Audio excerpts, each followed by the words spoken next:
Quick review on the agenda on exactly what we're going to be covering today.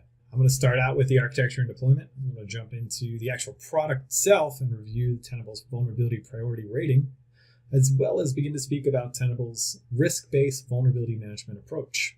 Taking a look at architecture and deployment. On the left-hand side of the page here, we're going to start with Tenable IO. This is a cloud-hosted software as a service vulnerability management platform. All customer data is completely segmented and completely siloed. All customer data has at least one layer of AES 256 encryption applied to it while at rest, and while in transmission using TLS 1.2 or 1.3, depending on what's available. If you are looking at scanning public-facing assets, so anything with a public IP address within your DMZ or anything like that, you can leverage a cloud scanner that's a part of Tenable IO.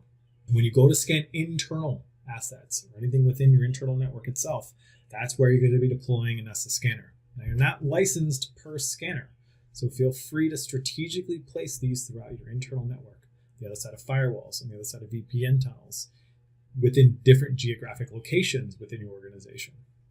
When you go to deploy a scanner, you've got a couple of options. You can import the OVA into VMware using our Tenable Core appliance. We also have a Hyper-V version of that as well. You can also install on different operating systems. We have a variety of operating systems we support, from 32-bit versions of Windows up to your latest versions of Windows Server, various Linux flavors, as well as OS X. From a hardware perspective, you're looking at 4 cores, 8 gigs of RAM, and 50 gigs of storage space per scanner deployed. For those of you that have completed a cloud migration or in the process of migrating to the cloud, within the different cloud environments, you can easily deploy a nessus scanner as well. In the AWS and Azure marketplaces, there are nessus scanners available to auto-provision directly from, and those communicate outbound on port 443 as well. For your remote workforce, for users that are working from home or coming on and off your network frequently, we have the nessus agent. This is not a required part of Tenable IO, but it is an option to gain additional visibility into those assets that might be hard to reach or might not be on your internal network all the time. As long as the internet connection is present, you'll be able to run a scan against an asset with a nessus agent installed on it. Once again, we have a variety of operating system support. They are designed to be lightweight, low, not impacting the endpoint. And then once again, as long as the internet connection is present, you'll be able to run a vulnerability scan against those agents, and all that vulnerability data gets pushed up into Tenable IO. Tenable IO is acting as that aggregation point. All that vulnerability data being acquired through your nessus scanners, as well as your nessus agents, will reside in Tenable IO itself. Now, when you first log into Tenable IO, you're going to be greeted with 2 different things. First, up top, the cyber exposure newsfeed. This is designed to just kind of alert our customers to the latest vulnerabilities that have come out. It links back to the Tenable blog site, covers all the CVEs affected, just giving you some additional insights into those vulnerabilities that have recently come out in the last week or so. As we scroll down the page, you're going to be greeted with our vulnerability management overview.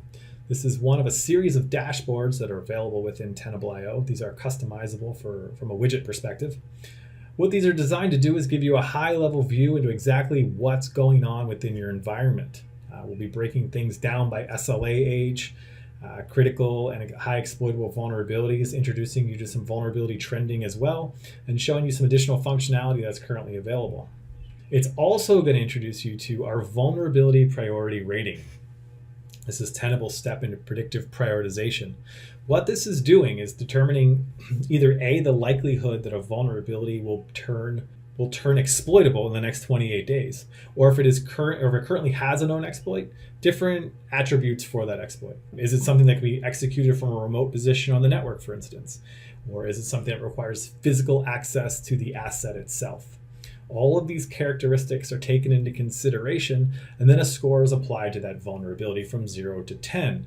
This is a dynamic scoring system. This vulnerability priority rating score will update on a nightly basis as new information becomes available to Tenable.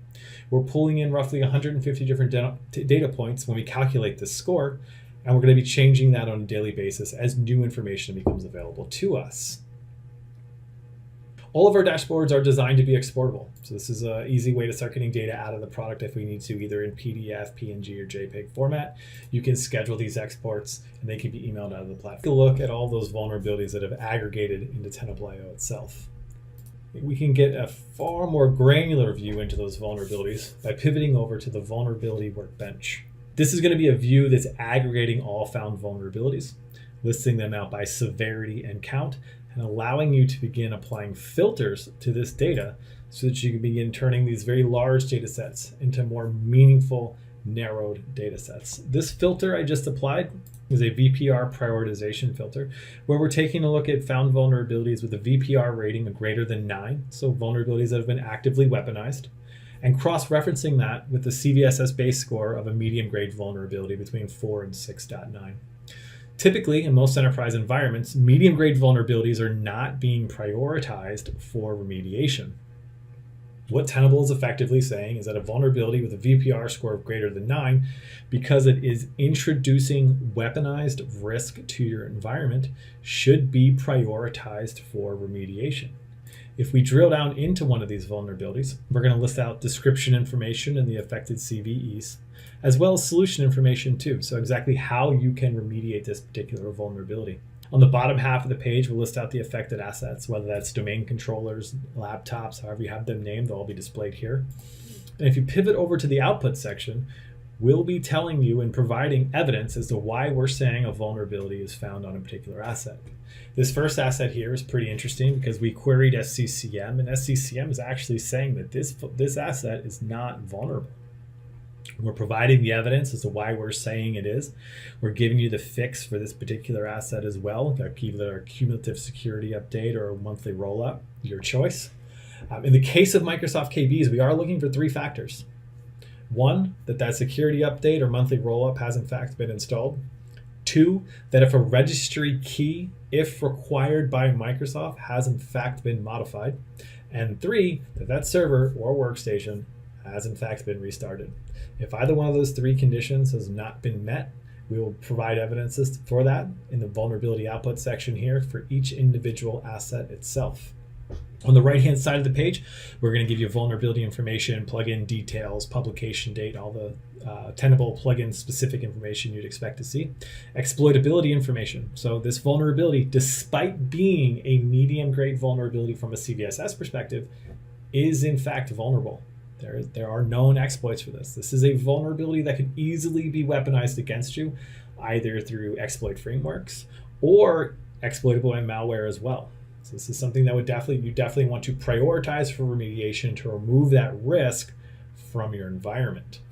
I'll give you discovery information, so first seen, last seen, how long the vulnerability has been present within your environment, as well as VPR key drivers. And these are designed to give you additional contextual information surrounding that VPR score.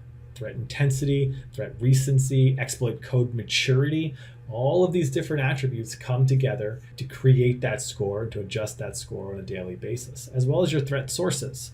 In this case, social media, hacker forums, security research. We're pulling in that data to help us create a more informed decision when we go to calculate that VPR score. When you scroll down the page here, we're going to list out all that traditional CVSS vulnerability information that you would expect to see in our products, vulnerability information for publication, exploitability, and then all the additional links you need to external resources, whether that's CVE or Microsoft KBs, so that you can do some additional research outside of the product if required.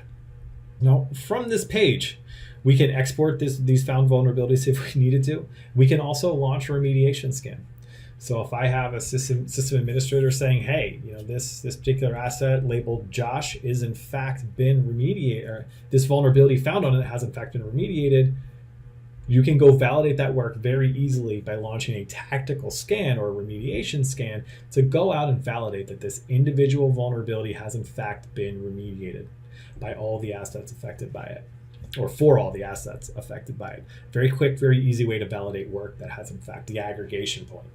When you go to begin scanning your environment, you're just going to create a vulnerability scan, leveraging scan template. From the top of the page here, you've got an advanced network scan and a basic network scan. These scans are nearly identical, with the exception that the advanced network scan gives you the ability to tweak additional settings when you go to create the scan itself. Typically, in most scenarios, starting with a basic network scan is going to be completely acceptable. This is a comprehensive scan.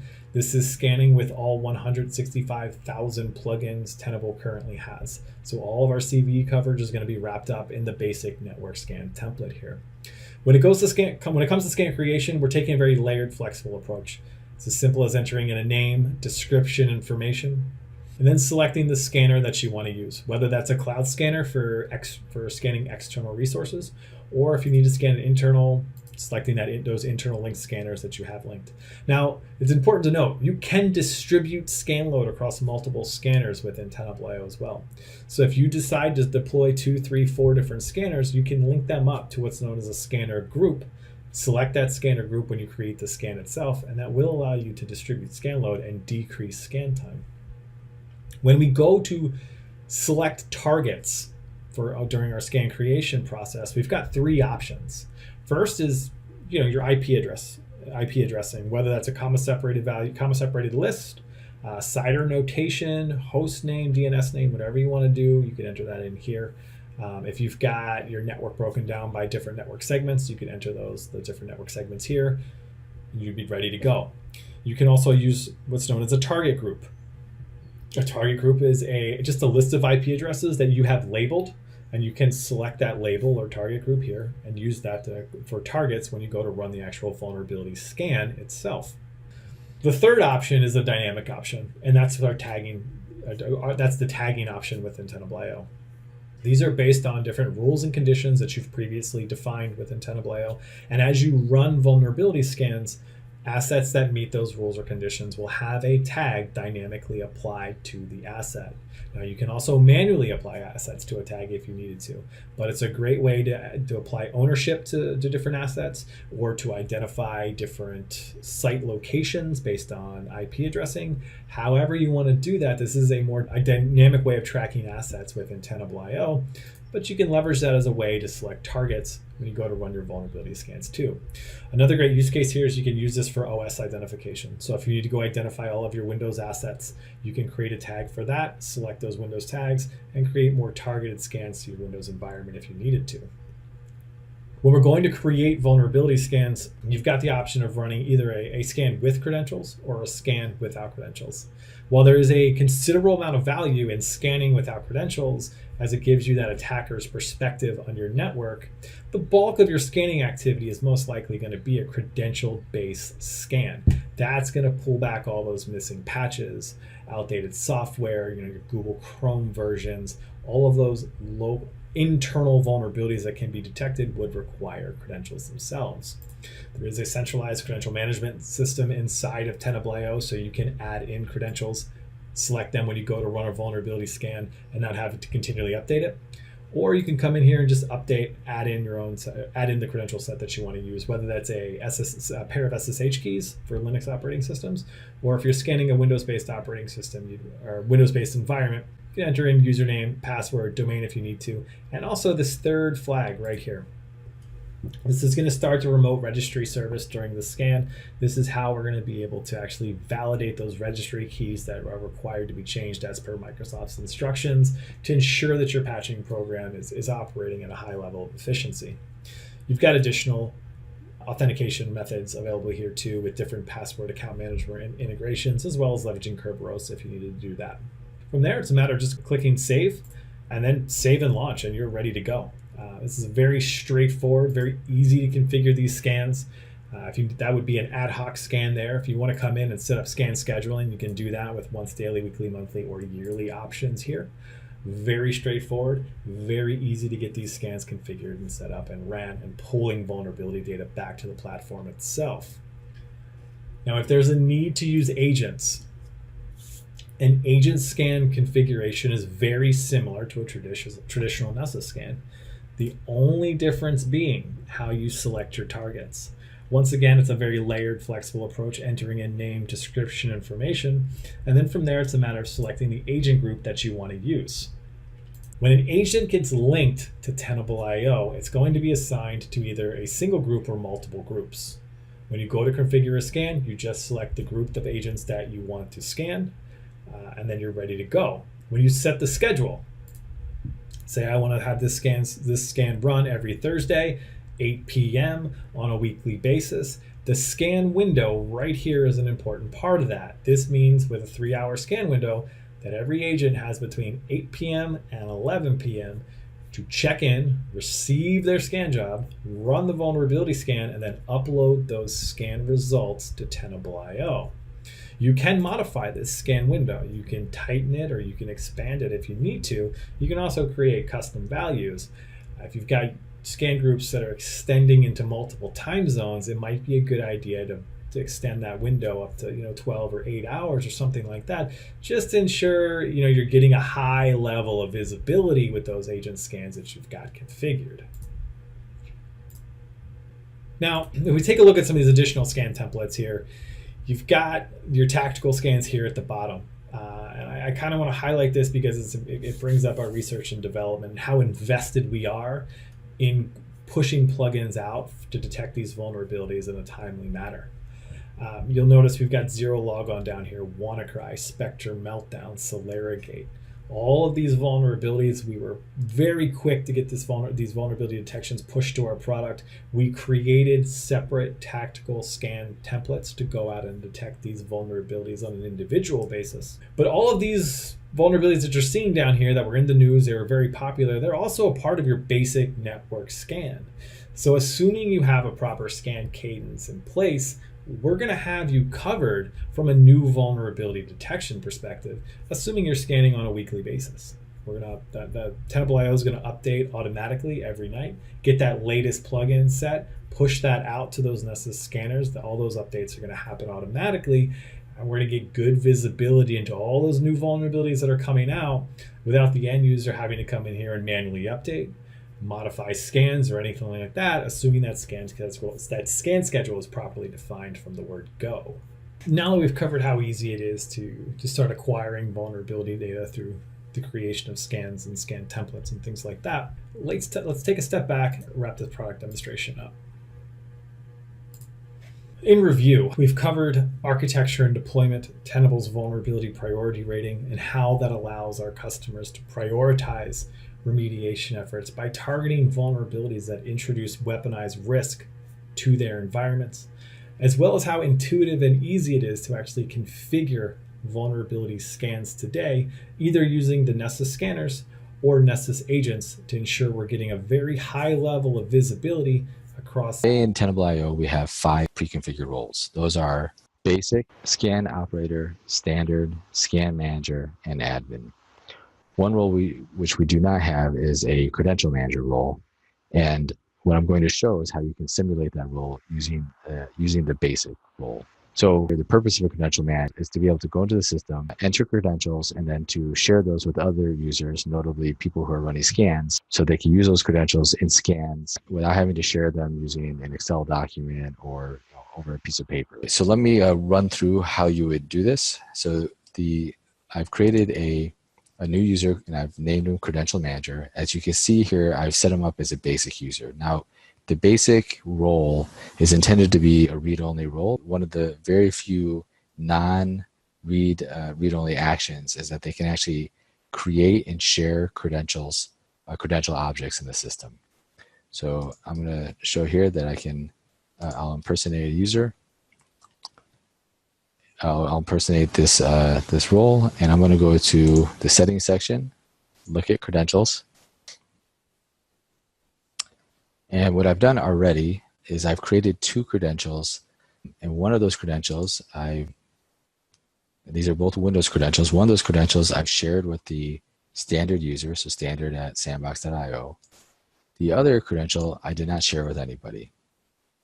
So what I'm going to do is I'm going to leave this user, and I'm going to impersonate the standard user, and then go create a new scan and see which credentials I can utilize in that scan.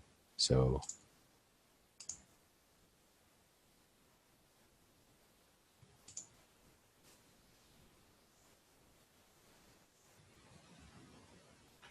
all right, so this would be credentialed scan, and put some target in there. Okay, so now here, I can either add a credential directly to the scan, or I can use the managed credentials that we've created. So when I hit add here, what you'll notice is that the Windows credential that was shared with me shows up as a valid credential that I can use. The credential that was not shared with me is not listed here. So I can select this credential, hit add, save the scan, and then now I have credentials. So in a nutshell, you can utilize the basic user to simulate a credential manager. One thing that I'd like to call out is that you can further lock down the basic user if you don't want them to have any access to see things in the system that they're not allowed to see by utilizing the access groups feature. You could read more about that on the documentation on Tenable. We add these two roles in order to allow more granular scan permissions. The scan operator is a role that exists between the basic and a standard user. And the purpose of a scan operator is to be able to very narrowly restrict some of these scans, namely what they're able to scan as well as the policy used within that scan. The scan manager is a role that exists between the standard administrator user or role. And the scan manager is intended to be somebody that can manage your scan infrastructure but doesn't have any other administrative access. If you want more information on these two roles, please visit the user role permissions documentation page. Looking at the roles within Tenable IO, starting with the scan operator, the first thing you'll notice is that on the left-hand side, all you see are target groups. So some of the missing things there are policies, scanners, agents, etc. The other thing to note is that the only scans that you can create a new scan, but the only scans you're able to actually run would be either scans that were shared with you by somebody else who has more permissions, or you can create a new scan, but you are limited to the policy that somebody has shared with you. When we look at a standard user, what you'll notice here is that I have both access to create policies, and the other thing to notice is that when I create a new scan, I have access to not only user-defined policies, but I have access to all the default templates. When I look at a scan manager can do everything that a standard user can do in terms of creating scans and policies, but they also have access to manage the scan infrastructure, namely exclusions, scanners, and agents. One thing to note is that the linking key is they cannot regenerate the linking key. They can only see it, but they can't change it, and this is to ensure that they don't inadvertently break any automation based on this linking key. Finally, when I look at an admin user has all the same things that the scan manager has in terms of managing the infrastructure. But when you look at the linking key, they can regenerate the linking key. The other thing to note about an admin user is that they are able to see all scans regardless of whether those scans have been shared with them. Finally, if you go to the settings page, you'll notice that an admin user can basically see everything. They have access to the licensing page. They can configure access groups, connectors, recast, and users. The scan manager, however, is limited to only viewing, is able to view access groups like all other users. They cannot manage those. And they do have access to credentials, which is not limited to any particular role. Brief walkthrough on how to link a Nessus agent to Tenable IO. If you already have the Nessus agent installed and you have not linked the agent to your Tenable IO account, you will look for the command prompt and make sure that you are going to right-click and run as administrator. This is very important to make sure that the commands that you're going to be running will work. To verify that this is a administrator command prompt, it will indicate in the top left-hand corner that it is currently administrator. Otherwise, if it does not indicate that, that means you do not have administrative rights. Then we're going to change directories into C, program files, Tenable, Nessus agent. You want to make sure that that's in quotes so that it can actually change directories into that with any spaces in the file path. Then I'm going to utilize the command dir to indicate that we're in the proper directory. And what you're looking for here is nessus CLI.exe. That is going to be the command that we are going to be running to link the particular agent. Now, prior to typing in the command, you want to make sure that you go to your Tenable IO account and copy the linking key listed under your account. This will be the key that you're going to be utilizing to register the agent to your cloud instance. Then, utilizing the command nessus cli.exe agent link --key equals, and you're going to paste in that particular key, and then you're going to add --name equals the name that you want to utilize as the agent. So in this case, I'm just giving it a name. We're going to do --host equals cloud.tenable.com and --port equals 443. Entering that command, it will indicate that it was successfully linked to cloud.tenable.com, and you'll just take a moment here and it will show up under the account. And as indicated here, now my agent is part of my Tenable IO account. Categorizing your assets with tags in Tenable IO. The goal of this video is to make it easier for you to filter on assets based upon a logical grouping that maps to your organizational landscape. There are a couple of different ways to create tags. The first way I'll show you is by filtering on assets in the Assets workbench. So if we click on Assets on the left-hand side under our workbench, we can see all of the assets that we've discovered in Tenable IO. Currently, there are 513 available assets.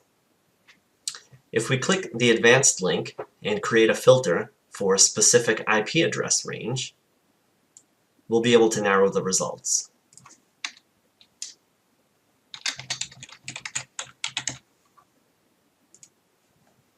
So we've narrowed our results down to 135 assets from 513. Now we can select all of these assets and apply a bulk tag.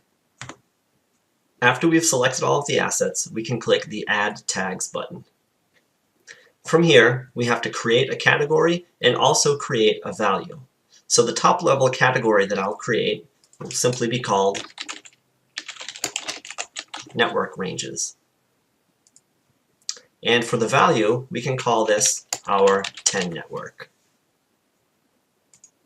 You can see here that the tags to be added will have a category of network ranges and a value of 10 network.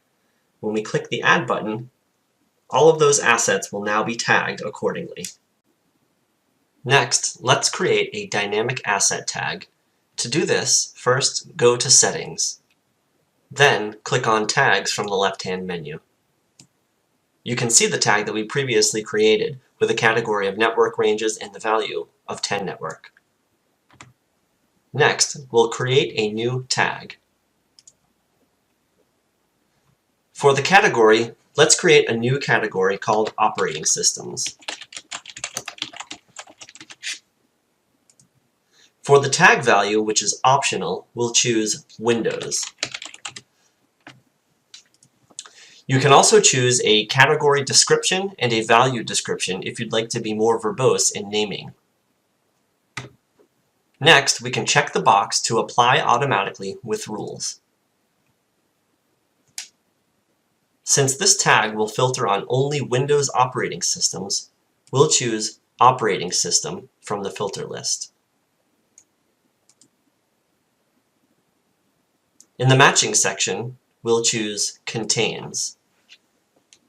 And for the text, we'll type Windows. Next, we'll click the Create button.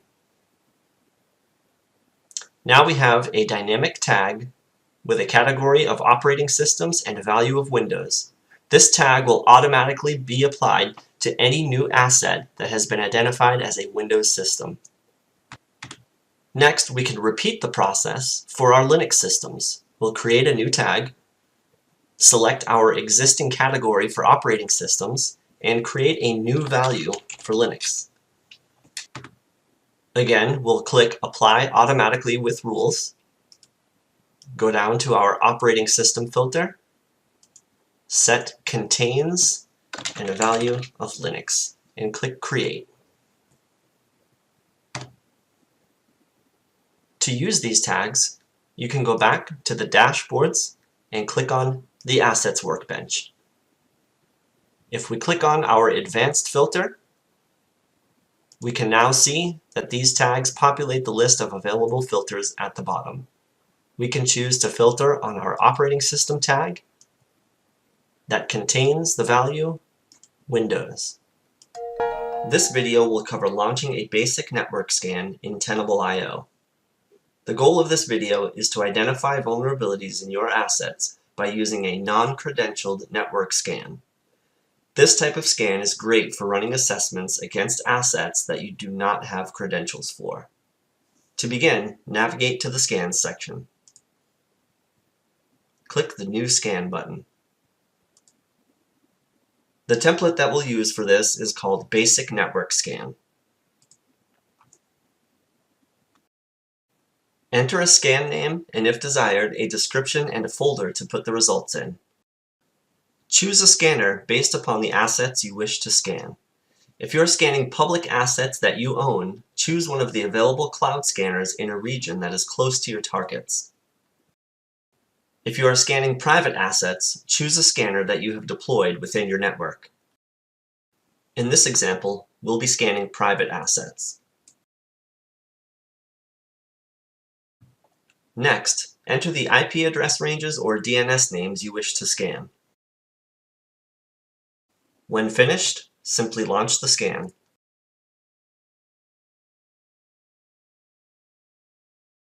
You can see the scan has entered a running state. When the scan is complete, click on it to navigate the results. Since this is the first time this scan has been run, the History tab shows a single entry. The Scan Details section provides some details about the scan, such as the scanner used and how long the scan took to complete. The Assets tab tells us that 5 hosts have been identified and scanned, and also gives us an overview of the vulnerabilities, identified operating systems, and device types. These donut charts can also be hovered over to get details about each data point.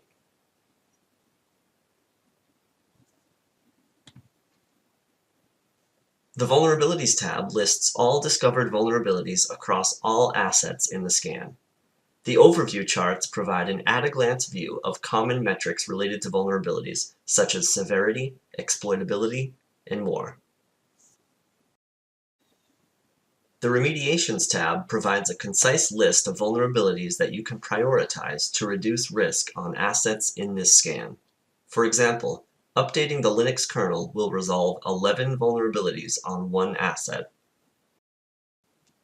For more details on a particular asset or vulnerability, you can click on items from the Assets or Vulnerabilities tabs. When we click on an asset from the Assets tab, we can see all of the vulnerabilities discovered for this asset. In addition, in the Asset Details section, we can get more metadata about this asset, including IP address, domain name, operating system, and more. This video will cover launching a discovery scan of your network in Tenable IO. The goal of this type of scan is to simply identify assets that are on your network. To begin, we'll navigate to the Scans section of Tenable IO. In the upper right-hand corner, we'll click the New Scan button. You can see that there are a variety of templates that Tenable IO has to offer for various scanning purposes. For this video here, we'll choose the Host Discovery template. We can provide a few basic descriptive items here, such as name, description, and the folder to put the scan results in.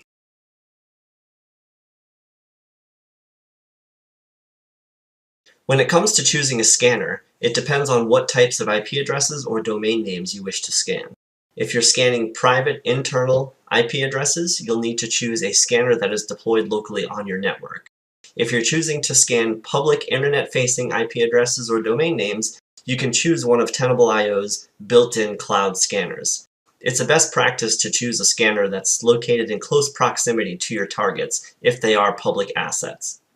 For this example, I'll be scanning an internal set of systems, so I'll choose my internal scanner that I have deployed on a private subnet. For targets, we'll be putting in an IP address range, but you can also do individual IP addresses or domain names here as well.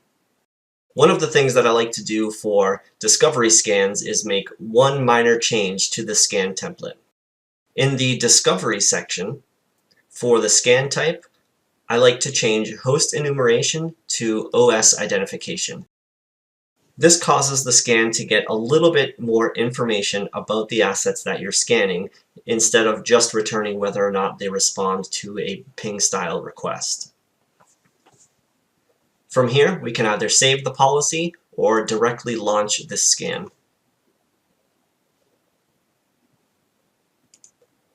After clicking launch, you can see that the scan is running.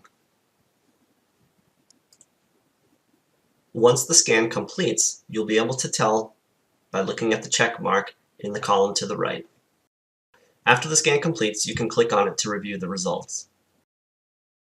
The Assets tab determines that we have identified 5 assets within this particular subnet.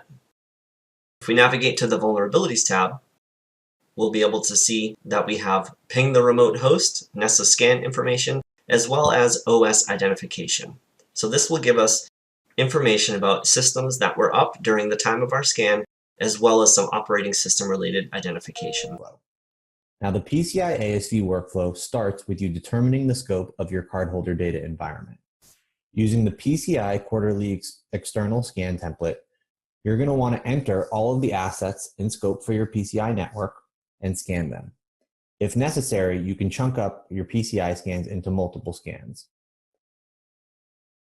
Any web applications that you have, you will also want to scan with the PCI WAS scan template.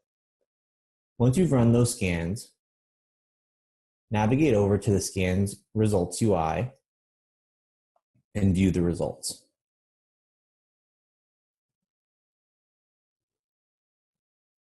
From here, you can remediate any failures that you do not intend to later dispute.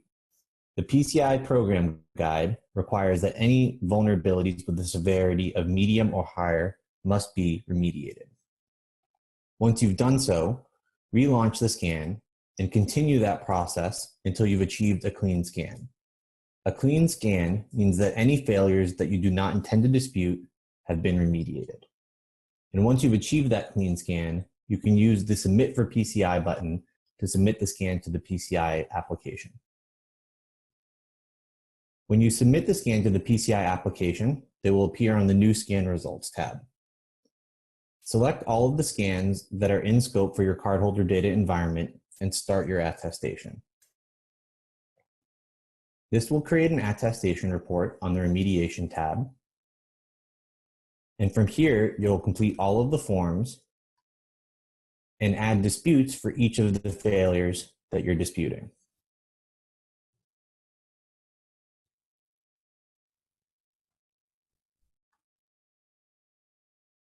Once you've done so, you can submit the scan to ASV review.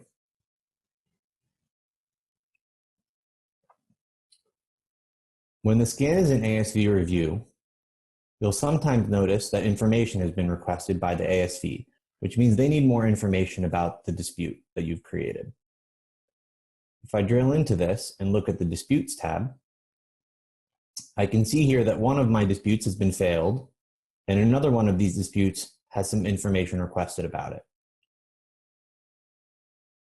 Once you've resolved all of these issues with your ASV and the ASV has approved your dispute, you can come over to the Attestations tab where you can download your approved attestation. Thank you for listening to this high-level PCI ASV work. Today, we'll be discussing the process of handling false positives within Tenable IO. When you are logged into Tenable IO as an administrator, you do have the ability to accept and recast risks. If you know that there is a specific vulnerability that you believe is a false positive, you are going to drill down into the vulnerability and make note of the plugin ID. The ID itself will be used to accept or recast the vulnerability. Note that rules created will not apply to historical scan results. However, it will apply to existing data in the dashboards and the workbench. Vulnerabilities that have been accepted are still going to be identified by a scan. However, it will be hidden in the results of the scan. Once you have made note of the plugin ID, I'm simply going to copy the plugin ID here. I'll go to Settings, Recast Rules on the left, and I'm going to create a new rule. I will paste in the plugin ID, and then I will indicate I will accept this vulnerability. If you believe this is a false positive, indicate that as a false positive, make a comment as to why this is a false positive, and you can do that for all assets or a custom range of IP addresses or host names or subnets. This does allow you to set an expiration for the vulnerability accept rule to expire. Note that enabling the report as false positives, this will be sent to our support team to be reviewed and determined if this is truly a false positive. So make a comment, indicate this is a false positive, and I'm going to do that for all my systems, and I will hit save. And now you can see the accepted risk/vulnerability in your recast rules. This is just a quick overview of how to handle false positives within Tenable IO. Prioritization can help you focus first on the security issues that matter most. The Vulnerability Priority Rating, or VPR, is the output of predictive prioritization, which shows the remediation priority of each vulnerability from 1 to 10. In Tenable IO, VPR is provided in the main dashboard to easily understand actual cyber risks. Here we have 88 critical vulnerabilities that should be investigated immediately, and another 623 high-risk vulnerabilities to address next. Notice how the number of critical vulnerabilities differ between VPR and CVSS. Because CVSS calculates theoretical risk, the number of critical and high-risk vulnerabilities is dramatically higher. Clicking on the VPR widget allows you to quickly investigate critical vulnerabilities. Here is a view of all critical vulnerabilities with a VPR score greater than 9.0. Sorting vulnerabilities by VPR score lets you prioritize based on actual cyber risk. What is interesting is seeing the difference between the CVSS score on the left and the corresponding VPR score on the right. There are quite a few vulnerabilities that have very different risk ratings. In this particular environment, many of the highest critical vulnerabilities are only rated as high risk according to CVSS. Let's take a look at one of these vulnerabilities in particular. This CentOS vuln is a very dangerous privilege escalation weakness in the Linux kernel. It was so dangerous, in fact, that it was given the name Dirty Cow, which is still wreaking havoc in the industry. Taking a look at the vulnerability information yields tremendous insights. For one, this is still very much an active threat with very mature exploit code. The age of the vulnerability is quite old, and CentOS Linux is a very popular Linux distribution.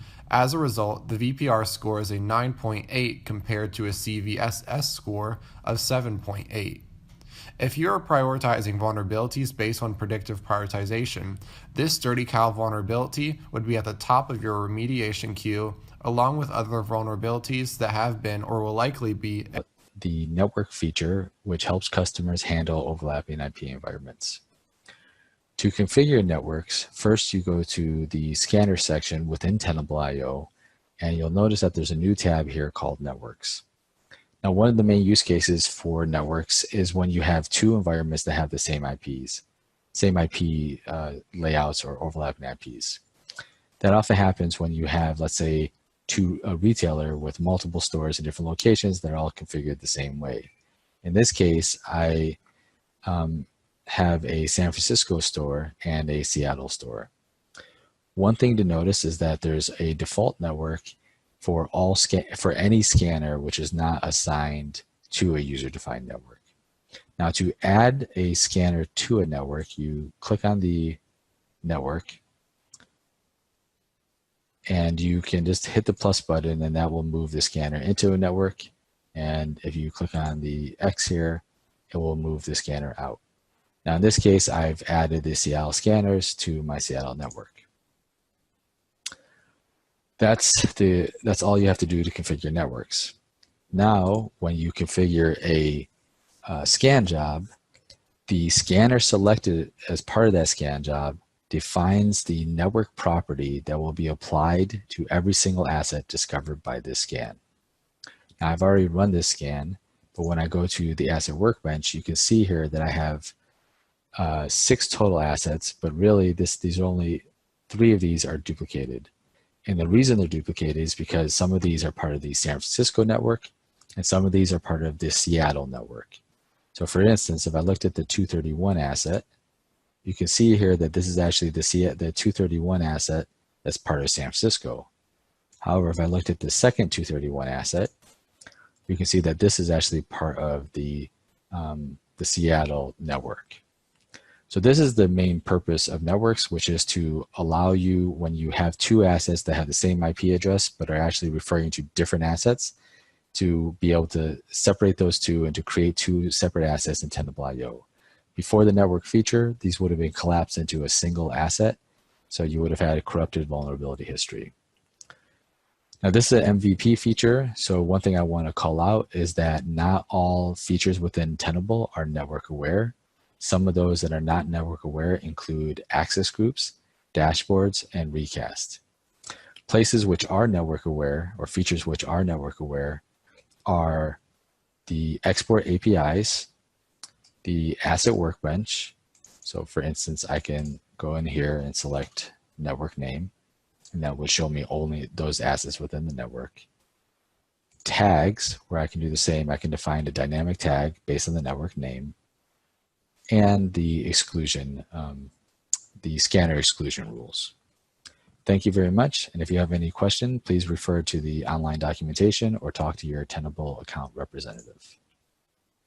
IO, to create a dashboard, you will need to first select the dashboard icon here, which will open up the dashboard pane where you can create and manage all of your dashboards. You can select one of our pre-configured dashboard templates, or you can go straight to a custom dashboard, which will land you on a blank canvas, as you can see here. Now you can select any one of our pre-configured widgets, or if you need to create your own, you can click on the custom link or the plus icon, which will land you on the creation page. There are currently 2 different types of data sets that can be selected, vulnerabilities or assets. This selection determines which data source and thereby which filters to populate. Once you've selected an option, the next step is to determine how you want to group or pivot the data, whether it's by plugin, by asset, or by CVE. We currently offer 3 different types of visualizations: a table, a ring, or a bar chart. As mentioned earlier, these filters will change depending on which data set you've selected, and it also should match what you see from the vulns and asset grids.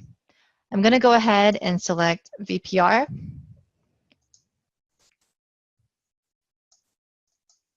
And as you can see, as I made selections, my update button enabled. So I'm going to select updates, and you can see that the table has been updated now to only show VPR less than or equal to 10.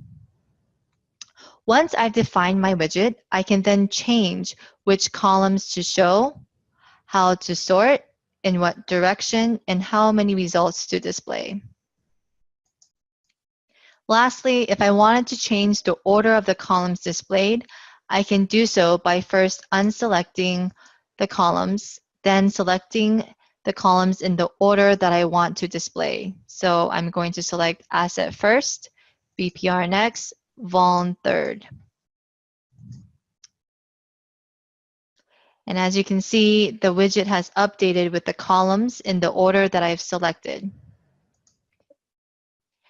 Once I've added the name to my widget, I can then save and exit, and it will get added to my widget library here.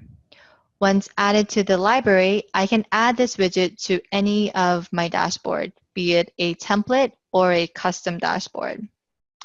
If I needed to come back and edit this widget, I can do so by selecting Edit. Or if I needed to delete the widget from the widget library, I can select Delete. This video covers how to set up a web application vulnerability scan in Tenable IO.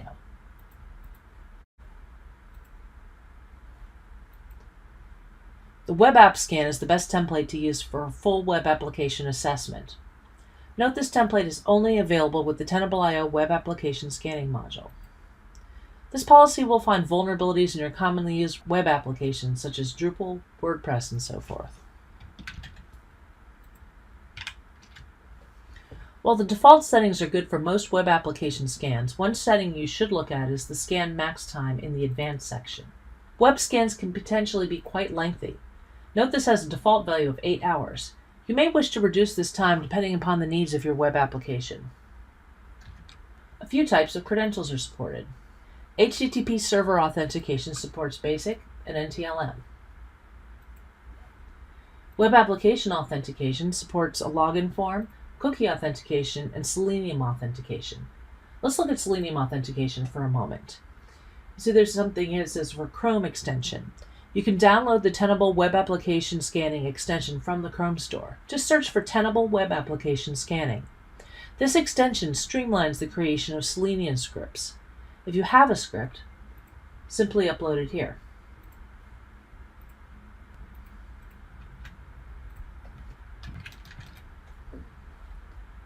Save, and then launch your scan. Remember, this could take a while.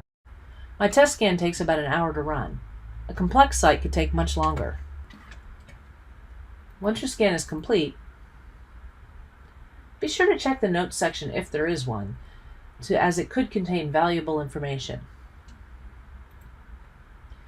The Web Applications Workbench consolidates all of your web application vulnerability results for easy analysis. This video covers web application discovery scanning in Tenable IO.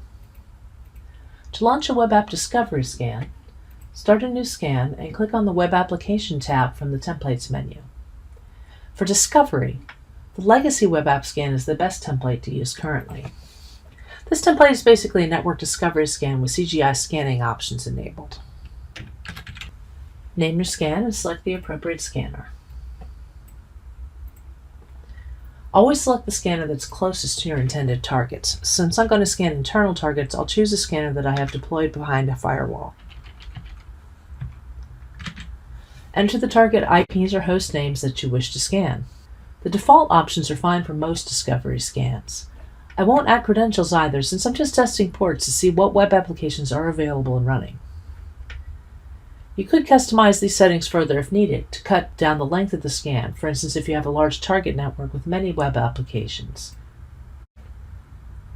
So this is what runs by default, but if I want to do a custom, click on Web Applications. I can reduce my max depth, for instance, so I won't get as thorough a sitemap, but that's not what I'm looking for here. Save, and then launch your scan. Scan can take some time to run depending upon the size of your network. I have results from one I ran earlier. Once the scan is finished, browse and filter for plugin name server type. The HTTP server type and version will give you a list of all the web servers that were detected in the details here.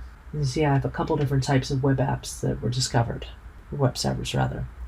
Another good thing to look at is the sitemap. This will list all the URLs visible to the network based upon your policy settings. The next step would be to use a detected URL as a target for a much more thorough web application vulnerability assessment. This video covers setting up and launching an agent scan in Tenable IO. Agent scans are the best way to assess agents that are not consistently connected to your network. I'm assuming a standard user role for this demonstration. Only administrators, scan managers, and standard users can set up agent scans. Once a scan is set up, however, you can share it with the user, such as a scan operator. To begin gathering data from agents, create a new scan. Select Agent, The predefined templates are a good starting point since they require minimal configuration. The basic agent scan is the most appropriate to use for regular agent scans.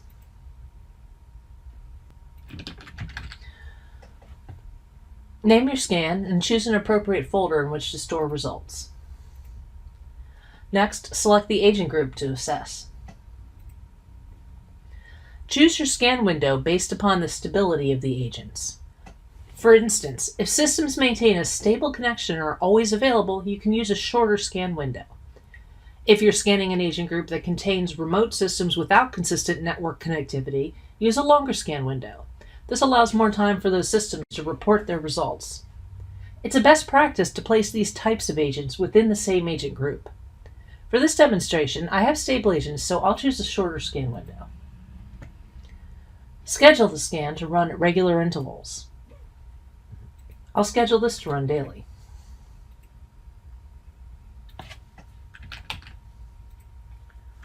Then I'll set the permissions to share the results with the user groups responsible for the agents.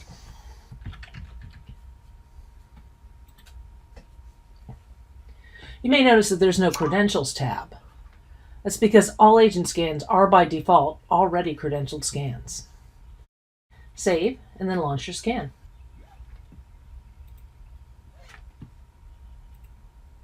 When the scan is complete, view the results in the same manner as any other scan.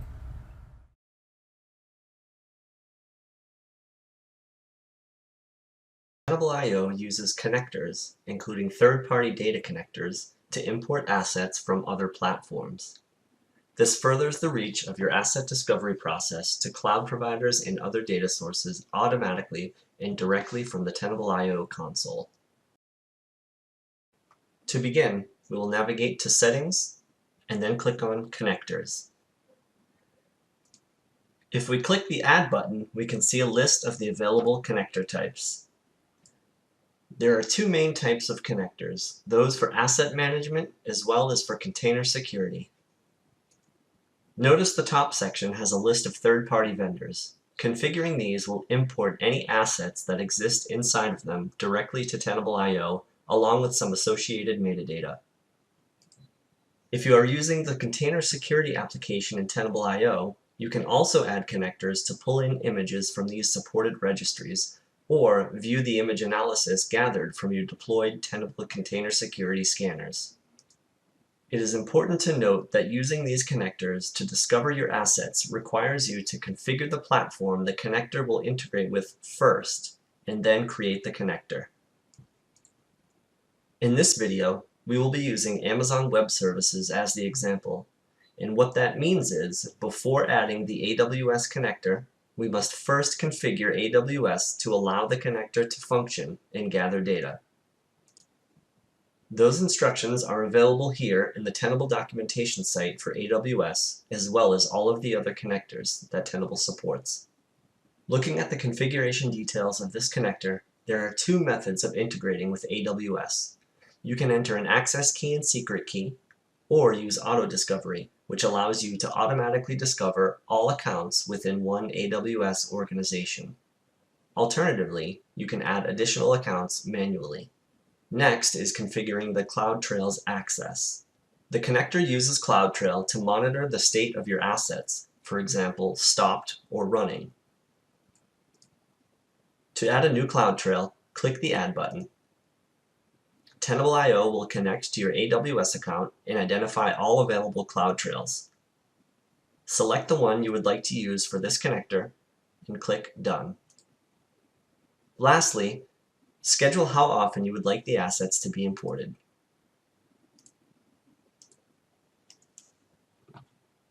And click the Save button. Tenable IO will begin importing your assets.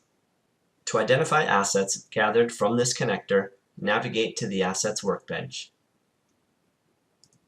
Here we can create a simple filter for all assets identified by the AWS connector.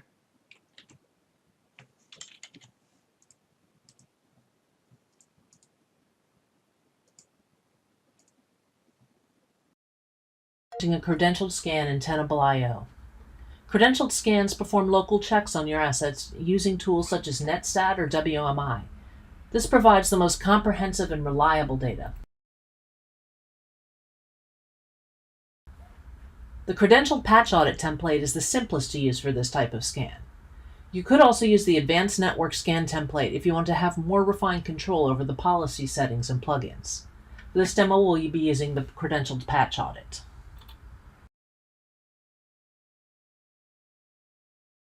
Select the scanner or scanner group that is closest to your intended targets. For this demonstration, I'm going to perform an internal network assessment. So I'll choose a scanner that's deployed within my network firewall. I've already defined a target group for my Windows targets, so I'll choose it here. If you have a target group selected, you don't have to enter any further targets, but if needed, you could enter additional IPs, host names, or upload a plain text target list. It's best practice to assess your network regularly with credentialed scans, so I'll set up a schedule to run this every other day.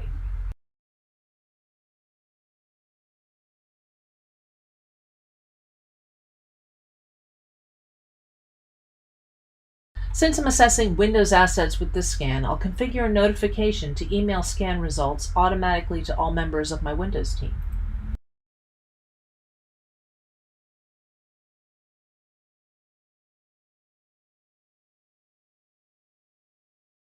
You can also provide context to the team by adding filters here so that they are only sent data that is relevant to them.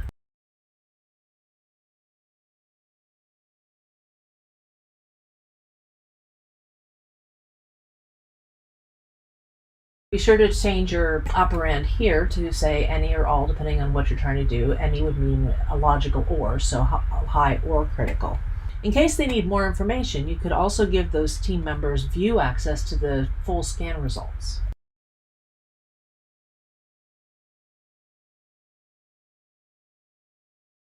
There are many more settings that can be customized for this scan, but the defaults are sufficient for most networks. Now add your credentials for your target systems. Best practice is to use a separate account just for scanning in order to keep accurate records and audit trails. You can add any credentials here to which you have access. You can also add additional credentials to the scan and then save them for use in a different scan.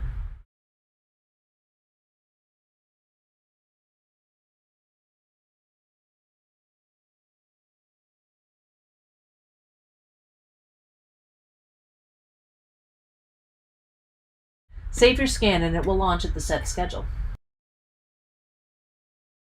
When the scan is complete, just click on it to analyze the details. You can see there's a great deal of information for the system that was scanned with credentials. Assessment success in Tenable IO, helping you answer the question, how do I know my credentials worked? There are several ways to tell if your credentials have been successful. Report templates are available to look at this issue. You can also look directly at the output for plugins that report authentication success or failure, and you can check to see if local checks have been reported.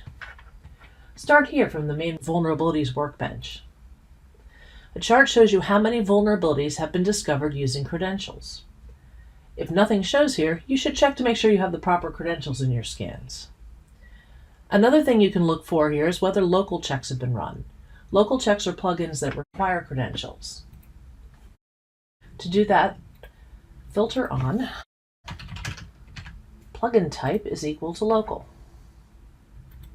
If you have results here but still have questions about a few specific assets, you can also add and run some reports.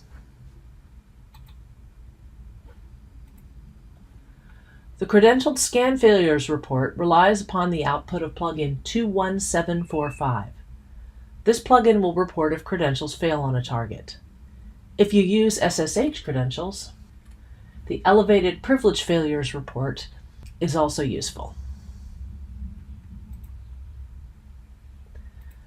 Finally, you can browse your scan result and look at the output of plugin 19506. This is one of the handiest plugins to look at. nessus scan information. You see there's a lot of good information here on exactly what ran for each target, and it'll tell you right here, did credentials checks run? Very simple, yes or no. For this target, they did not.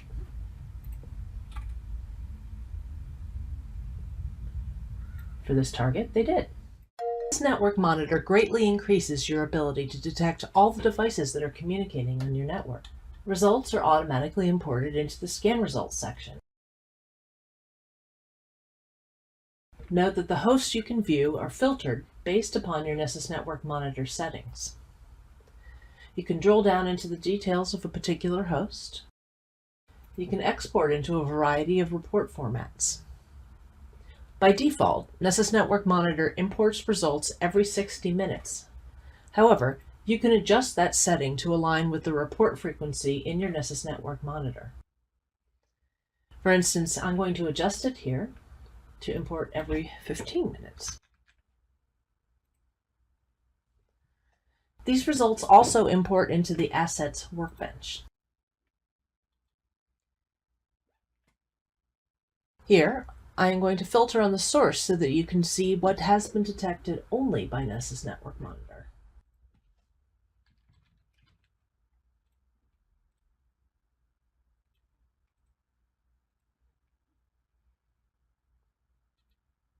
You can see Nessus Network Monitor picked up quite a few assets. You can drill down into the details of a particular asset to see how often this asset has been updated, what vulnerabilities have been detected, and any additional information. You don't see a lot of information on this particular asset because it was detected only by Nessus Network Monitor. So it just has network traffic to go by. You can then run a credentialed scan on the system to get more information. This video covers how to use filters and saved searches in Tenable IO for vulnerability analysis. You can use filters and saved searches on the Vulnerabilities workbench, the Assets workbench, or when analyzing scan results. Let's start with the Vulnerabilities workbench. You can view by plugin or by asset. Let's say I want to view all my assets that have exploitable vulnerabilities which also have a higher critical rating.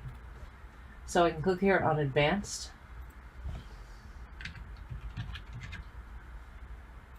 I want exploit available is equal to true. Add another filter. Severity is high or critical. Now, it's important to look at the filter logic as well. This is set to match all by default. That implies a logical and. The other option is match any, which is a logical or. Since in this case I wish to see a cross-section of assets that have both a higher critical severity and exploit available, I'll leave this at match all. Now before I even apply this, I know that this is a query that I use frequently. I don't want to have to search for and set these filters every time. So I can just automatically save it.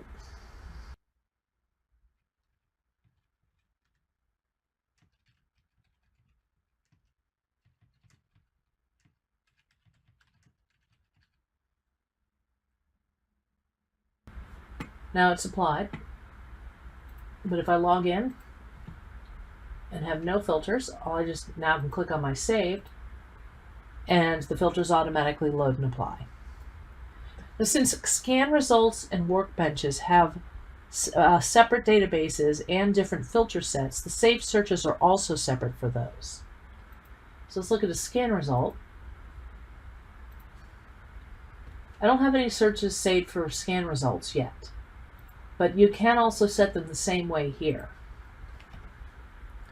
So let's say I want to see all of my vulnerabilities that have been exploited by malware.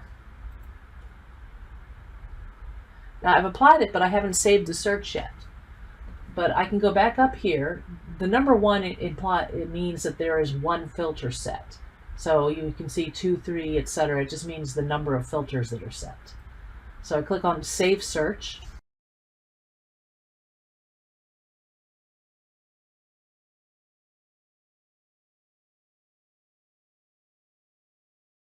Now this will be available to pull up anytime I analyze any scan result, but it won't be available on the Vulnerabilities workbench.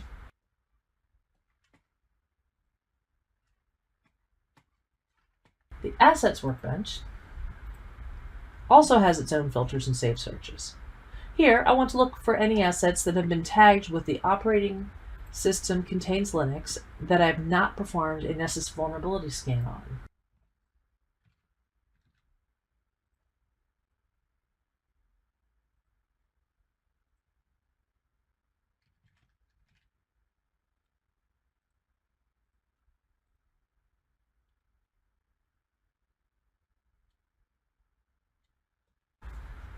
So I only see one that was detected by my Azure connector. And again, I can go ahead and save this search if I want. Today, we'll be discussing the process of how to link Tenable IO or Tenable SC into your Jira on-prem version 7. Version 7 is currently the only supported version for this integration. You'll first go to our downloads page, which is tenable.com/downloads. Then go to integrations and download the Jira on-prem plugin for Tenable. That should download as a OBR file.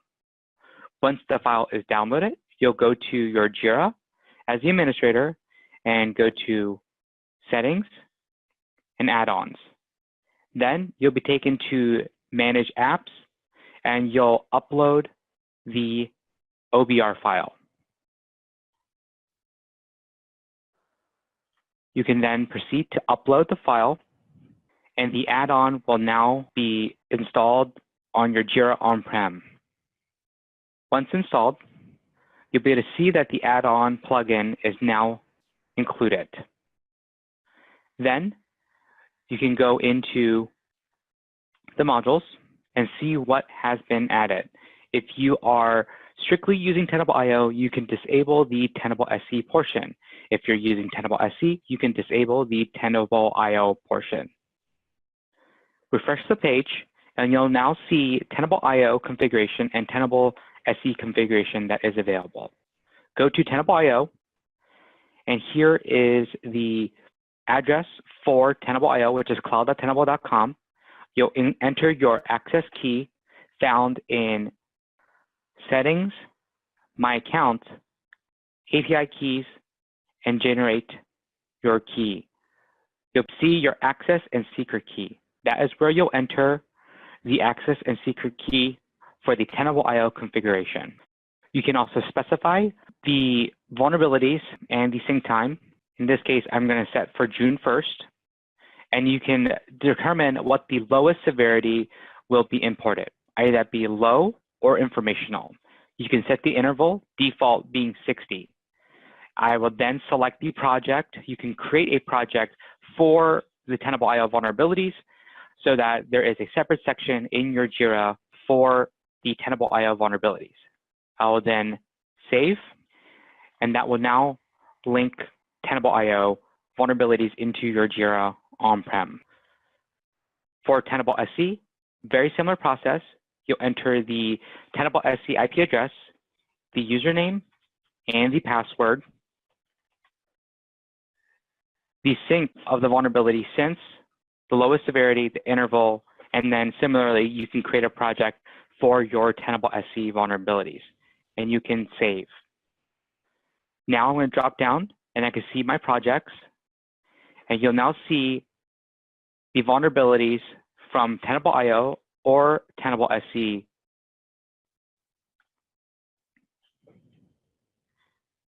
available in each of your projects as a ticket or issue. That is the process of adding Tenable Jira on-prem plugin version 2 to Jira version 7. Scan success.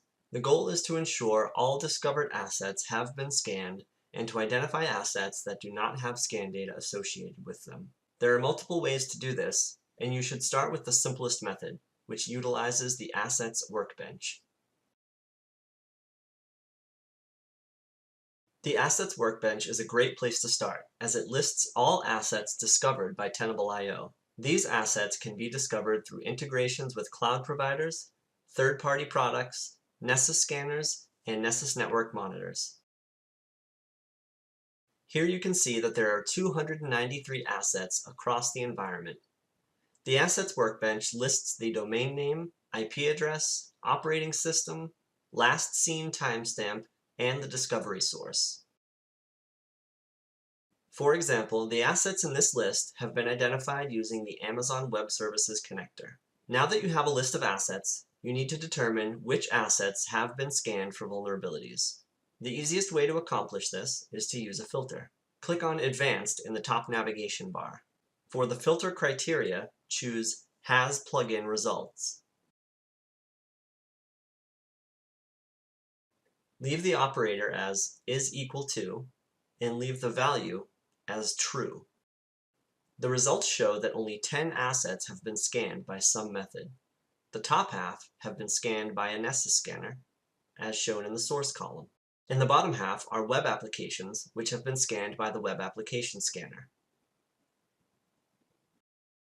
Clicking on an asset will provide more details about it, including the update history, vulnerabilities, and additional metadata. Conversely, to identify assets which have not been scanned for vulnerabilities, simply change the value in the search criteria to false.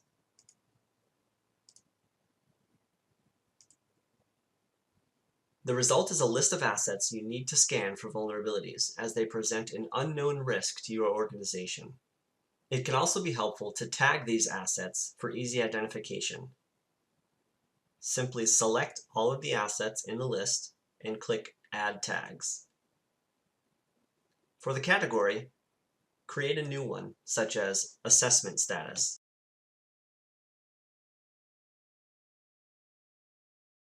For the value, create a new one, such as Not Scanned.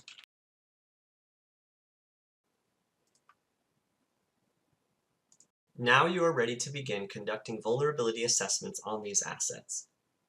The method for which you use to gather vulnerability data can vary based upon the location, device type, and nature of the asset.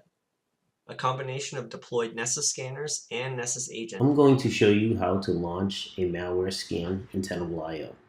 The goal of this video is to detect unknown software, which helps detect new types of malware, as well as potentially unwanted and unmanaged software in the IT systems. Tenable malware detection uses a combined reputation-based whitelist and blacklist approach to monitor known good processes, alert on known bad, and identify the coverage gaps between the two by flagging unknown processes for further inspection. Let me show you how to do this. To launch a malware scan, first you will need to click on the Scans tab at the top of the screen. Once this window is opened up, you will click on the New Scan tab. In the Scans template, you will want to select Malware Scan. In the New Scan template, you will want to put a name for your scan, a description if needed, a folder where the scan will reside, and then you will need to select your scanner. If this is an external asset, you could use one of our cloud scanners, or you could use an internal scanner that is closest to the asset. Next, you will need to select the target group. You could also put the IP address. Once you have done that, you can now select credentials. For purposes of this video, I have predefined a Windows credential group. Now you are ready to launch the scan. Once the scan is started, you will notice that the scan status will go from pending to running. When the scan is complete, you can click on the scan for further details. You will notice that there are 4 tabs. There is the Assets tab, which shows that I have 19 assets that were scanned. There were 46 vulnerabilities. 1 note was recorded, and 1 history, because this is the first time we have run the scan.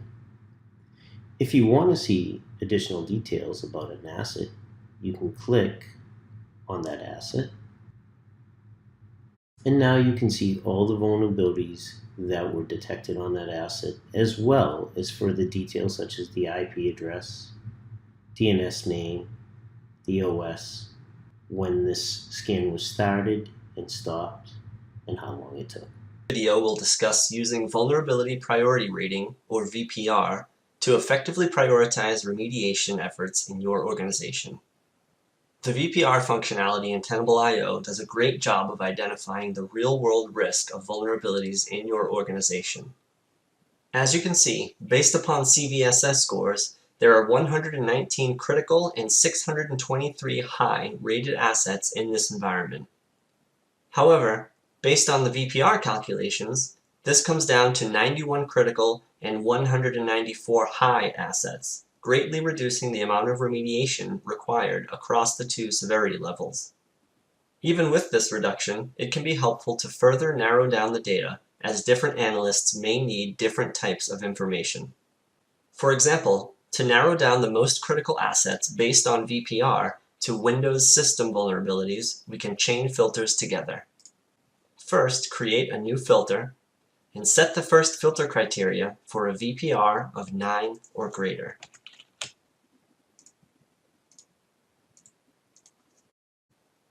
Add another filter for the plugin family of Windows bulletins.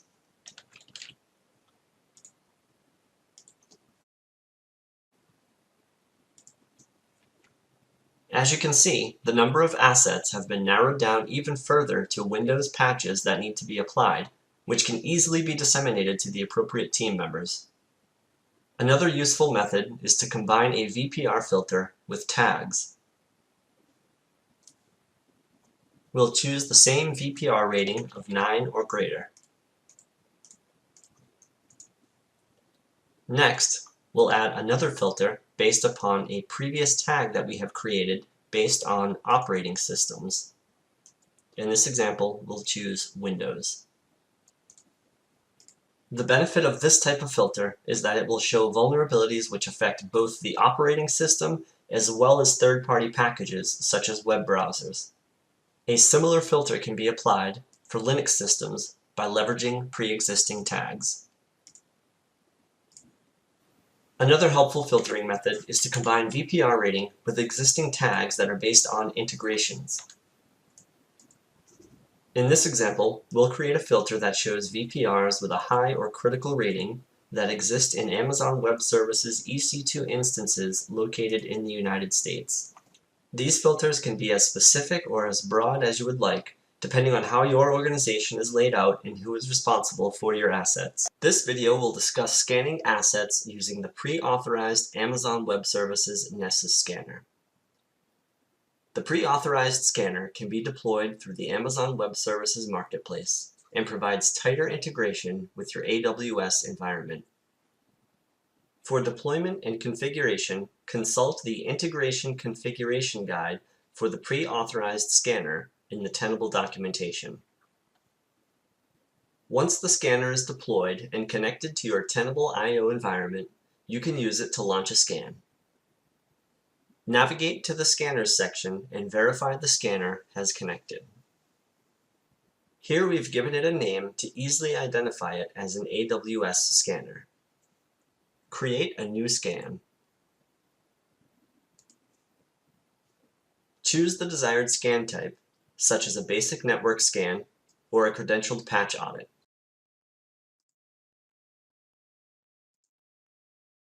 After providing a name, choose the AWS scanner from the scanner list. You'll notice the interface changes and the targets field no longer displays. Choosing the desired targets is done in the Targets section at the left.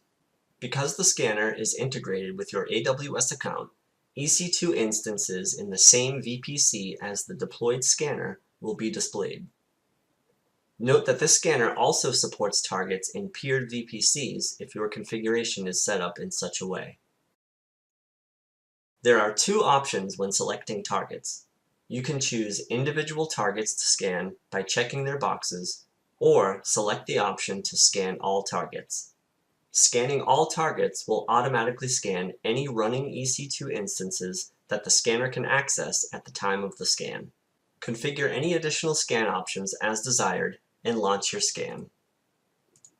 The scan runs just as any other, without the need to remember host names or IP addresses during scan configuration. The video will discuss identifying vulnerabilities discovered through passive listening. Passive listening analyzes network traffic to provide continuous visibility into managed and unmanaged assets on your networks. This is accomplished using the Nessus Network Monitor as a sensor connected to your Tenable IO environment. For configuration and deployment, please consult the Tenable documentation page for the Nessus Network Monitor. Once logged into Tenable IO, navigate to your scanners. Verify the Nessus Network Monitor is listed as online. To view vulnerabilities identified passively, navigate to your scans. Data gathered from the Nessus Network Monitor will be labeled with NNM. Here you can see the history of reports that the Nessus Network Monitor has sent to Tenable IO. The number of reports in this list is based upon the frequency you have set for the reporting interval, as well as the length of time the NNM has been running.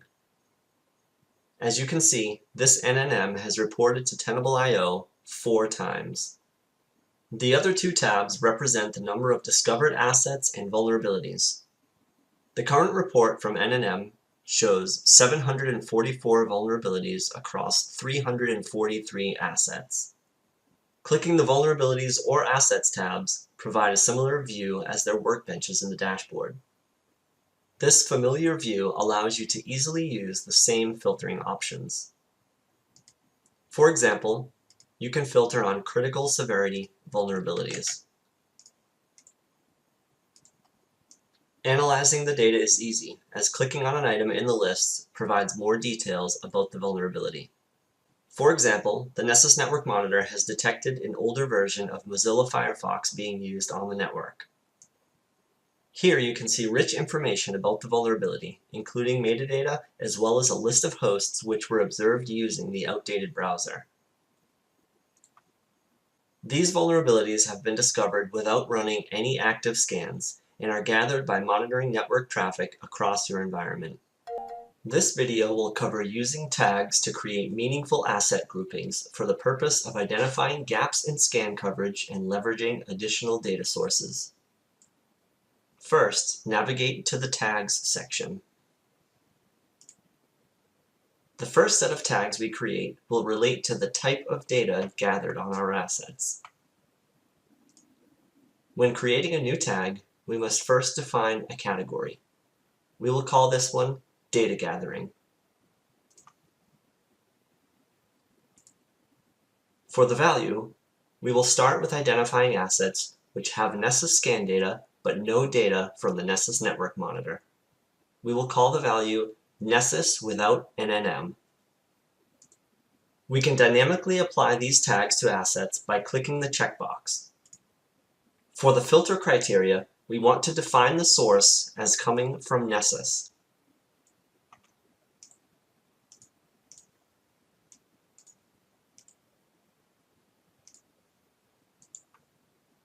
We also want to define another filter which ensures the assets do not have the Nessus Network Monitor data.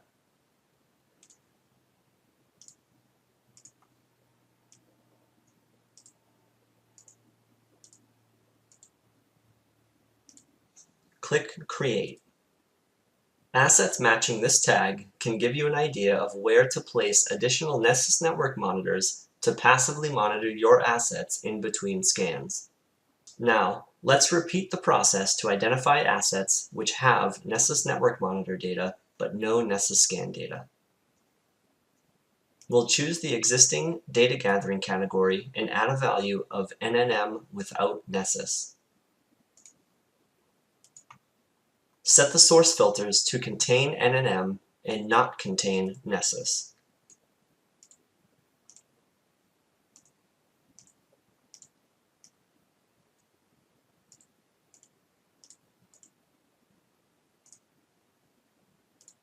Assets matching this tag will help you identify the gaps in your Nessus deployments or gaps in your scheduled scan coverage. Next, we'll identify assets which do not have any vulnerability data associated with them at all.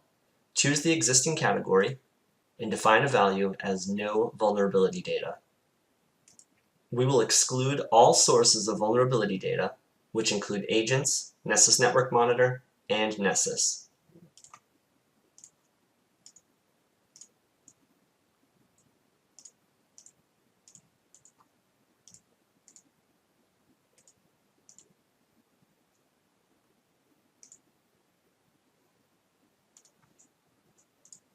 These assets are not covered by any sensor at all and present an unknown risk to your organization. We can also leverage integrations for tagging purposes. Let's create a set of tags specific to Amazon Web Services. For the tag category, we'll call it AWS. For the value, we'll identify all assets in the United States. Create multiple filters for US-based AWS regions. Be sure to change the operator to any.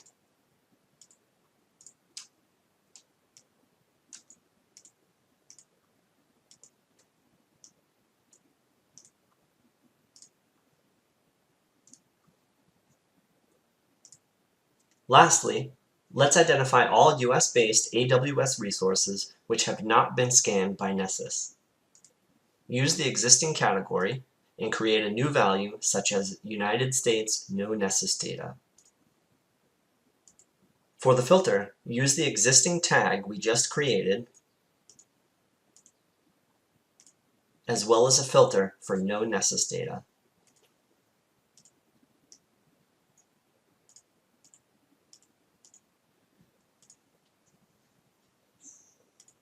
These tags can help you identify gaps in your asset coverage regardless of where they exist, and help you decide where to deploy additional sensors. You can filter on these tags from the Assets workbench.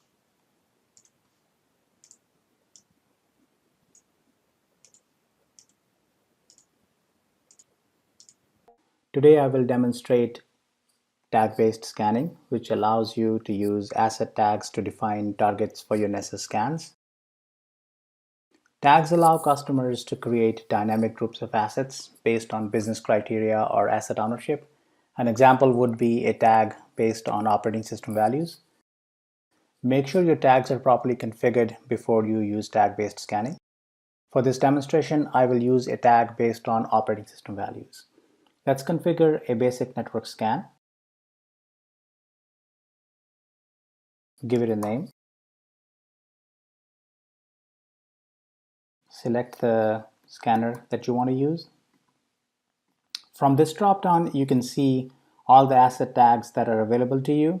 You can select one or more tags. You can view the assets that fall under those tags. Go back to the scan configuration screen. Save the scan. From this screen, you can launch the scan. Scanning could take some time. I have already run a similar scan, and let's see the results of that. As you can see, the 4 assets that were tagged by the asset tag that we selected have been scans, and the results are available in the scan results. This covers the basics of tag-based scanning. For more information, To add a new user in Tenable IO. First, we will go to the top left to the More button. When the drop menu comes out, we will click Settings. Then we will go to Users. When the Users screen appears, we will go to the top left and click Create User. A pop-out window will come from the right-hand side where we will now type a username. We'll just put Tom Jones. We will then be required to put a username, as well as an email address. And finally, we will need to put a password. Keep in mind your password must have uppercase, lowercase, a number, and a special character. So we will put a password in now. Finally, we will need to select a role. For purposes of this example, I will select Standard User. And now I will hit Create. You will now see that that user is created, and we can see that the user has never logged on, and it is a standard user. Let's log out and now test this account. Once again, I will put the username, and we will log in as that user.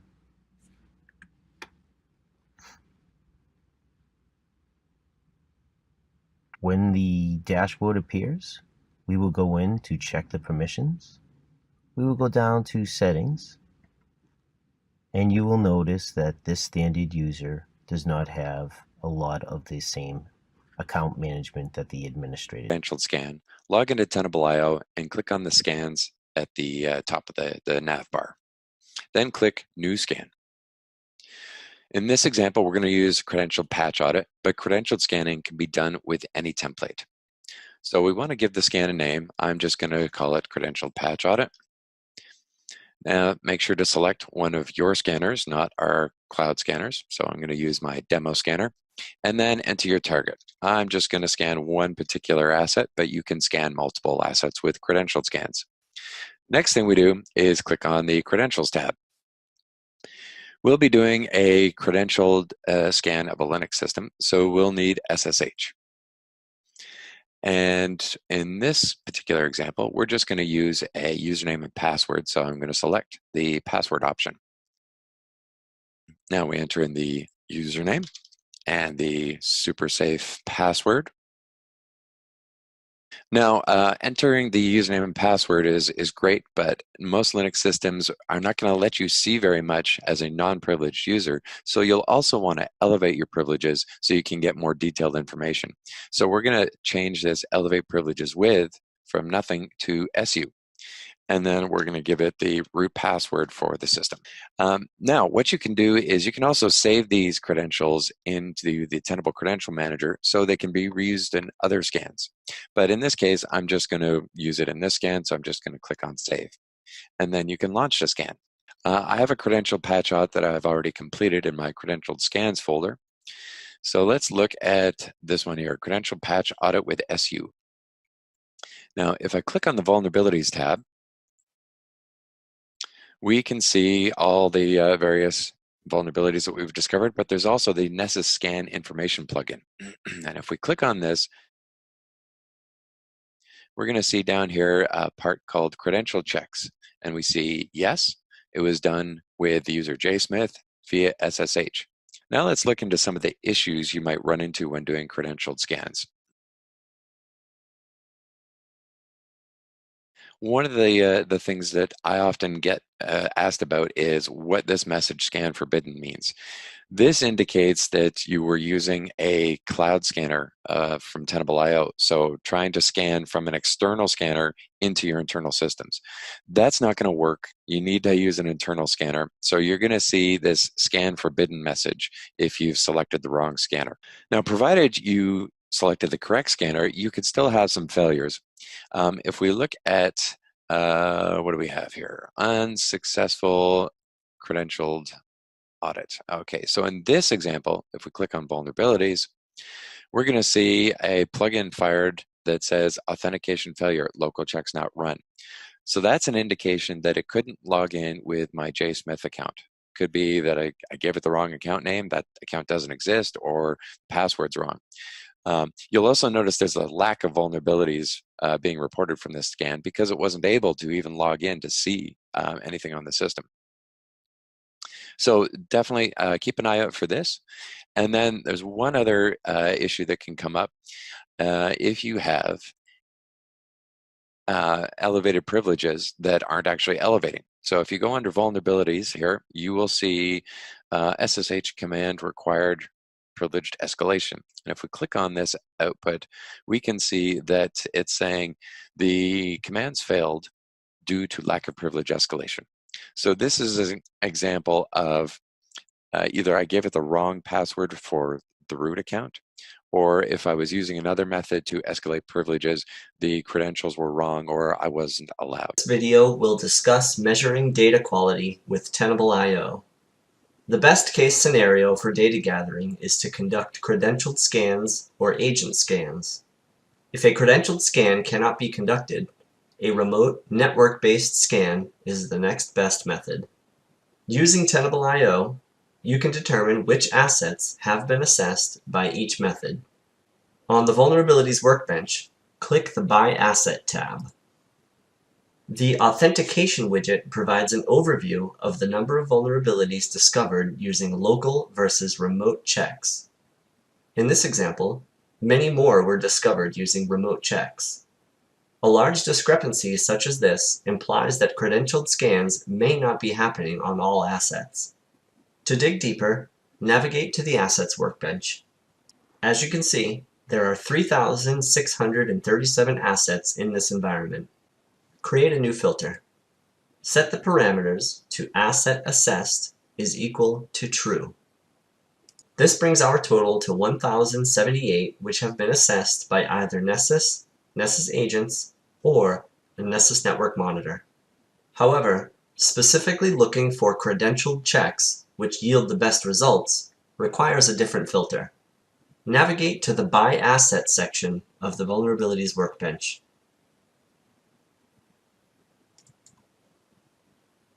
Create a filter for plugin type is equal to local.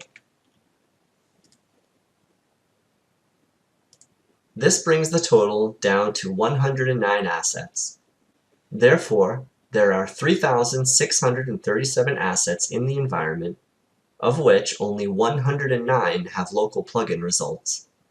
To create the inverse filter, which identifies hosts without successful authentication, change the filter criteria to plugin ID is not equal to 110095.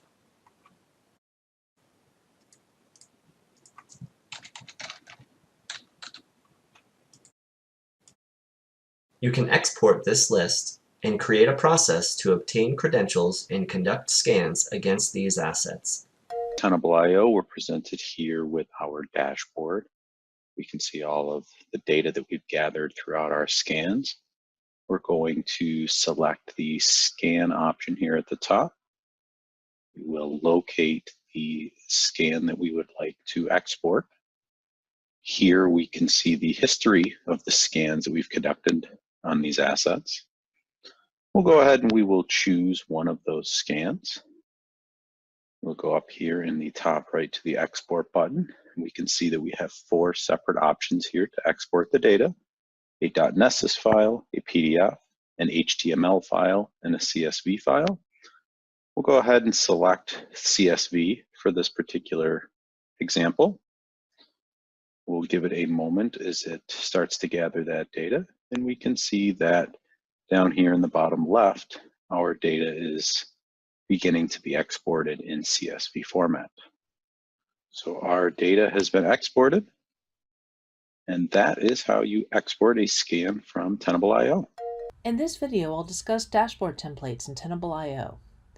By default, the Vulnerability Management Overview will be your main dashboard. This view has no specific focus, however, so it's hard to see from here what needs to be remediated. Tenable IO has several dashboard templates which can help you focus on analyzing specific types of vulnerabilities and which ones to remediate first. These dashboards can be used for reporting as well. Let's say we want to see at a glance how many assets are missing patches and how many patches are missing on each asset. The Outstanding Remediation Tracking dashboard can help with that.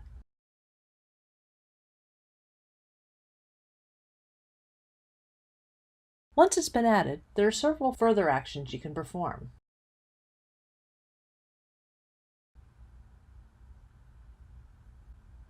Set as default to make this dashboard the default view every time you log in. Filters change the asset focus for all widgets on the dashboard. This currently can be for all assets, by target group, or custom IP range.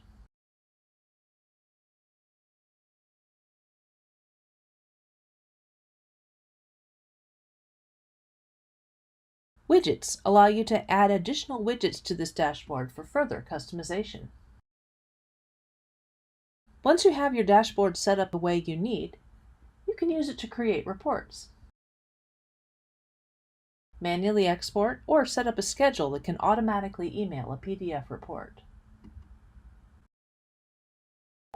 In this video, I'll discuss how to launch a compliance scan in Tenable IO. To add a compliance scan, there are several templates available depending upon the type of audit you wish to perform. This includes Audit Cloud Infrastructure, SCAP and Oval Auditing, MDM Config Audit, Offline Config Audit for uploading network device config files, and Policy Compliance Auditing. The Policy Compliance Auditing template will work well for most of your compliance needs. Give your scan a meaningful name and select a scanner appropriate to your targets.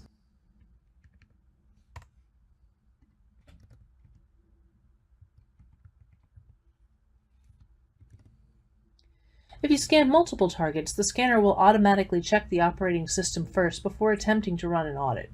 Audits are only run on targets where the audit check type matches up with the target OS. All audits require credentials. The level of permissions in the credentials may vary depending upon the audit checks. Many Windows audits will need an account that has domain privileges as well as registry and WMI access.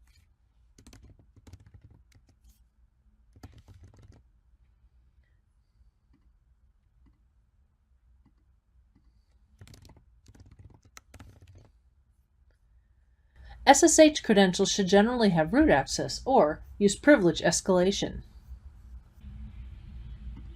On the Compliance tab, select the audit or audits for your scan. You can search by name.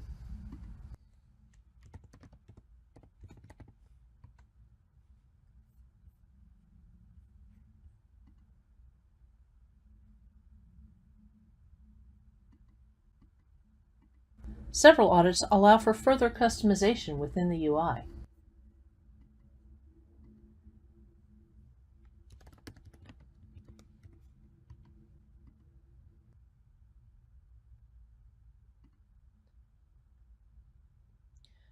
Results are broken into two parts, vulnerabilities and audits. The vulnerabilities section will have just a few informational plugins. The details in these plugins may help you troubleshoot the scan. For example, I can immediately see here that I had credential issues on a couple of my hosts, so will not have any audit information for those hosts. The audit section shows three types of results: failed, warning, and passed. Results with a severity of yellow or warning may indicate that the check could not run for some reason, such as a registry key or file missing. Some audit checks that run an executable may also return a result with a warning severity. That's because there is no pass or fail per se, as there is no benchmark in the check to compare. Instead, there is just the output from the executable, such as in this check. We are going to create a report in Tenable IO. You can create a report from a dashboard view. On the top left hamburger button, we're going to go to Vulnerability Management. And then we're going to go to Dashboard. And we're going to add a new dashboard. I'm going to choose a template. You can customize this as well. Let's choose Executive Summary Template. And we're going to add that template in there. I'm going to edit this template.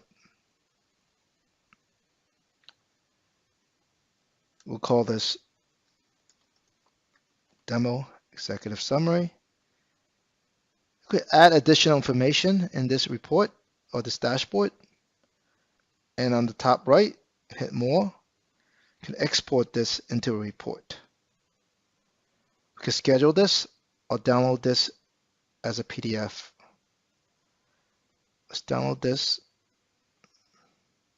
While this is downloading, we can schedule this as well. This could be scheduled daily, weekly, monthly, or yearly. And this could be sent out unencrypted or encrypted.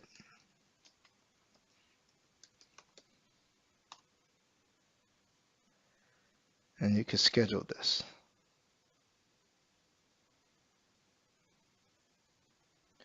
Now let's go back to the report that was completed. I'm going to hit download. And I'm going to open up that report. And there you go. This is how you create a report in Tenable IO. In this video, I'll discuss advanced host discovery scan options in Tenable IO. In a previous video, Launch a Discovery Scan, we discussed a few of the basic options within the host discovery scan template. To recap, name your scan, enter targets, and select an appropriate scanner for those targets. Now let's look more closely at the discovery options.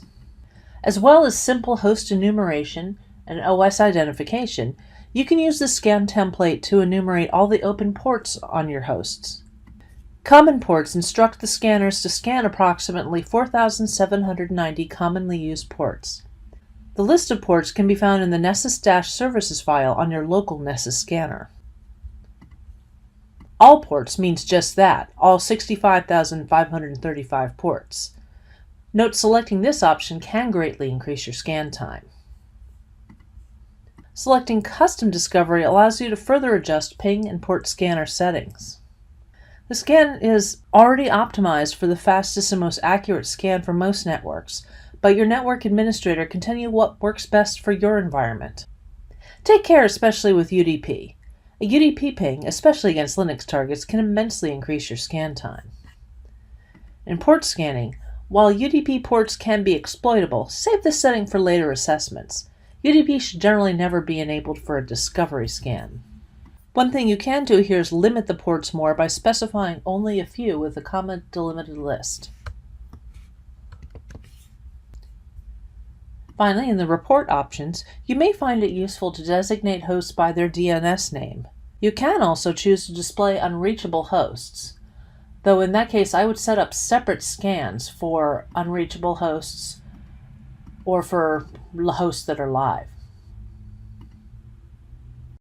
Scanning Azure assets with Tenable IO. I'll be talking about two primary components. An optional component is the Azure connector within Tenable IO, and the required component is the Azure Nessus Core scanner you'll find in the Azure Marketplace. This is the required scanner that's only allowed to scan assets within the Azure compute network itself that connects directly to the Tenable IO. The connector uses an API to ingest or import all of the compute assets that you've deployed or that your company has deployed within the Azure compute environment. So let's take a look at what that looks like. Under settings, we go to connector, and you'll see my predefined Azure connector as I have configured. We'll see that there's an application ID, tenant ID, and the client secret. This allows the API connection from cloud to cloud, from the Azure cloud or Tenable IO cloud to connect to the Azure cloud, and specifically to your tenant. This import is scheduled, in this case, to import every hour, though its maximum import interval would be every 30 minutes. Minimum can be at any time otherwise. Once this has been configured,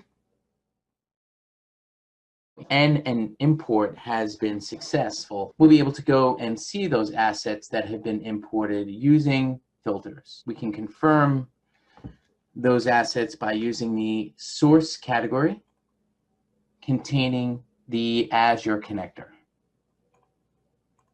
Select apply, and we can see the list of compute objects that have been discovered within the Azure environment. Up until this point, we've not used the scanner at all. This is purely API based, but what we can do is use this filter to apply to a scanner. Traditionally, you can also use the scanner with a predefined network property to scan the network LANs of devices that live on these networks here, but that's going to scan the full range or the full Cedar class. What the connector does is allows us to import those objects directly through the API and applies it directly to the scan. So let's take a quick look at tagging, because tagging allows us to dynamically apply that filter to an Azure defined tagging group. So as assets are discovered or imported through that connector I would populate this group, and it's this group definition that gets applied to the scan. You can see the Azure VM ID specifically for the Nessus scanner that I have deployed. I've used the VM ID to isolate that from the scan group as to not scan it. Let's take a look at the scans, the sensors, and we can see that with my BYOL license and deployment, I've imported a Tenable Azure scanner. Now this scanner is offline for my home lab, but once it's deployed, you'll see it online consistent with the rest of the scanners. But take in mind that this scanner directly is specifically what you've provisioned. These are not shared scanners. That's the scanner that has been deployed through Marketplace associated with your compute environment. Once the scanner is part of your Tenable IO tenant, we can then go and define a scan that includes not only the scanner, but the tags that I've discussed that isolates those compute resources as part of the scan itself. So let's take a look at what that scan job looks like. And you can see that there is a very specific tag that I've defined. That's the tag that we spoke about earlier. And there are no target assets specified by IP, by CEDAR class, by range, or by FQDN. We can also see that for the scanner itself, I have that Tenable Azure scanner associated with the scan. And that's basically all you need. Everything else is pretty standard to scans. We can assess discovery, any type of assessment, reports, or advanced settings with credentials. And these can be specific to the Azure environment credentials. IO AWS connector for keyless authentication and auto discovery. The benefit for configuring AWS connector in Tenable IO is to provide real-time visibility and auto discovery into your EC2 assets. First, what you need to do in AWS is to configure CloudTrail. You need to create a role called Tenable IO connector with the following ID information. You will need your AWS account ID. This information can also be found in Tenable IO guide. So in the policies for AWS, here are the permissions that you will need to follow to configure the policies. In the policy, we're going to follow those configuration. We're going to create the Amazon EC2 policy, and we're going to create the CloudTrail policy. If you have organization, you can create organization as well. So once those are created, these will be the permissions for EC2 in this case. And we have permissions for CloudTrail, and then we have permission for organization. Once that is done, we're going to create the role. To create the role, you're going to choose another AWS account. The account ID number is the number you can find in the guide.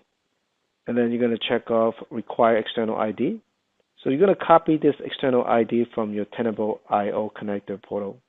Once that's done, you're going to go to next. And you're going to choose policies that you created. You're going to add those in.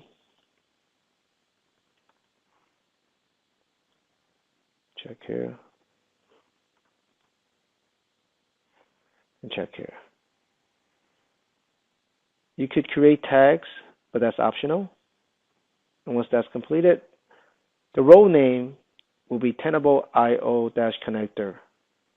And there you go, your role has been created. Next, we're going to go to our Tenable IO portal. We're going to create the connector. You're going to go down to settings, and then connectors. I'm going to add the connector and choose Amazon AWS. I'm going to create a network called demo. Create a name called demo. So the account ID, this is your AWS account ID. Then you save. So now once that's completed, the status changed to importing. And to check that it is importing your EC2 assets, you're going to go down to Assets. Then you will see all your EC2 instances. Add a new Nessus scanner agent, or other sensor to your Tenable IO account, first log on to Tenable IO with your user credentials. Next, select the hamburger button in the top left corner of the screen. Select Settings at the bottom of the menu, then select Sensors. This is now our Sensors Management Console. Each sensor has its own grouping. In this case, we will add a new Nessus scanner. Simply select the Nessus grouping. We now see all the scanners being managed by our Tenable IO instance. To add a new scanner, select Add Nessus in the top right corner. A new display will come over from the right side of the screen. The linking key to add the Nessus scanner is displayed at the top of the new display. Select Copy. At this point, we can go back to our Nessus scanner, select Manage Scanner, and then paste the linking key that we received from Tenable IO. Select Continue, and the Nessus scanner will be added to our Tenable IO instance. Today we're going to cover how to use SSH public key authentication in Tenable IO. We will need a public-private key to start, and then I'll show you how to apply that key to the credentials store and ultimately apply it to a scan. Let's start by validating that key against a known system that I have for that user. So the string I'll use off of my Linux platform is SSH-I, which calls for the private key. The user I'm going to authenticate against at the host that I'm going to authenticate against. So let's validate that. We'll see that we've been successfully logged into the terminal. So now that we've validated, I can exit from the screen, and I'm going to navigate to Settings and Credentials. Add a new credential. Navigate down to SSH. We want to give an arbitrary friendly name. SSH user can be, this should probably match the user that you're going to use. We want to select public key. Before we can change this username, we need to add a file. So this is the public key that I'm going to use, that I've used to validate against using that private key earlier against the system we tested. And once I do that, you'll see that I can change the username. And then if you have a passphrase that locks the private key, we'll want to enter that. And any escalation privileges you want to define with sudo. Typically, they are the same user that you're logged in with and its password, or escalation password. So we'll create that user. And now we see that the new SSH user, SSH credential, is now stored in the Tenable IO credential store. When we go to open up a new scan or an existing scan,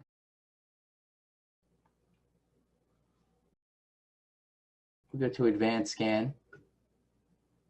Under a new scan, we'll go to Credentials, Add Credentials,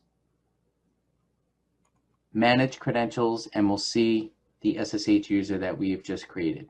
So we can add that to a scan, and of course, as long as we enter a name and all the properties, we can save this.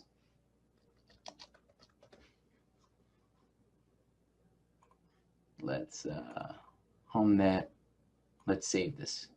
What I wanted to point out is we can also apply SSH keys manually. Instead of using the credentialed store, we can also define the user or credentials on a per scan or per policy basis.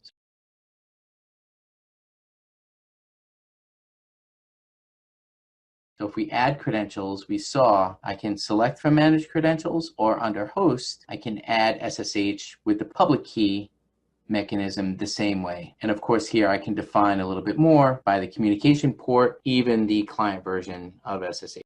I'm going to show you how to sign up for a Tenable.io account. First, open up your browser and go to tenable.com. This will bring you to the Tenable's official website. Then you will see the free trial button on the top right. Then click on it. Once you do, you will see all of Tenable's product in one page. And this time we're going to sign up for a Tenable IO account. So click on Try for Free button under Tenable IO. This will bring up a quick sign-up form you will need to fill out. Once you provide your business information, then click on the Get Started button on the bottom. You will get an email from Tenable, and we will help you to activate Tenable.io account so you can start using cloud-based vulnerability management platform almost immediately. I'm going to show you how to perform an external scan in Tenable.io. First, you need to log into Tenable.io. Once logged in, click on the menu icon on the top left. This will allow you to see the list of enabled Tenable solutions and tasks you can perform. To launch an external scan, we're going to select Scan under Tools. This will take you to the scan page where you can create a new scan job. We're going to click on the Create Scan button on top right. Then we're going to show you the list of available scan templates in Tenable.io and also a brief explanation of each template. We're going to select Basic Network Scan, which is often used for a full vulnerability scan that is suitable for any host. Enter a scan name. If desired, a description and folder to put the result in. Tenable.io comes with cloud scanners, so without you deploying any scanners on your own, you can perform an external scan immediately. We're going to select one of our available cloud scanner here. And next, enter IP ranges or DNS names of your public-facing assets. When finished, simply click on Save and Launch button on the bottom. You can see the scan is now in running state. Once the scan completes, you can click on it to navigate the scan result. We'll cover how to import audit files to Tenable IO. Let's go ahead and get started. First of all, what is an audit file and what do you use it for? In simple terms, an audit file is an XML-based text file used to audit specific configurations, file permissions, and access controls of many platform types. When preparing for a compliance scan, you must first create a template that utilizes the audit files you want. Tenable has created a predefined policy compliance auditing template that is required to be used as a starting point to ensure that all the necessary settings are configured. To access that template, click the three stacked lines in the top left corner, scroll down to Templates, and then click the plus sign to create a template. You'll see the policy compliance auditing template. We're going to go ahead and select that. First, we need to go ahead and fill out this template, and then the last step will be to upload the audit file. So I always think it's a good practice to include the name of the audit file in the name of the template so you know right away what the audit is for. In the description box, make a note of what was changed in the audit file, just a brief summary. And then I'm going to configure this for Windows.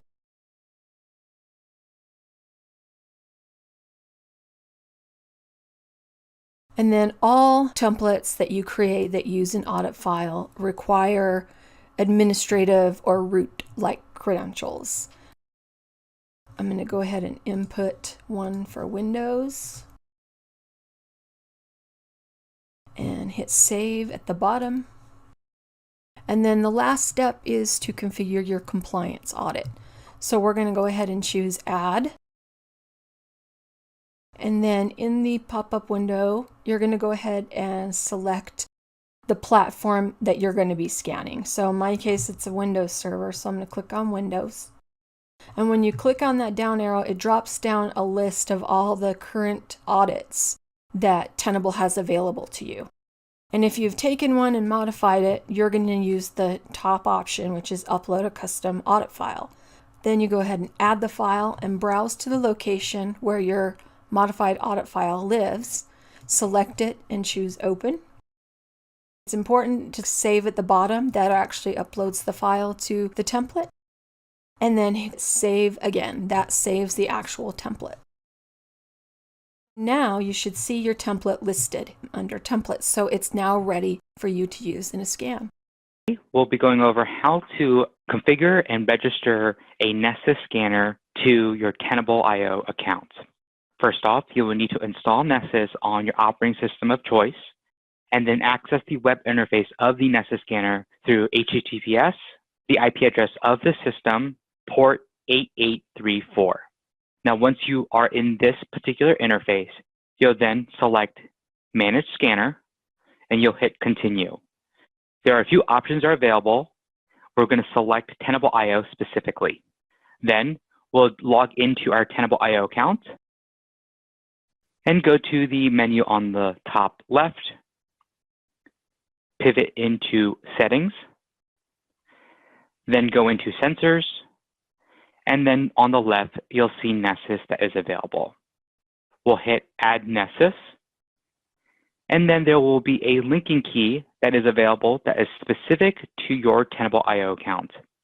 You'll want to copy that particular linking key, go back to Nessus, paste in that linking key, and if you are using a proxy in order to reach outbound 443 to Tenable IO, you'll include that there.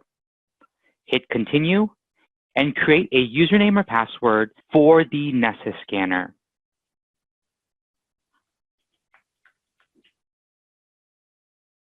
Once that is completed, you should see the scanner show up in Tenable IO. This may take a brief moment in order for the scanner to show up. And now my scanner that I just linked is showing up in my Tenable. We'll be recreating this role for you that expands permissions to enable frictionless assessment for your environment. So now we can go back into Tenable IO and set up the new AWS connector to enable frictionless assessment. To do this, click on Settings and then go to Cloud Connectors. Click on Create Connector and then select the AWS keyless setup. Next, you'll need a name for the connector and then input your organization's AWS account ID. And so this is similar information you previously used and inputted if you had configured the AWS connector originally. So the next step is to create a pre-configured stack in your AWS account. This removes a lot of the manual processes with setting up a role and IAM policy in AWS by using a CloudFormation template. And so once you click Create Stack, you'll see a similar screen in AWS with all the necessary parameters already pre-populated. All you need to do is to click that you acknowledge that you are allowing Tenable to set up an IAM resource with custom names, and then click Create Stack. And so what we're doing now is setting up a Tenable connector role in all the proper permissions needed, as well as setting up AWS Systems Manager for inventory collection. You'll see that the stack creation is actually in progress. And if you click on the various tabs, you'll see that the new Tenable connector role is still being created.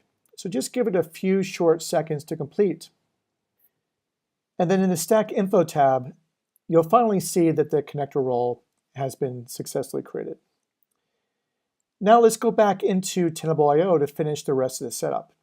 You'll need to click Continue Setup under Step 2 to connect to your AWS environment. And so just give it a few seconds to update. And then finally, let's go into the tag section to select which tags you want to pull into Tenable IO for assessment. One of the best practices we're recommending is to create a new AWS tag that identifies all EC2 instances that should be assessed within Tenable IO, which makes it really easy to select all your assets in the configuration menu. Here, I'll select the tag that I want to pull into the platform, and then click Save. After a couple of seconds, you'll need to confirm your selection one final time, and that's it. You're now off and running. Assess, communicate, and begin remediation activities on Microsoft's proxy logon Hafnium vulnerabilities.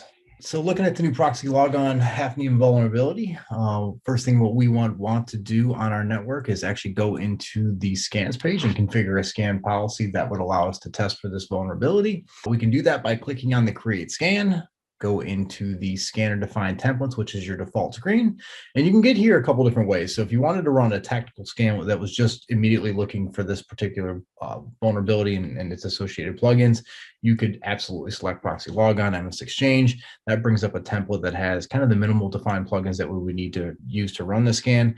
Keep in mind that there's a couple different types of plugins that we have. There are credential plugins that allow us to see the version, vulnerabilities based off version information. And there's also an uncredentialed check, which would allow this to run the scan policy without even configuring credentials. But first thing we want to do is just go ahead and give this a name, set that to a defined scanner. So let's use the demo scanner. In this space, we can either use target groups, select tags, or we can run this based specifically on CIDR ranges or individual assets.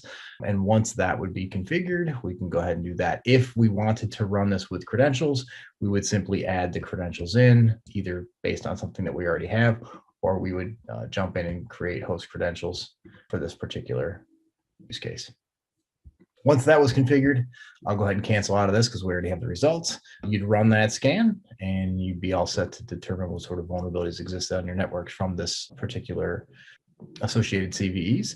If we go out to the default vulnerability management workspace, we can see there is already a dashboard widget that has been defined for this, giving us two things to look at: vulnerable assets and also one that's potentially compromised. Keep in mind that there are 4 different plugins that Tenable has released that will give you an understanding of, based on versioning, that in fact these are the particular assets that are vulnerable, or we have one that's actually looking at compromised aspects itself. So we click into this dashboard, it does bring us into the vulnerable assets associated with this issue. And we can see, if we look at it by plugin count, we can actually see here are the 3 vulnerabilities that we would be looking at that are specific to versioning information. So we have Exchange Authentication Bypass, security updates. There's 2 different plugins for that.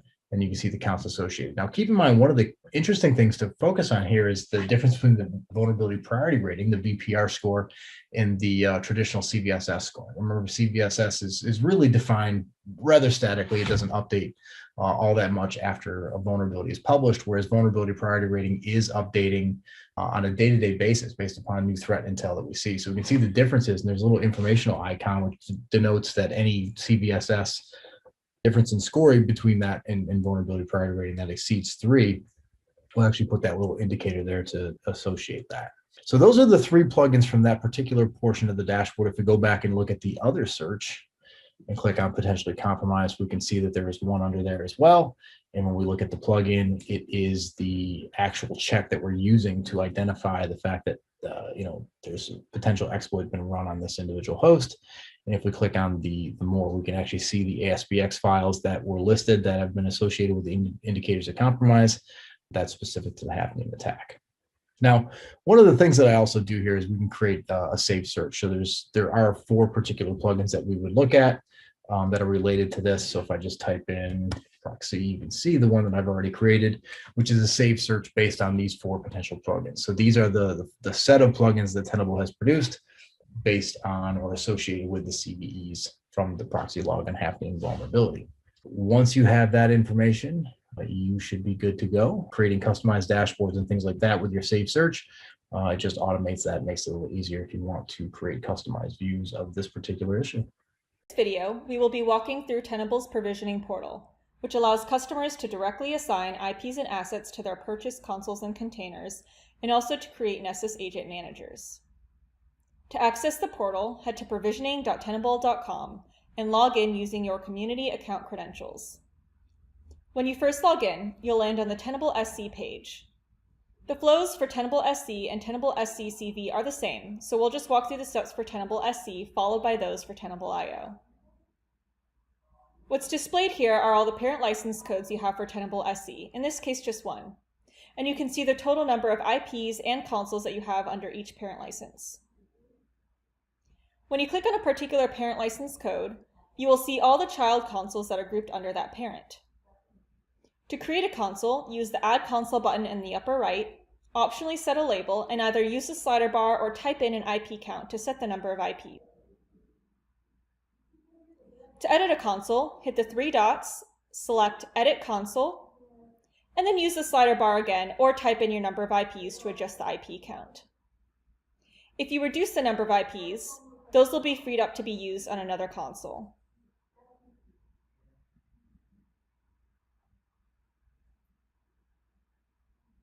You can also delete a console using the Delete Console button. Once you've created a console, you will need to click on this link to go to the products page in Community so that you can set the hostname and download the key file. Note that whenever you edit a console size, you will need to re-download the key and upload to the respective host for those changes to take effect. Also keep in mind that it might take a minute or two for a new console to show up in Community. We also allow you to create Nessus Agent Managers through the provisioning portal. While you can purchase standalone Nessus Agent Managers, we allow you to create one on-prem agent manager per child console, as well as one cloud agent manager per parent license. To create an on-prem Nessus Agent Manager, click on the three dots and select Add On-Prem Agent Manager. Your Nessus Agent Manager will then appear in Community. Alternatively, to create a single Cloud Agent Manager associated with your parent license, navigate to the Cloud Agent Managers tab and use the Add Cloud Agent Manager button on the upper right to create your agent manager. Just note that you will be asked to specify a unique email address, as is required for the creation of any cloud container. Now let's review how to create a Tenable IO container. The flow for Tenable IO is similar. Click on Tenable IO on the left and you'll be directed to this page, which lists all the parent license codes you have for Tenable IO. When you click on a particular parent license code, you will see all the child consoles associated with that parent code. Note that in this case, child consoles are synonymous with Tenable IO cloud containers. When you create a console in the provisioning portal, a cloud container is spun up on the fly, and thus you will be asked to specify a unique email address for the Tenable IO container. You will also be given the UUID for the container. As with Tenable SC, you can create, edit, and delete consoles, and you can shift assets from one to another. And that is it. In Azure. So first thing I'm going to do is start off by creating a resource group, because everything in Azure needs a resource group. So we'll call this Tenable Demo, and I'm going to put it in Canada, Central. There we go. Nice and easy. Already created. Now, next thing I need is a virtual network. So I'm going to create a virtual network. I'll just put it in the Tenable network or Tenable Demo group, and I'm going to call this Tenable Demo VNet. And I'm going to keep the defaults for the IPs, and so not a problem there. I'll just wait for that to finish up. And that didn't take too long. So now we go to the resource. All right, so that's all good. Next thing we want is to create a virtual machine. And this is going to be for my Nessus scanner. So I'm going to call it Azure Nessus 1. Oh, sorry, that's actually create virtual network. Let me try that again. Virtual machine. There we go. Create virtual machine. So put it in Tenable Demo, Azure Nessus 1. And it has already pre-selected the image. I went into, to do that, just to show you, I went into the marketplace and did a search for Tenable and selected Tenable Nessus. All right. Now for password, give it a super secret password here.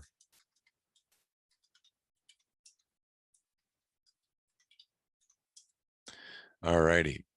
And I'm going to keep the spot instance the same. I'm just going to check on networking. It should put it on the default subnet, and it is, and it's going to give it a public IP address. Okay, so I'm going to click review and create. And now I'm just waiting for it to finish the deployment there. All right, and that resource has been created. So now I'm going to go to it, and I can see there's the public IP address. Now, normally, I wouldn't actually recommend giving it a public IP address.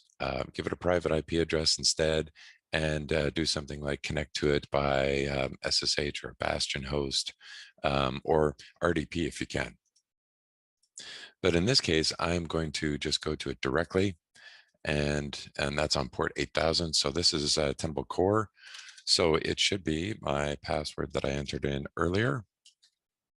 And I'm just going to select reuse.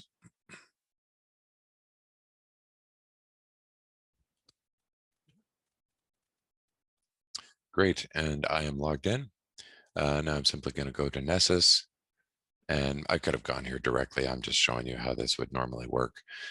So I click on that, and that's going to take me to the actual Nessus page where I tell it it's a managed scanner. I'm going to click continue, and now I need my Tenable IO linking key. So I'm logged into Tenable IO. I go down to settings, of course, click on sensors, click on linked scanners, click add a scanner, copy the linking key, add that in here, and continue. I'm also going to add in a username and password, and then I wait for the setup to finish.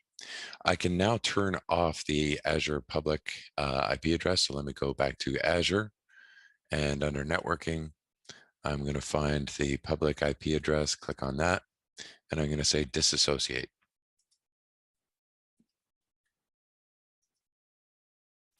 And now that is disassociated, I can delete it. I always recommend deleting the public IP addresses because Azure will charge you for those.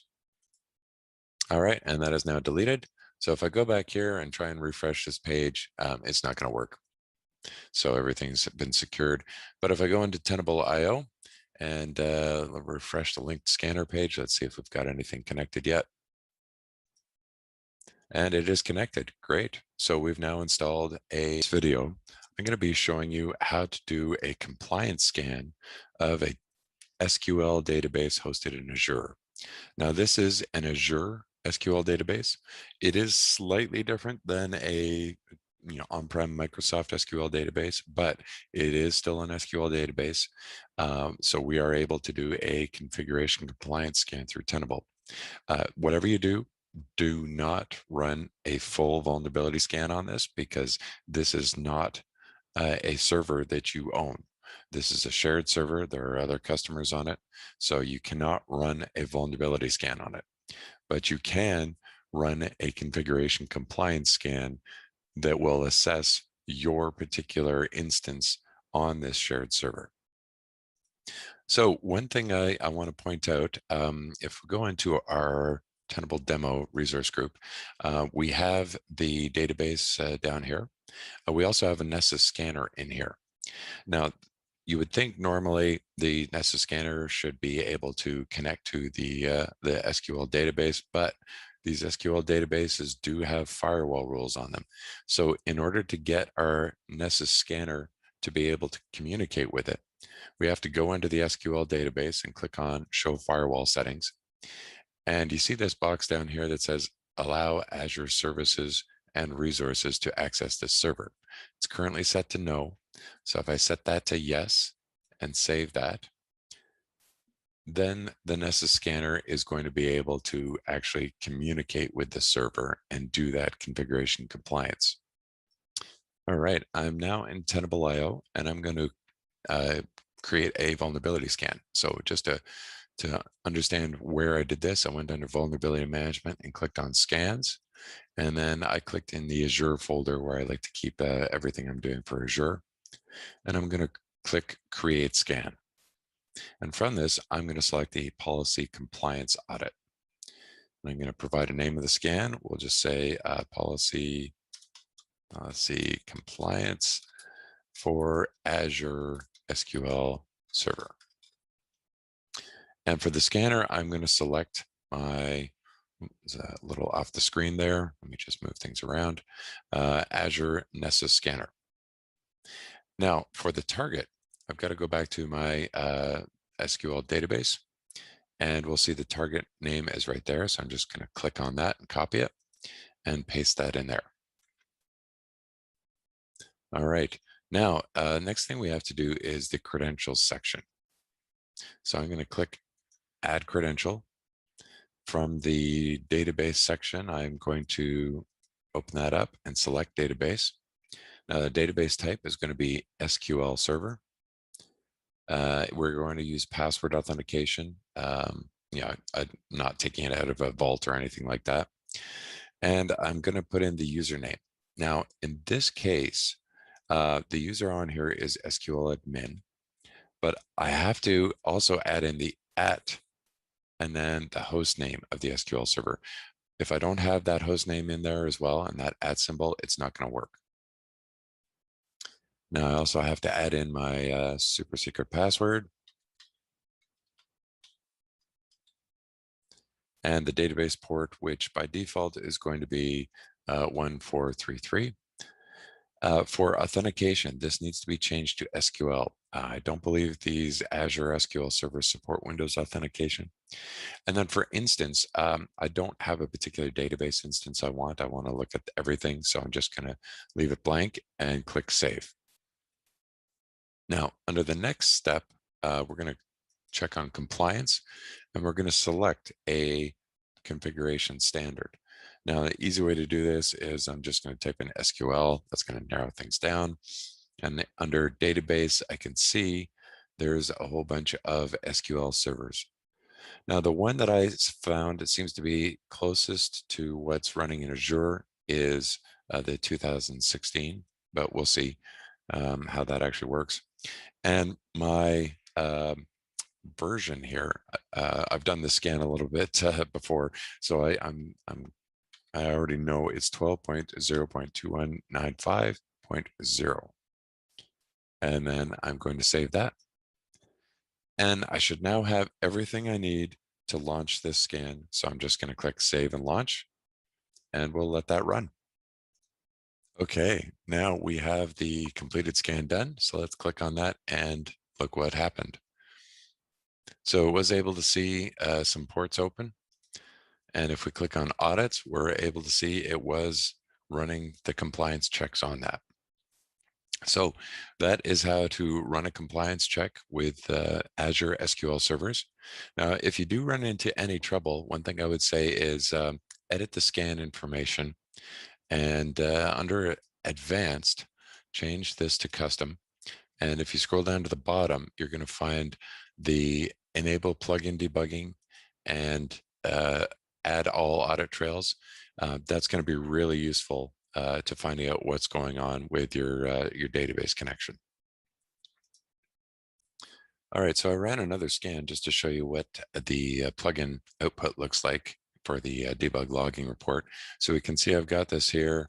I'm going to click on that. That's going to take me into the actual scan plugins. Then click on that debug log again. And we can see it's got an attachment here. So if I click View Attachments, that's going to show me everything that it discovered in the scan from a debug log point of view. And it'll come up with this list of all the logs that it gathered. Now, the one that I find is the most useful is if you scroll down to the database compliance check log. And this is actually showing a packet capture of everything that was going back and forth. So if you scroll down here, you're going to see if there was an error, you're going to see an error message about the login. But in this case, everything went pretty well. So yeah, you can actually see the SQL admin at Tenable, that was successful. So yeah, the rest of this stuff, it definitely would not be this wordy if it wasn't successfully logging in. And if there's an issue with the login, I would generally look at the credentials, the firewall rules, and see what's misconfigured there. So I hope that was helpful. Thanks for products for use with Microsoft's recent Print Nightmare vulnerability. Tenable released a number of plugins used to detect the presence of this vulnerability shortly after its disclosure. Print Nightmare is a remote command execution vulnerability existing in the Windows Print Spooler service, improperly allowing privileged file operations. An authenticated remote attacker can exploit this to bypass and run arbitrary code with system privileges. To begin, please make sure you've utilized the Tenable security blog for some background on this vulnerability. Using this blog, you can quickly link out to our released plugins for an overview, and we'll walk through these shortly. Now, scrolling down a little bit, you can see we'll highlight our VPR score right here. Tenable uses our proprietary vulnerability priority ratings to score vulnerabilities, and this gives us the ability to dynamically increase this score as threat activity becomes more widespread. As expected, we've seen a steady rise in VPR score since July 2nd, where this vulnerability originated as a 9.2. In the blog on July 7th, we showed it as a VPR of 9.6, and as of today, we bumped that up to a 9.7, so definitely a vulnerability to reckon with. As we scroll down through the bottom of the blog to the identifying affected services section, you can see plugin 151440, which is our print spooler service detection plugin, can be used to begin enumeration. And then you can click on this link near the bottom to jump out to the plugins page and see all the relevant plugins. There are a series of plugins, all enumerated OOB for out of band for the security update, that were quickly released to address this issue. Now, for remediation purposes, of course, we're going to point you back to Microsoft's KB information to understand appropriate remediation steps to patch and things that you need to do to update the registry settings. One of the most recent plugin that we've updated is 151488, which should be utilized post-remediation to ensure that the recommended registry entry has also been applied where the service itself is still enabled. Now let's hop into the product and take a quick walkthrough to highlight how to detect and pursue this vulnerability. From a product perspective, Tenable SC, Tenable IO, or Nessus can be used to scan for this issue, and I'll be using Tenable IO today to highlight this for you. Your starting point is going to be, of course, running a scan. So if we go into the scans configuration, click on Create Scan, and go over and down to the tactical scan section. First thing we want to notice is that we did create a tactical scan called Print Nightmare that would directly go after this particular vulnerability. Of course, at any point in time, you could use the basic network scan, which will also have those plugins enabled. Or if you're using your advanced network scan policy, you can utilize that as well. You just want to make sure that the Microsoft families are, of course, enumerated and enabled in that. So for all intents and purposes, once we configured the scan and ran it, we have two choices. We can go directly into the scan result itself, which would work, just like as if we were in Nessus, but today we'll drill into Tenable IO. There's your individual scan result, or we can go into the cumulative vulnerability workbench, which is where I'll start. So one of the first things that I did to enumerate this vulnerability was create a couple saved searches. The first one I used, which we'll just go ahead and grab this, would be for the print spooler service detected vulnerability plugin, and that gives us the ability to identify that I have eight hits for this, 8 assets that would fall into that issue. The second one that I configured was more specific to all the CVEs that fall under that. And you can see I can open up my filter. You can see it's directly related to the CVE, just doing that search, and then showing off all the vulnerability plugins that we enumerated and kind of reviewed earlier in this video. Quick thing to look at, we can go ahead and drill into the exposure related to the registry check. This gives us the ability to go into the output and see the specific information coming back from that key configuration. Now, there's an even easier way to enumerate this. So if you just click on vulnerability management, go to the overview section in Tenable IO, we used to have the proxy logon widget that used to enumerate this information. We've changed that up to bring into Print Nightmare so that we can very quickly access that information. You're missing patch. Again, this will drill directly into the issues related to the patch.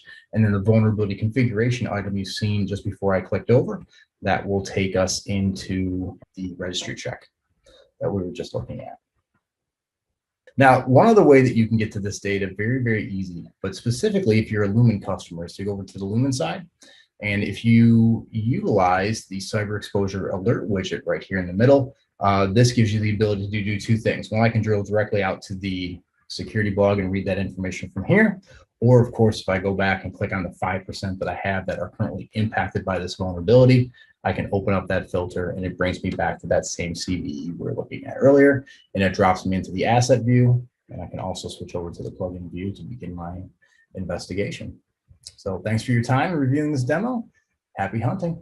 In this video, I will provide a high-level overview of the PCI ASV workflow.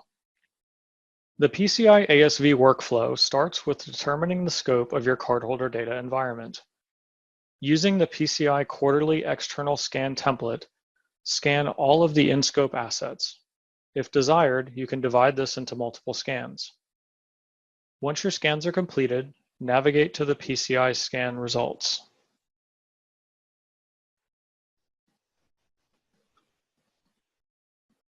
View the results.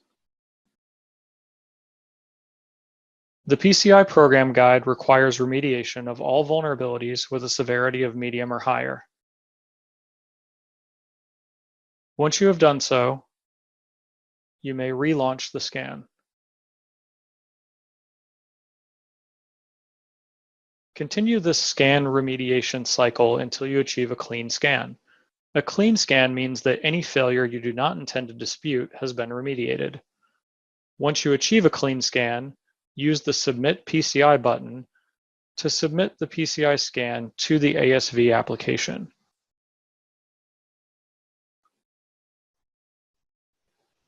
When you submit the scan to the PCI application, it will appear in the New Scan Results tab. Select all the scans that are in scope for your attestation and click Start Attestation. This will create an attestation report within the In Remediation tab. Select the item, complete the name and owner fields, verify the list of in-scope assets, and submit disputes for each failure you wish to dispute.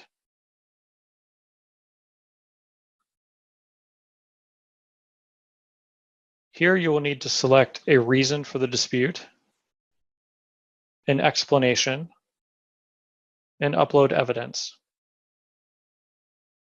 Save your dispute. The Clone Disputes button will pull forward all disputes with matching vulnerability and host combinations, which is a time-saving feature.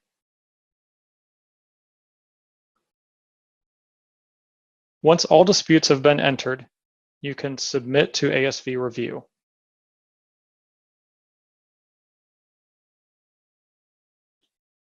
When the scan is in ASV review, you will sometimes notice the information requested icon, which means that our assessor requires additional information about one or more disputes. You can navigate to the disputes section, find the item with the information requested, to find the note from our assessor.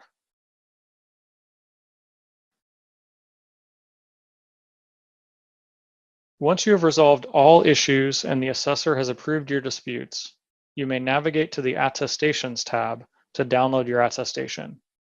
Thank you for listening to this high-level PCI ASV workflow.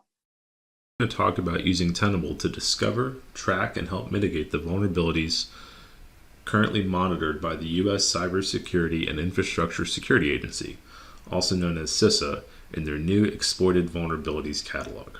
On November 3, 2021, CISA released Binding Operational Directive 22-01, reducing the significant risk of known exploited vulnerabilities. This requires government agencies to address a catalog of vulnerabilities that carry significant risk to federal information systems. With this new catalog, CISA is targeting vulnerabilities for mitigation that have known exploits and that are currently being used by malicious adversaries in an ongoing manner. Tenable IO customers can use this targeted list from CISA as a way to focus on vulnerabilities in their environment that may have a higher risk associated with them. To filter on these vulnerabilities, navigate to the Tenable IO Vulnerabilities Workbench, and we're going to add a filter for these CVEs. Simply paste the CVEs that you want to track. In my example, these are all of the CVEs that are due on November 17th, and click Apply. You can then sort this by VPR, you can sort it by CVSS score, or you can add in additional filters to help narrow down the context. You can also save this search for use to quickly access again here in the Vulnerabilities Workbench or in dashboards.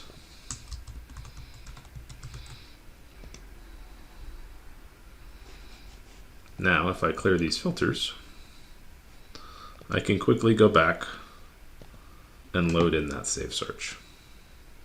Thanks for watching. Video, we will discuss how to use Tenable.io to identify Log4Shell vulnerabilities. Log4Shell is a unique vulnerability because you must use local authenticated nessus checks, remote unauthenticated nessus checks, and the Tenable.io web application checks to most effectively identify Log4Shell vulnerabilities in your environment. Using the Tenable.io web application scanner to identify Log4Shell vulnerabilities is outside of the scope of this video, but there is a separate video on the Tenable product education channel that covers this, so be sure to watch that video as well. Tenable.io has multiple scan templates to identify Log4Shell. Of these 3 Log4Shell scan templates, the Log4Shell vulnerability ecosystem is the most robust and comprehensive. This scan template will conduct local authenticated checks and remote unauthenticated checks. We're expecting many vendor advisories to come in over the coming days and weeks, and the Log4Shell ecosystem scan template will receive these plugins. The other Log4Shell scan templates will not.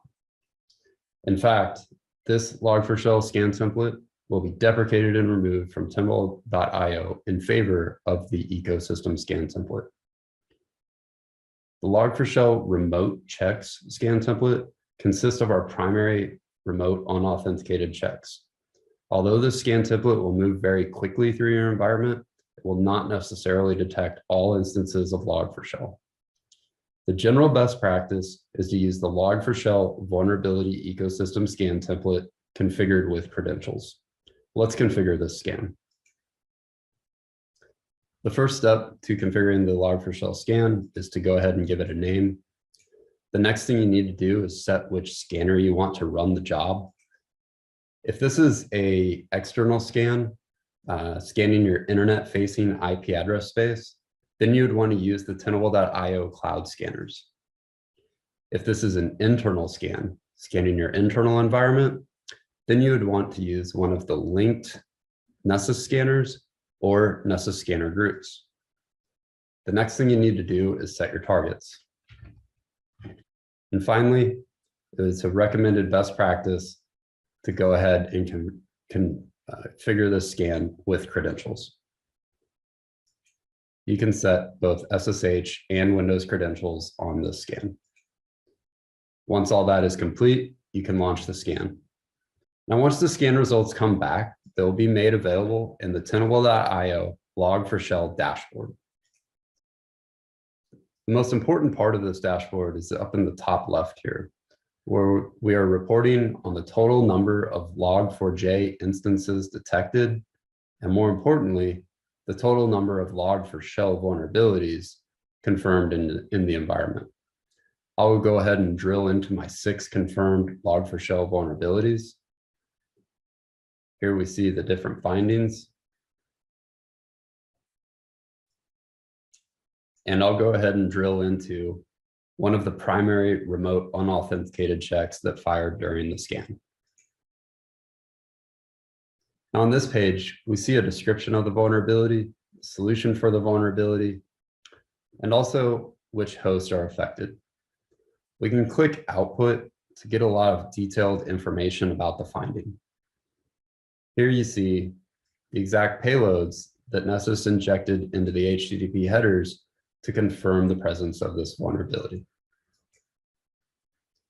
In addition to unauthenticated checks, we also have the local checks as discussed to identify Log4Shell vulnerabilities. So let's see what those look like. Here we see our affected host. We can click Output. And in this plugin output, we see the file path to 2 affected files. The authenticated plugins will also look for Log4Shell vulnerabilities and things like package managers, etc. Now you can also change this to a by asset view to get a comprehensive list of all hosts that are vulnerable to Log4Shell. From here, you can also export these results in various different formats to assist with remediation purposes. Finally, I'd like to point you to our dedicated tenable.com/log4j page. This page is updated in real time, so be sure to check it often, as this is a rapidly evolving situation. But on here, you'll be able to find information about from blog posts, information from our research team, and links to product education videos, such as the one that you're watching right now. El día de hoy les voy a mostrar la funcionalidad de exploración de activos que viene incluido en el nuevo Universal Workspace. Para esto damos clic en el menú principal y dentro de Explore vamos a dar clic en Assets. Una vez que estamos dentro de Assets, lo primero que nos vamos a encontrar es con un dashboard, el cual tiene información relevante cuando se trata de gestión de activos. Por ejemplo, en el primer recuadro vamos a ver que este contenedor de Tenable IO tiene un listado de 587 activos y en porcentaje vamos a poder identificar que un 90,97% de estos activos han sido escaneados en algún momento y el resto, el 9,03%, quedó solo en el proceso de descubrimiento. Por otro lado, tenemos las fuentes de información, es decir, aquellos sensores que han traído la información de estos 587 activos. Dentro de estos sensores, como ustedes saben, está Nessus Scanner, Nessus Network Monitor, Web Application Scanning, Nessus Agent, entre otros. Adicionalmente a la cantidad de activos que ha reportado cada uno de los sensores, vemos en los colores cuál ha sido la última vez que estos sensores han reportado información. Por ejemplo, este Nessus Scanner aparece con 50 dispositivos escaneados o informados en los últimos 7 a 30 días. Otra información que es relevante es la cantidad de etiquetas o tags. Como ustedes saben, en Tenable IO nosotros podemos agrupar distintos tipos de activos según determinados argumentos en etiquetas. En este contenedor en particular tenemos 3 etiquetas, cada una de las cuales tiene una cantidad determinada de activos según los criterios que utilizamos para crear esas etiquetas. Finalmente, podemos ver los activos por tipo y la última vez que fueron vistos. Si se dan cuenta, acá tenemos una aplicación web y 586 hosts, ¿no es cierto? Porque es el 587-1. Y dentro de los hosts podemos ver en colores cuáles son los que se han visto en los últimos 7 días, en los últimos 7 a 30, etc. Si comparamos el color, vemos que 52 hosts han sido vistos en los últimos 7 a 30 días. Si volvemos a las fuentes de información, vamos a ver que de esos 52, 50 fueron informados por un sensor Nessus Scanner y 2 han sido informados por Nessus Agent. Volviendo a las etiquetas, si damos clic, por ejemplo, en la etiqueta de I+D VLAN, vamos a poder identificar que esta etiqueta justamente está compuesta por 18 activos, de los cuales el 100% ha sido escaneado. Estos 18 activos han sido solo escaneados por Nessus Scanner. Por el color vemos en los últimos 7 a 30 días. Vemos que esta etiqueta tiene 18 activos y de esos 18, uno también pertenece a la etiqueta de servers crítico. Y finalmente vemos que esos 18 activos son todos del tipo host y la última vez que lo hemos visto ha sido entre los 7 y 30 días atrás. Ahora, dado que tenemos una gran cantidad de activos, vimos 587 en total, la idea de este explorador de activos es que podamos hacer o ejecutar filtros de forma de buscar aquellos activos que pueden ser de algún interés particular para nosotros. Dentro de esto, nosotros podemos seleccionar si vamos a buscar entre activos asociados a aplicaciones web o activos host. En este caso, para la prueba, vamos a utilizar host. Cuando le doy clic a host, el sistema me va a mostrar absolutamente todos los activos que están listados en este contenedor. Si se dan cuenta, son 586 porque había un activo que era una aplicación web. Ese daba el 587. Dentro de estos 586, a mí me gustaría buscar algunos que tengan características en particulares. Y para eso, esta solución provee de filtros que me permiten utilizar argumentos de búsqueda para poder llegar a activos mucho más específicos según la información que necesito. Por ejemplo, acá vamos a seleccionar algunos argumentos de búsqueda, como el sistema operativo, la red,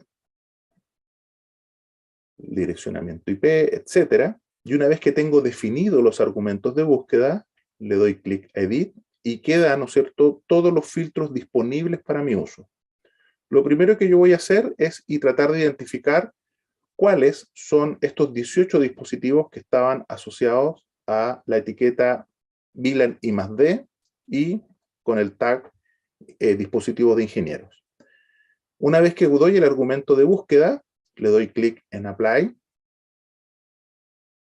y el sistema va y me muestra los 18 activos que están dentro de esa búsqueda en particular.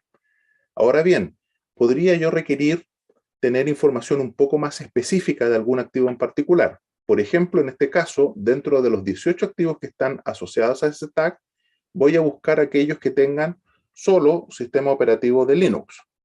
Para eso, escribo mi argumento de búsqueda y nuevamente doy clic en Apply y dentro de esos 18 dispositivos, el sistema encontró el único que tenía sistema operativo de Linux. Si doy clic en el dispositivo, tengo la capacidad de ver algún nivel de detalle mucho más exacto del dispositivo en particular. Bueno, esto lo hemos podido ver siempre en Asset. La gracia de este explorador de activos es que me permite encontrar ese asset en particular según los argumentos que utilicemos. Como vemos acá, esta solución tiene un botón de Advance, a partir del cual yo puedo hacer la misma búsqueda en base a expresiones. ¿Cuál es la ventaja de esto? Es que si yo tengo la expresión, no necesito dar clic en tantos argumentos de búsqueda, sino que puedo cargar directamente la expresión en el modo avanzado y hacer la búsqueda de forma directa. Bueno, amigos, eso es lo que yo les quería mostrar el día de hoy. Que estén muy bien. Un abrazo. Going to talk about some trending widgets in the new Explore overview.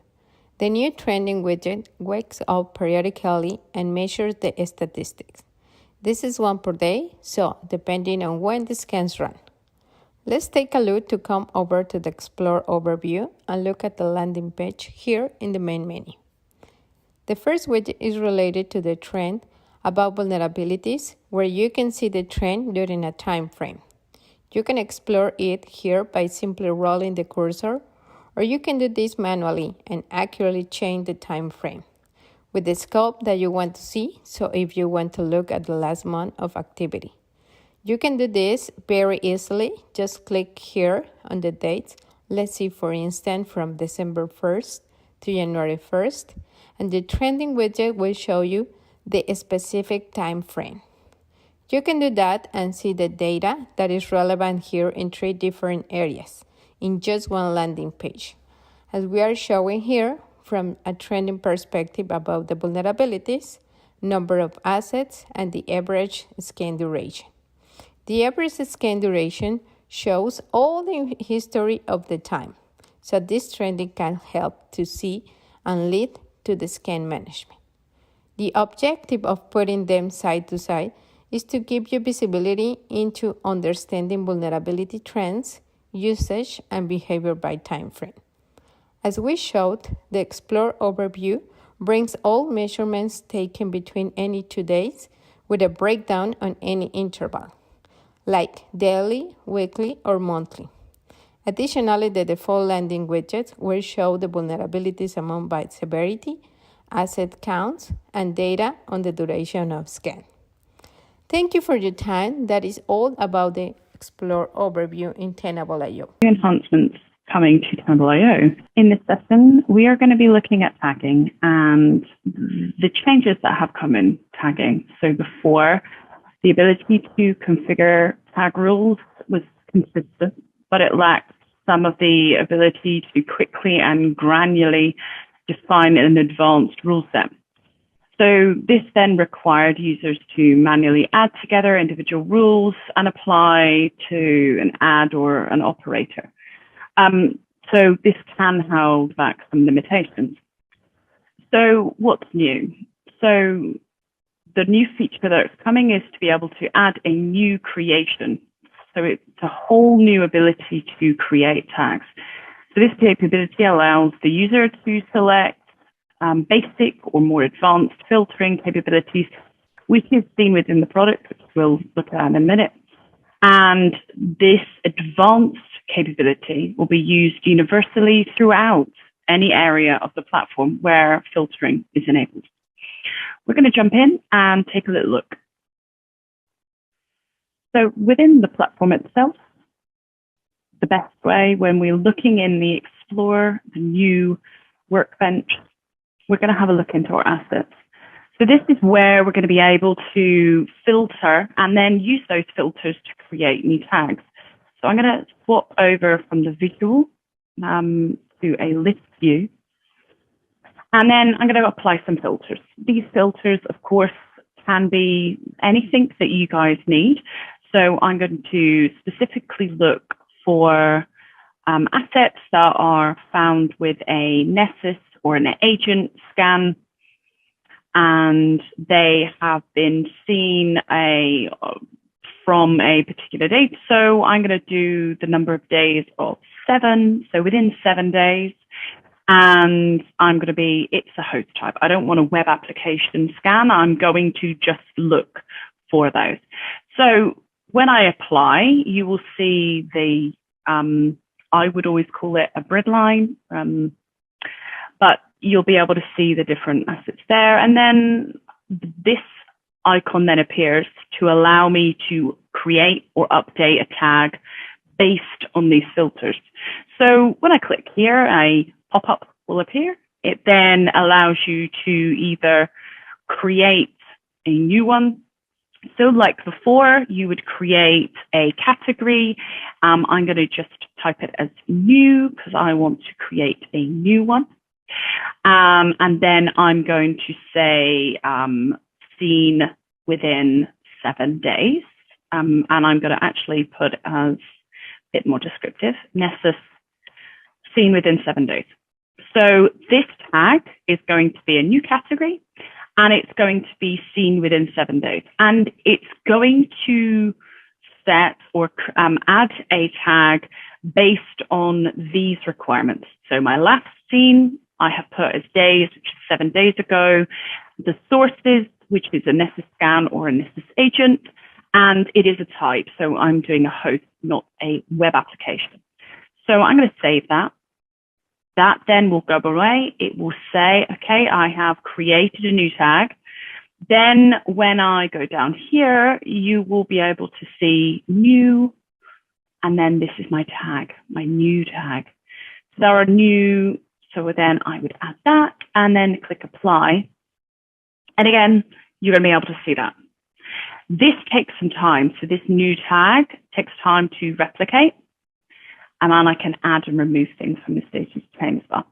So these are all of the systems that will be applied to those. So if I then pop into one of these systems, you are going to then see the created tag from them.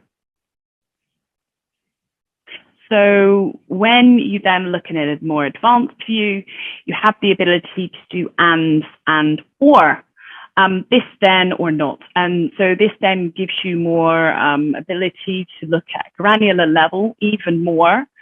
So then it's not just and, it's and or not, the ability to say, okay, well, I want it this status, but I don't want to include anything that has been seen as a discovered only. And so you have that flexibility to be able to pick and choose what aspects. So previously it was just, the granular level was there, but it just takes more time. Now with this simple view, you're able to create them on the fly. Those then can be then utilized by other teams. Instead of using, say, searches, you can then just create additional tagging. Journey to bring together our new Tenable IO platform. Today, I will talk about the new report section that you can find under the Explore workspace here. As you know, as of now, the report section was only available in the classical UI. It is now being ported to the new interface. So let's take a look. But first, remember, we are still on the early iterations of the report section. So the features that I'm gonna show you today are the early features, and more will come later on. So to start, the template report that you all knew before are still the same that they used to be. So you will still be able to find the same report templates that we had in the classical interface. Now, what we added to those reports was the capability to edit those template reports to change, as I have before. I'm gonna write demo report 1 to edit the report information. And what is new is that you will be able to remove some sections of those reports templates or add new widgets to the new through the widget library. So here I'm going to add the asset criticality rating breakdown. Done. And also you will be able to add new chapter. Same goes with a new chapter library that you will be able to select and actually add. So here I'm going to add the asset with unsupported OS. And I'm done.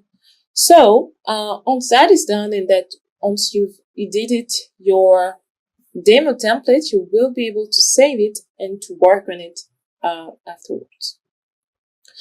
The other new thing on the creation of the reports is also the capability to create custom reports. So by doing it from scratch, I'm gonna create it by saying demo 2.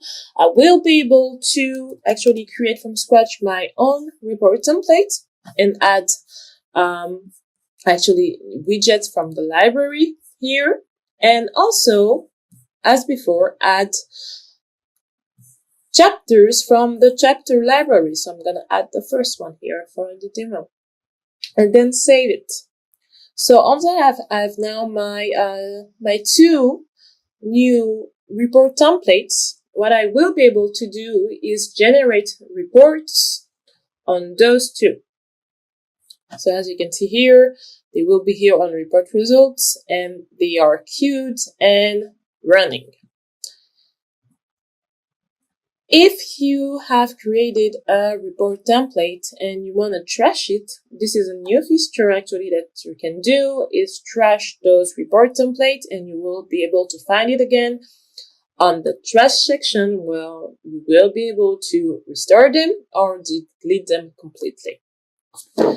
So now back to the report results. Once that is done, so that we have the report result and everything, that we will be able to actually download those report results and see exactly what we added, what we did with those report results on the Tenable IO platform, and also see all the information we added, or just see the detail of the reports. So thank you for listening and have a good day. It's coming to the role-based access within Tenable IO. As it currently stands, Tenable IO have role-based defined in multiple facets of the interface. Users, groups, and access groups, as well as target groups, all areas as it currently stands that you'll need to modify and configure based on the role and what a user has the ability to scan, see, or view. Now, with the changes that are coming, we'll be combining or moving that into a single view under access control. This will allow users to create additional users, to create groups and permissions to define what a user had the ability to scan, see, edit, and view. Now, with these changes that are being made, this helps streamline the capabilities of the role-based access under that single view. Now, one of the major changes that will be coming is how the permissions are going to be defined. The permissions itself is going to be centered around the tagging capabilities within Tenable IO. These changes made will help make it a little bit easier and overall a better user experience that is consistent with the Tenable IO interface. Now, as you're going through and trying to define what the user has the ability to configure, edit, scan, this is where you'll be able to define that. If I'm going through, if I want to scan only my Windows systems and allow a specific group to be able to scan that, I'll be able to define that group, set the permissions to can scan, and from here, the tags I've already pre-created or within the Tenable IO's tagging section, this is where you'll be able to select the tags and create that role. This role then, this permission then can be used to define what a user has the ability to scan, view, or whatever settings that you have set in place. As you're going through and create a new user, you'll be able to still define the role of that user, But now you'll see under the permissions here, you'll be able to select that user as part of that permission. That way, when you create that new user, if there are specific to a certain permission, such as my Windows operating systems, that will make it a little bit easier for you, and knowing that that user will only have the ability to scan my Windows operating system tags. This can also be utilized for groups, but this definitely overall makes it easier to manage the role-based access within Tenable IO. In short, Tenable IO's new changes here will make it a little bit easier and much more improvement over the usability of step in Tenable's journey to bring the Tenable IO platform together. We're going to be taking a look at the findings workbench here. And this is a totally different approach than what we're currently seeing in Tenable IO today. Each finding is going to be done on an atomic level. So each unique instance of that vulnerability is going to correlate back to each unique asset where it was found. And this is completely different than how that information is being displayed today within Tenable IO, but it's converging that asset and vulnerability data, allowing for a single pane of glass to view that information, as well as some additional granularity there. Some big changes up top. We've got the ability to start creating custom search strings if we need to begin looking at this data. So if I wanted to come in here and add in, an additional VPR search filter, if I wanted to, like right now it's all HKLM, VPR equals 9. If I wanted to set that to 10, I could do that manually by entering in that information, clicking search. That's going to easily broaden and expand that search out to include all those vulnerabilities with the VPR equaling 10. Now, if I take a quick look at any one of the found vulnerabilities, it's going to load this page on the bottom here, which is going to bring up asset-related information, IP, operating system, all the information that you're used to seeing, vulnerability information as well. That's that single pane of glass I was referencing before, VPR key drivers, all that information you're used to seeing, vulnerability description information. And now we've got a couple of changes here, a couple of new pathways we can go down when we want to start viewing additional information, either related to the vulnerability itself or the asset where that vulnerability was found. First and foremost, we can come up here and we can go to view all findings. And this is going to essentially take a step back and drill down into that specific asset and all of the vulnerabilities that were detected on the asset itself. So rather than kind of drilling down from a vulnerability perspective, we're taking a look at the asset and all the associated vulnerabilities found on that asset. There's also the findings information section down here at the bottom. And this is going to list out the mechanism used to detect the vulnerabilities on this particular asset. In this case, this is a nessus scan. If it happened to be a nessus agent or AWS connector as well, those would all be listed here. If you drill down into this, it's going to drill down into the entirety of that scan where this vulnerability and asset information was derived from. If we take a step back and move back to our findings page here, we also have the ability to see additional details right here. And this is going to drill down into that vulnerability perspective, giving you that description, solution information up top, as well as the affected asset that we were viewing. A big change here is the ability to cut and paste the plugin output itself. This was not available in plugin output in the former Tenable IO itself. Today in the Universal Workspace, you can now cut and paste directly from the plugin output, which is. I will show you the Assets Workbench functionality included in the new Universal Workspace of Tenable IO. Let's start clicking on the main menu on the left side. Find the Explore option, and inside this, select Assets option. Once we are in this option, the first view is a dashboard where we can see the most relevant information about assets management. This dashboard includes 4 widgets. In this example, we have 587 assets. It's the total assets, and in the pie, we can see some percentages. One is an indicator of the asset scanned, and the other one for the assets only discovered. In the second widget from the right side up, we can identify the sources of information, that is, the sensors that have brought the information from these assets. Within this list of sensors, we can see Nessus scanner, PBS of Nessus Network Monitor, agents, and other sources. Here we can see the number of assets reported by each of the sensors and the last time seen. In this case, the Nessus scanner has reported 50 devices scanned, and those were seen in the last 7 to 30 days. Other information that we can provide in this dashboard is the information about tags and the assets that have been assigned to each one. As you know, in Tenable IO, we can organize the assets in one or more tags. In this particular widget, we have 3 groups of tags. Each one has a certain amount of assets according to the business criteria assigned to the tags. In the last widget, right side down, we can see the asset by type and the last time they were seen. In this widget, we have 1 web application and 586 hosts from the total assets. And taking a look in the bar, we can see which are the ones that have been seen in the last 7 to 30 days. Here, we can see that 52 hosts have been seen in the last 7 to 30 days. And if we go back to the widget by source, 50 devices were reported by the sensor, Nessus Scan, and 2 were reported by Nessus Agent. Let's see a complete example. If we go back to the Assets by Tags widget and click on one of the tags, we will be able to identify that it is composed of 18 assets. 100% have been scanned, reported by Nessus Scan, and last seen in the last 7 to 30 days. Also, by looking at the tags widget, it shows that 1 asset belongs to another tag as well.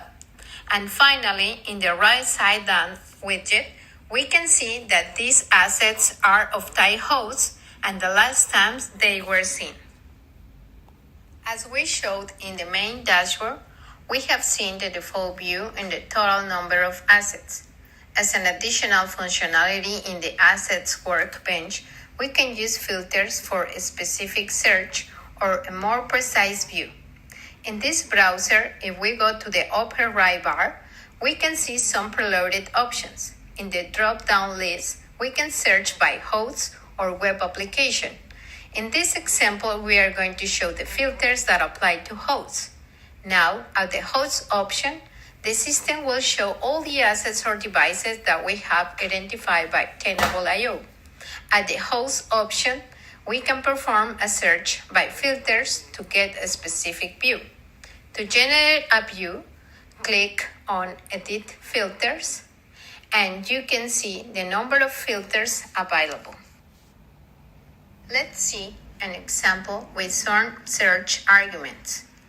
I will use IP address, operating system, and network.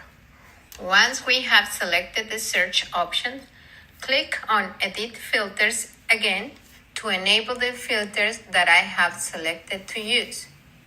Now you can see the chosen filters. I will use the tag parameter as an example. I will check the tag name and the value of the tag. Once we have completed the search information, we click on Apply, and it will show us the devices that match with the filters and information provided. If in this search we want to find more information, we can go back to the filters and select another option. Let's try with operating system filter. We will type Linux and then click in the play button.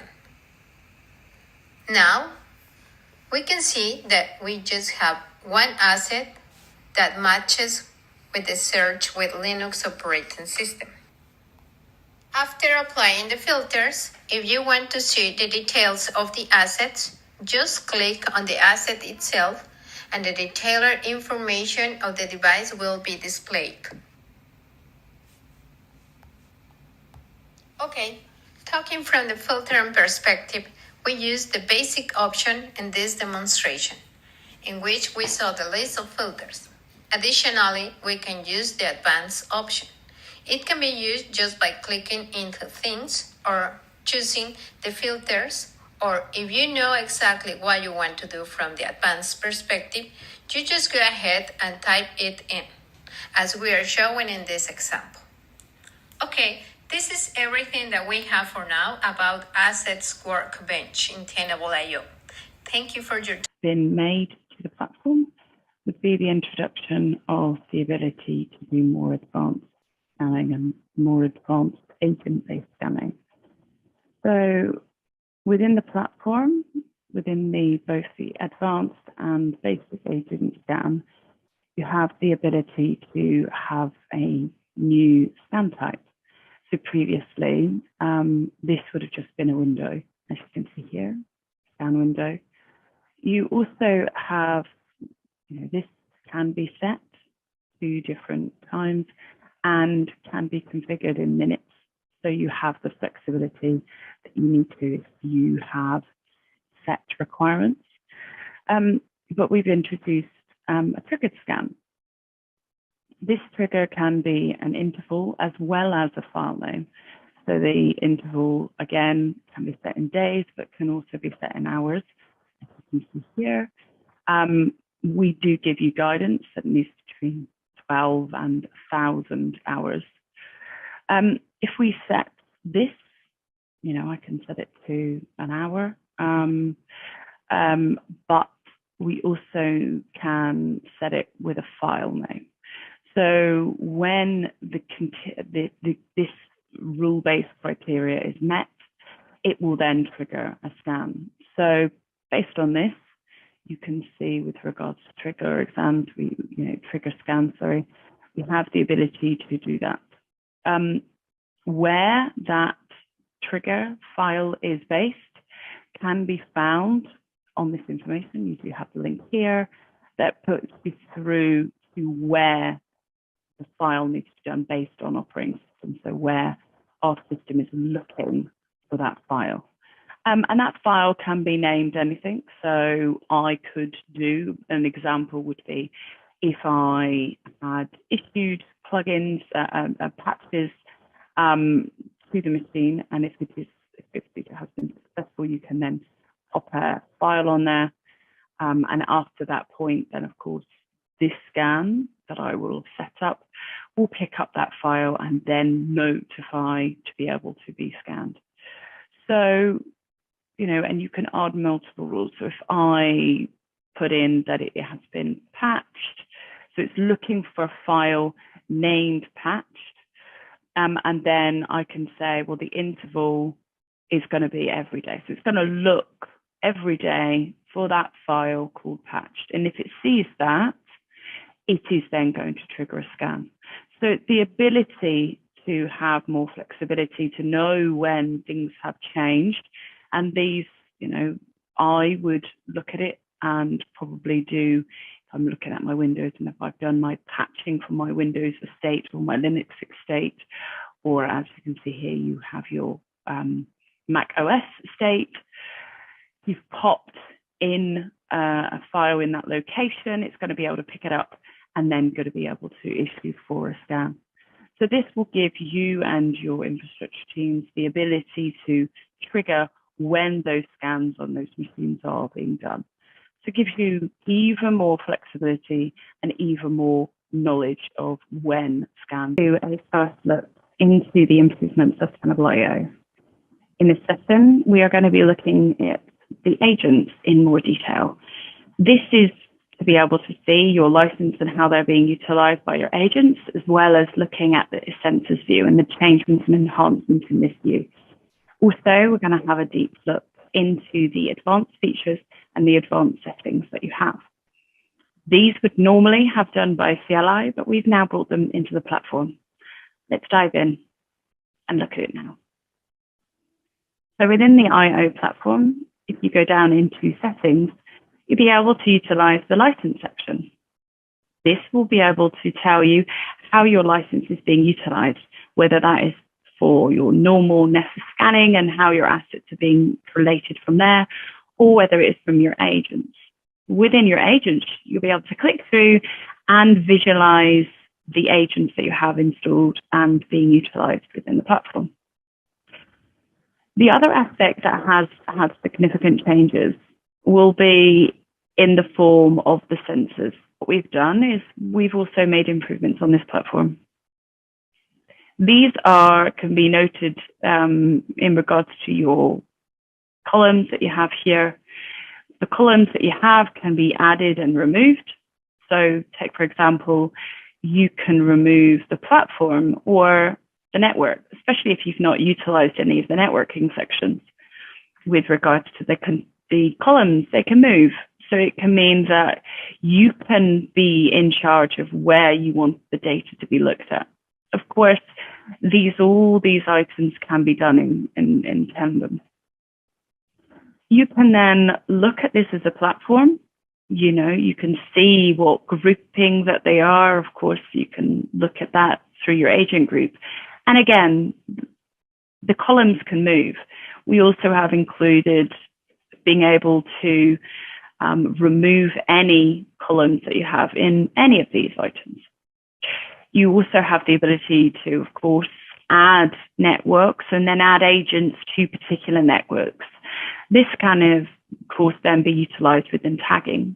Tagging will, of course, be covered in another one of these videos and the changes that are being made.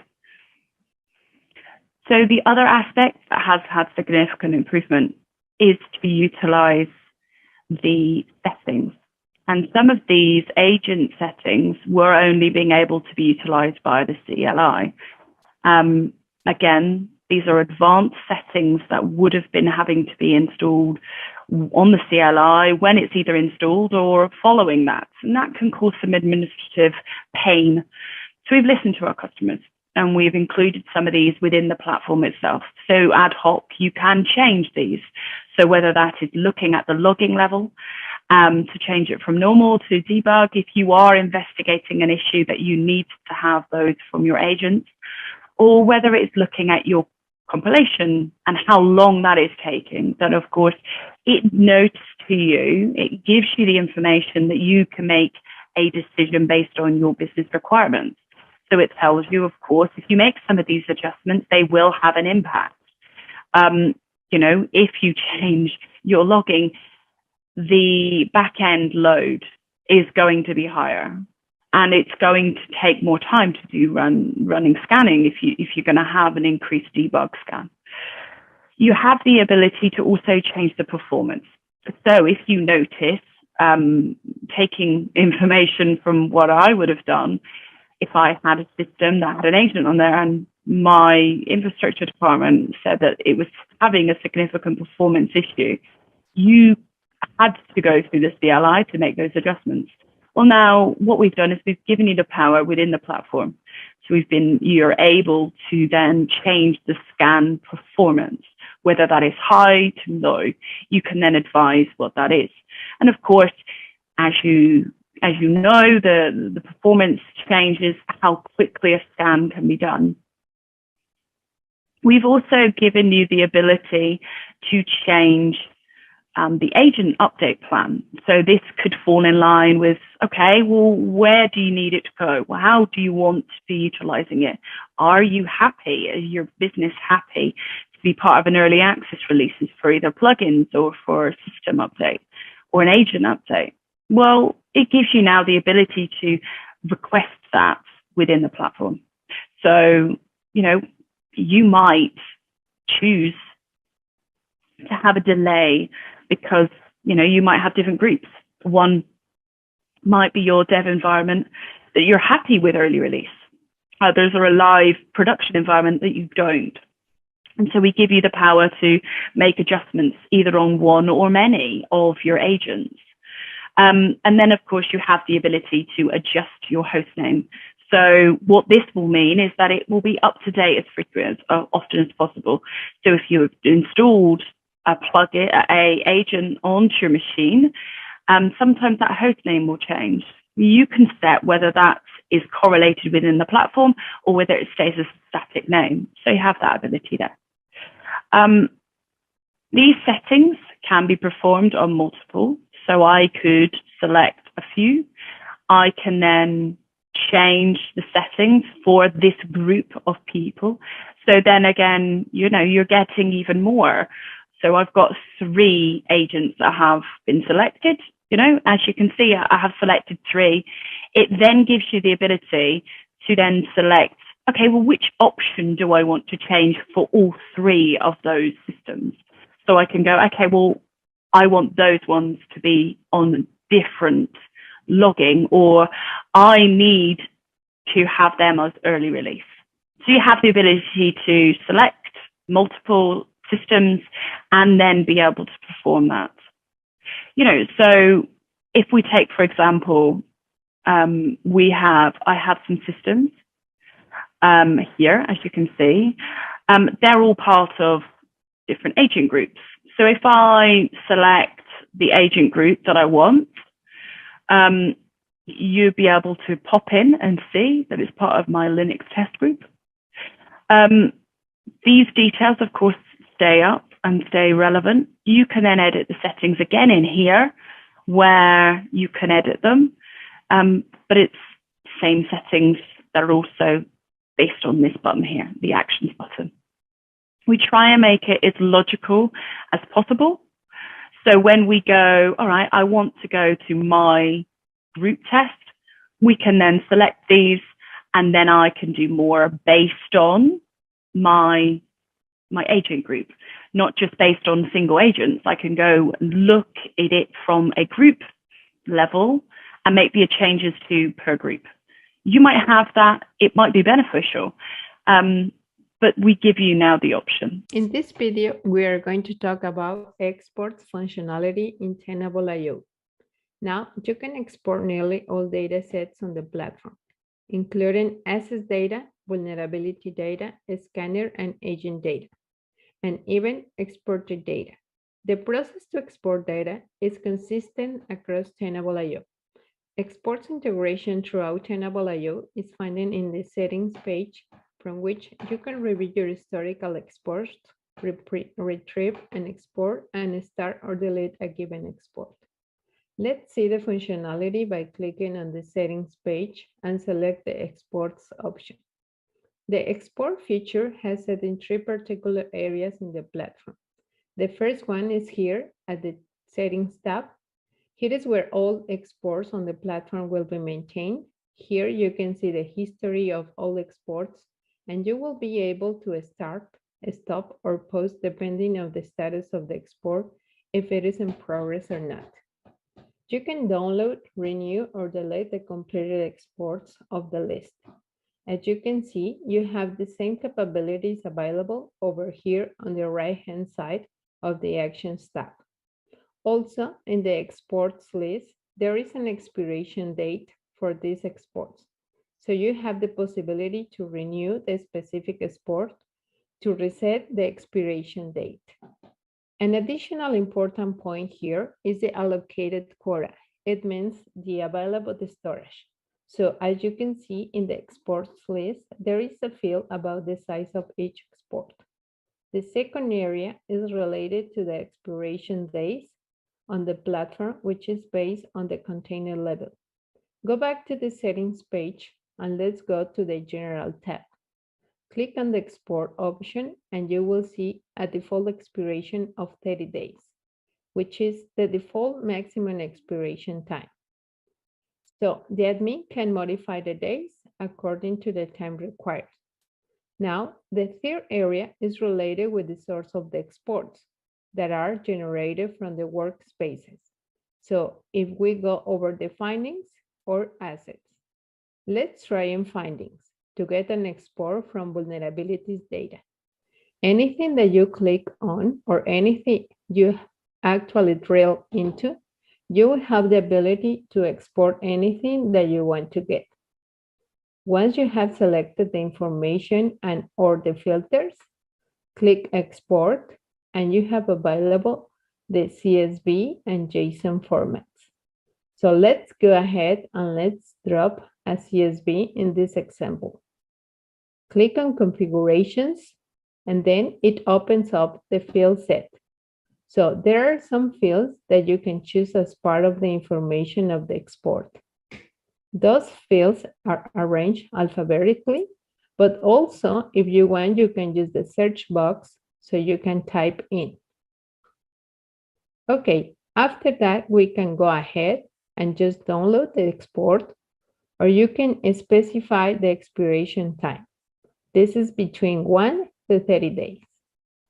Okay, go back to the setting tab and you can see the new export on the list. With this functionality, instead of dropping again the exports, you can come back here and find a particular export or just delete some of them. Okay, well, this is all about exports in Tenable IO. Thank you for joining. Today, we will review the external attack surface management capabilities inherent within Tenable IO. Tenable will use the domain connected to the primary user login account for your instance of Tenable IO to automatically discover new assets tied to your domain once per quarter. To get started, simply log into Tenable IO and open the menu by selecting the 3 horizontal lines in the top left-hand corner of your screen. Then, under the Explore option, select Assets. You'll be brought to the asset database for your organization's assets, which have either been discovered or potentially even assessed with Tenable IO. Now select Domain Inventory to reveal all of the assets which were automatically detected with Tenable IO's Attack Surface Management or ASM solution free of charge. As stated before, the assets discovered will be tied to the domain associated to the user that is the primary account owner. Each individual asset will have its own asset record within Tenable IO, along with a number of attributes associated with that asset. For example, here we can see the host name, the record type, domain, information about where the asset resides, and when the asset was first seen and last updated by Tenable. You can select additional columns by hovering over any of the columns and clicking the 3 horizontal lines next to it. You can see some additional attributes here, such as the asset's name, FQDN, IP address, and even the ports that are available that we found on that particular asset. Any of these attributes can also be filtered on by selecting the left-hand filter icon. Let's say, for example, that I wanted to start hunting certain web applications that resided within Amazon. I could filter down on ports that were equal to 443 and ASNs where Amazon is included within the name. If I wanted to take it one step further, I could even select individual assets and potentially launch a web application scan against those by selecting the assets and then selecting More on the top, and then create web application scan from there. We are today going to look into the asset management within Explore Workspace. So within Tenable IO, if you pop into the menu, we pop into Explore and into Assets. Within Asset Workbench within Explore, this is where you can see all of your assets, not just from host vulnerability scanning, but with cloud resources, web applications, and then having a view of all. So when you select all, it gives you a detailed view based upon your assets that have then been discovered or fully assessed, where these assets have been sourced, where the source has been seen, as well as what type and when they were last seen. And of course, there's a graphical display displaying how long they were seen by. And then we have the ability to see how many assets there are per tag. And there's a long list. So you can scroll through these. When we click on any of these are able to populate back. So we can click on any of these and it will populate to these hosts. And again, this display is interactive and will update. What we're going to do is look at the host vulnerabilities to start with. So this would be classed as your normal VM vulnerability-based scans. As you can see, the filtering has changed. You've got this filter control option. It will allow you to adjust whether you want to see just licensed ones, whether we want to look for web applications, but we're going to look at the web. We're going to then look at the hosts, so we can select what source that we want to be looking at. So for example, I can select an agent-based scan, when it was seen. I'm going to say I want to see within the last 60 days. and I'm not interested in creating of those, and I can click apply. That will then, of course, look at all of my assets, and that will, of course, change this. I can then, of course, pop in a save search and save this. This would then be available to be able to be used previously, so I can name it. I can also create or update a tag based upon my search criteria. And then, of course, this can be then used. When we're looking at vulnerability in the assets, we can, of course, select and look at the actions. This can then allow me to add or remove a tag from a specific asset. Or if you do have Tenable Lumen, you can then adjust the ACR that's associated with that. When we want to select any of these assets, let's say if I want to export this list that are associated with this criteria, I can select all and I can export. This export, which is available, of course, on the other 3 as well. I can schedule it, I can select what format I want, and of course, adjust what configuration I have. So this is the fields that will be available in my export. So again, lots and lots of different things that I might be interested in. As we can see, we can pop into cloud resources. Filtering is near enough identical, but of course it's slightly different. Gives you, of course, which region it wants to, what resource type. And again, within web applications, you have again the ability to look at the filtering and of course see additional filtering if a needs be. What has also come in with the advanced with the Explorer is to be able to use wildcards. So I could pop in a wildcard to be able to display something. So for example, I could put in wildcard gateway. And that will come up with anything that has gateway in its name. As you can see, there's 3 items here. So I also want to highlight the book icon. If you need any further documentation, they could be found within the documentation, and there will be a hyperlink that puts you directly through to our documentation that explains it in much more detail if required. Thanks very much. Within this video, we are going to look at the Explore findings. To get to findings, we click on the menu and pop down to findings in Explore. Within this view, you can see all of the findings based upon what type of scans that you're doing, whether that's host, VM, web vulnerability scanning, or whether that is web application scanning or host audits. Within here, we can see all of them within the same workbench. We have the ability to filter. What I'm going to do is I'll look through and I'll create a filter in a minute. We can select additional filtering. So for example, we can then look at the VPR or target groups or look at the asset tag. This is really important for lots of our customers that have tags. So I can then select a tag saying classification, and this is top secret. And then I can apply that tag on the vulnerabilities that I have. I can then group by either an asset or by a plugin. This again drills down to the level that you wish to do. So if we then take out the tag asset but search, we can then see all of our vulnerabilities per plugin or by asset. So there we go. This again can look at save searches, so I can populate this and say I only want to interested in high or critical vulnerabilities. And I only want to look at active or new vulnerabilities. And I can create the search and the criteria that I want. I can then save this search to be used at another time. And then I can also pull this in and do a more advanced search based upon my criteria. Within here, based upon a plugin or vulnerability, I can then action and export this.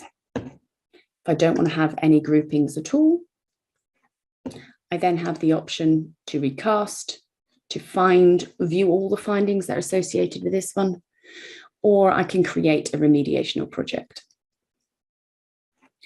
This same view, of course, is in the web application vulnerabilities, where I can do, again, filtering and selecting the filters that I require if I don't have them on my screen. I can then also recast vulnerabilities associated with web applications. If I want to select all of my vulnerabilities, I can then export and then select my format that I wanted, and I can schedule that and add additional fields that I require for my export. This is how you would do it. You would populate this to say, okay, I want to schedule that export every certain amount of days. Within here, again, I highlight you to documentation. This allows you to have more information on not just the findings, but how to create, recast, and accept rules, and the differences, of course, within CVSS and VPR.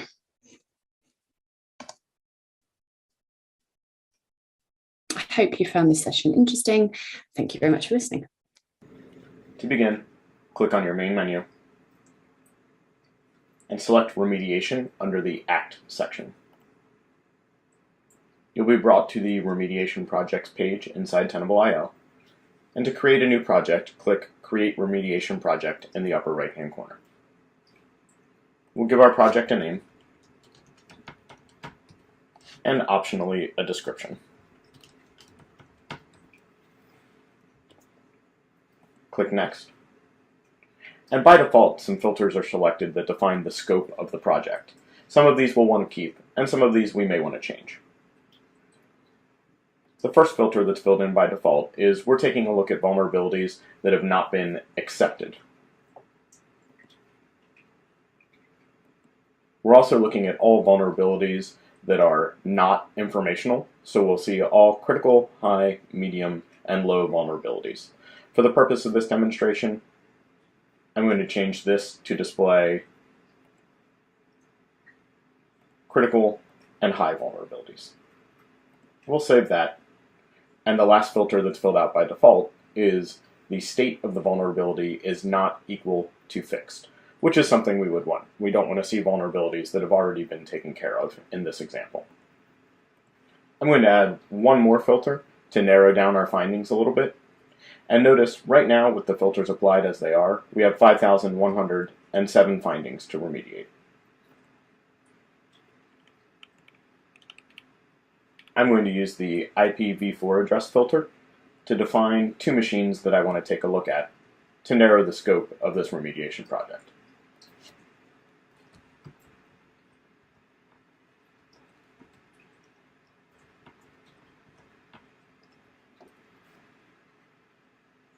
I'll save those IP addresses and click Next. I'll select a user or a group to assign this project to and click Next. And then you can assign a schedule to the project, whether you want it to be completed within a number of days or by a certain date. For this example, we'll say we want it to be completed by the end of the month. Click Save, and your remediation project has been created. You will want to come over, click the three dots next to the project, and click Activate so that the project is in an active state. And now you've created your remediation project. If you click on the project, or if another user who is assigned the project clicks on the project,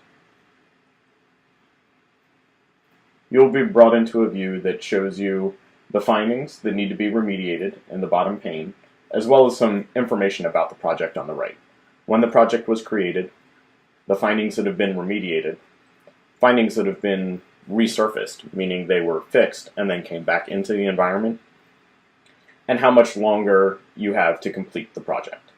You'll also see a progress bar up top to show how far you are in completing the project, but since we haven't remediated anything, our progress bar is at 0%.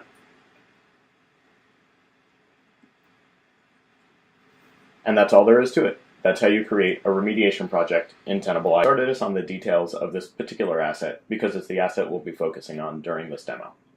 As you can see, this asset has many different findings on it of different severities. We have criticals, highs, and even medium vulnerabilities on this asset. So keep that in mind as we configure our goals. To configure a remediation goal, we'll click the main menu and select remediation under the Act section. Click Remediation Goals and click Create Remediation Goal in the upper right. We'll give our goal a name and optionally a description. Click Next, and now we're going to fill out the conditions for our goal. Some things are filled out by default for us. For example, we're showing all vulnerabilities that are not informational, so lows, mediums, highs, and criticals. We'll leave that there. And we'll also see that we're looking at vulnerabilities that haven't been fixed. So we're just focusing on things that are active in our environment. I'm going to add another filter here so that we're focused just on the asset we were looking at earlier. I'll select Asset Name and paste in the name of the asset from earlier. Click Save. Click Next. And if you'd like, you can set a schedule for the goal. For this demonstration, I'll just leave the default of an ongoing goal. And select Save. So now we've created our remediation goal, and as you can see, we haven't met our goal yet, because we still have criticals, highs, mediums, and lows in our environment. If I edit this goal, and we're going to add one more condition so you can see how the goal changes. We're going to select a filter, and we're going to focus on vulnerabilities that were first seen. And the condition we'll set is first seen older than 60 days ago. So what this filter will do, will let us see all the information we saw before, the specific asset, criticals, highs, and mediums and lows that are active in our environment. But now we've said we want to see all of that information if it's older than 60 days old. We click Save, click Next, and click Save again. And you can see now we've met our goal. So none of our criticals, highs, mediums, or lows are older than 60 days old in our environment. And that's all there is to creating a remediation goal in Tenable. Hello, and welcome to Tenable Security Center Product Education Channel. In this video, we're going to learn how to utilize the third-party tool Selenium in order to record our authentication steps and then utilize that same recording within Tenable Security Center for web application scanning.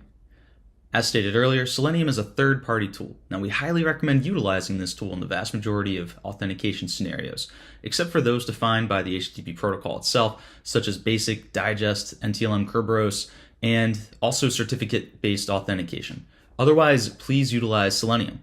With that in mind, let's get started. Now, we first need to install the Selenium IDE browser extension. This can be done in Google Chrome, Microsoft Edge, or Mozilla Firefox. While any of these browsers will work, I'll be performing this demonstration in Chrome.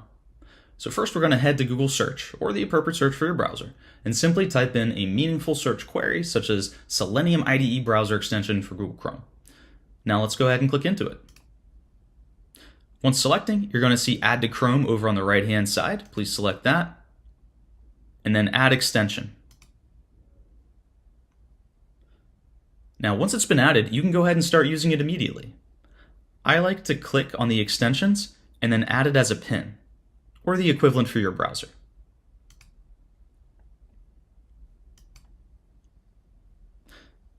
Now that you've opened up the Selenium IDE, the browser extension, you can record a new test in a new project, the top option.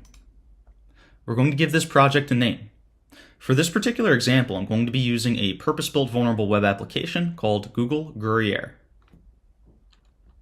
Once you have a project name, select OK, and then enter in the base URL. And then click Start Recording.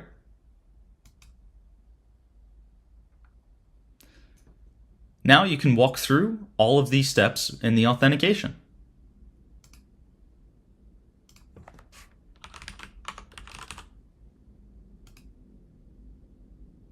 Now that you have completed the authentication, you can go back to the Selenium extension by clicking Selenium in the top right-hand corner,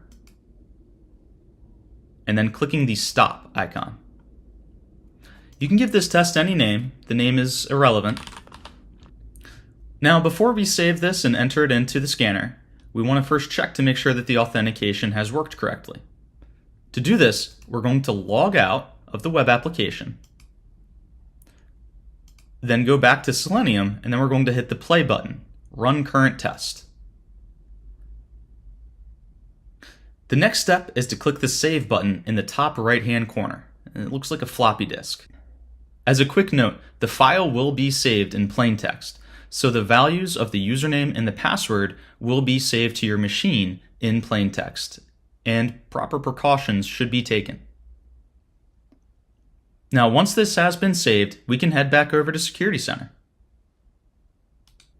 Now that we are back in Security Center, we can finally get started adding our credentials. First, you're going to give it a name. If you want, you can give it a description as well as a useful tag. For the authentication method, you're going to click the drop-down that currently says Login Form, and you're going to select Selenium Authentication. Then you're going to choose the file that you just saved from the previous step, and you're going to add it here like so. Next, you'll give the script a name, and then for the last step, we'll want to head back to the web application. What Security Center is now asking for is a page with information on it that will only appear when you have logged in. In this particular case, you can click on the home page, and then you can look in the top right-hand corner to find the username or the sign out link. Both of those are great options to add to your configuration. So we're going to grab this URL and then the word user and head back to Security Center. I'm going to paste that URL back in, and then I'm going to type the word user and then click submit. Once it's been submitted, we can now add it to our scan. The credentials can be added in the credentials section.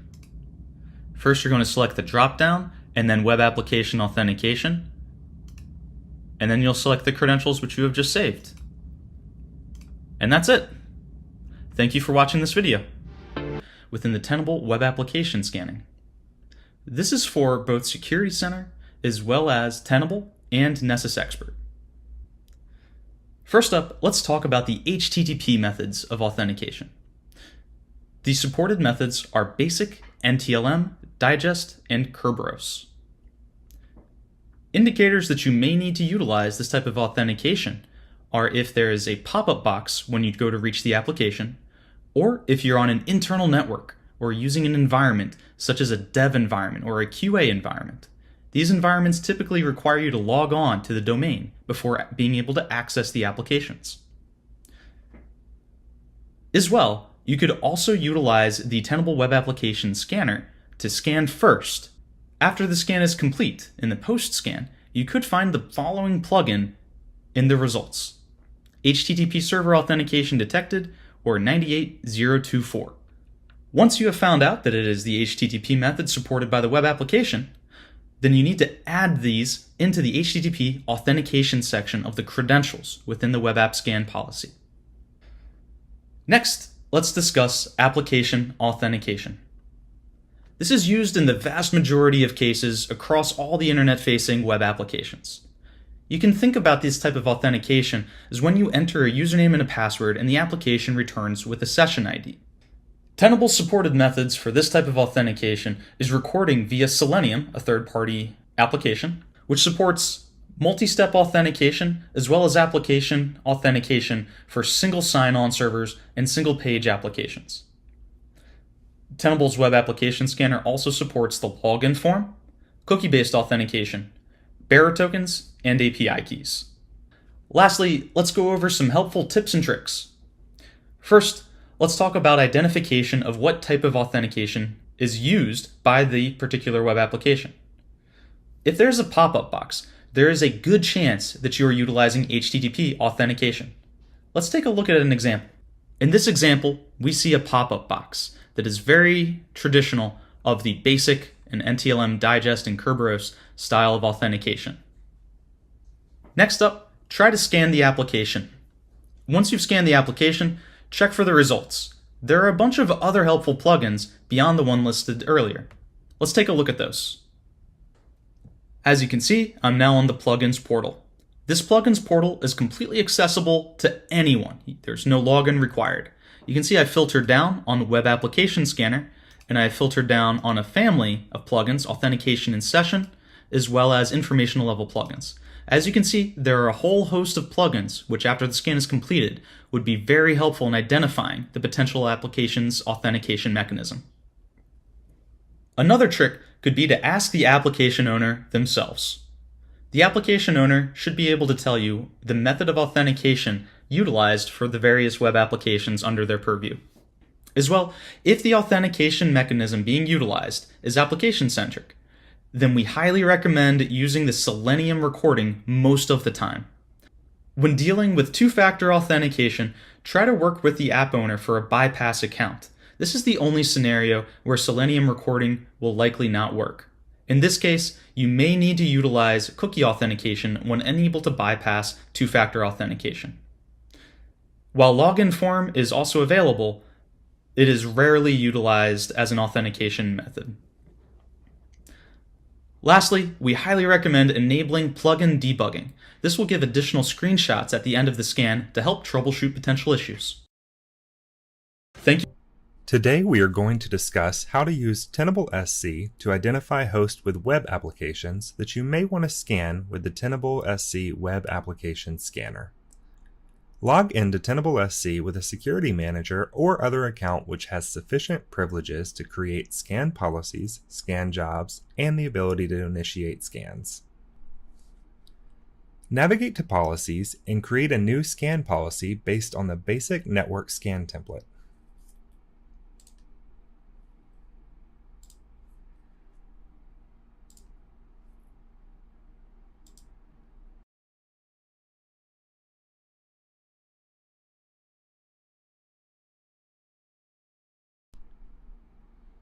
Ensure that you modify the Discovery dropdown to include all ports for the port scan, so you can discover web applications that use irregular ports.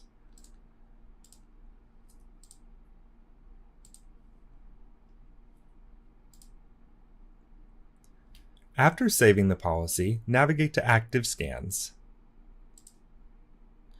Create a new scan job using the policy you just created.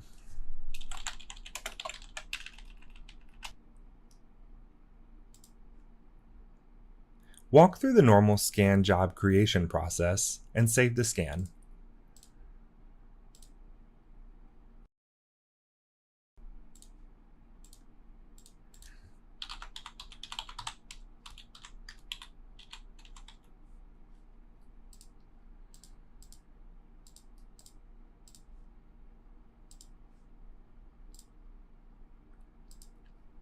Once the scan is saved, go ahead and launch it.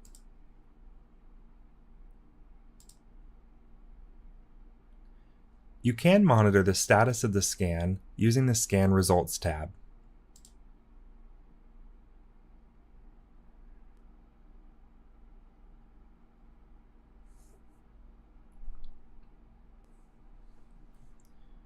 Once the scan is complete, you can navigate to the Vulnerability Analysis tab and create a filter for plugin family is equal to web server.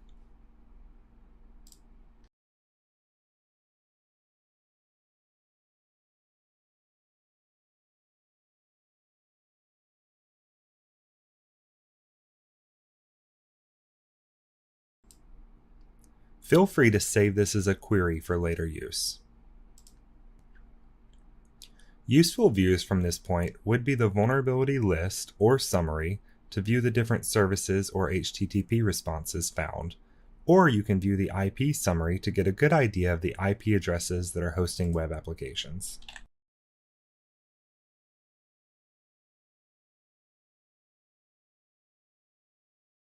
From here, you can export the IP addresses as a CSV to create a web application scan, or use the API to do this programmatically.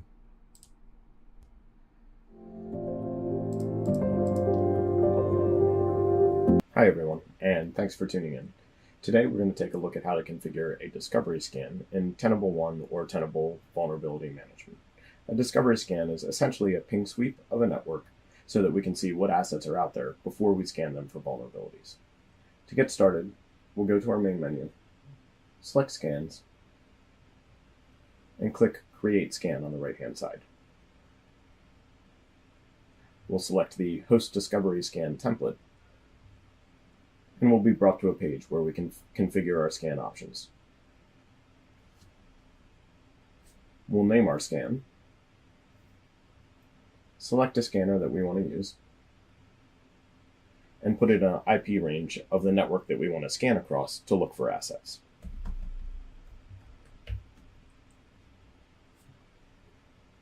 We also have the option to schedule this scan, so if we need it to repeat on some frequency, it can be repeated daily, weekly, and so on. Feel free to schedule this scan regularly if you have a dynamic network and you want to see the asset counts that have changed on the network before scanning them for vulnerabilities. You also have the options to receive notifications by either email or SMS when the scan is completed. We'll leave the rest of the options at the default for this scan and click Save. We'll now see our demo discovery scan in our list of scans, and if we want to launch the scan, simply click the three dots on the right-hand side and select Launch. Our scan will run and do a discovery across the network range that we specified. Note that discovery scans will never count against your licensing count in Tenable Vulnerability Management, as the discovery scan does not scan for vulnerabilities. It only goes to look and see what's out on the network before you scan for vulnerabilities. Make sure you check back soon for more tips and tricks for Tenable One and Tenable Vulnerability Management. Thanks for tuning in. Hi everyone, and thanks for tuning in. Today we're going to take a look at how to configure a discovery scan in Tenable One or Tenable Vulnerability Management. A discovery scan is essentially a ping sweep of a network so that we can see what assets are out there before we scan them for vulnerabilities. To get started, we'll go to our main menu, select Scans, and click Create Scan on the right-hand side. We'll select the Host Discovery Scan template, and we'll be brought to a page where we can configure our scan options. We'll name our scan, select a scanner that we want to use, and put it in an IP range of the network that we want to scan across to look for assets.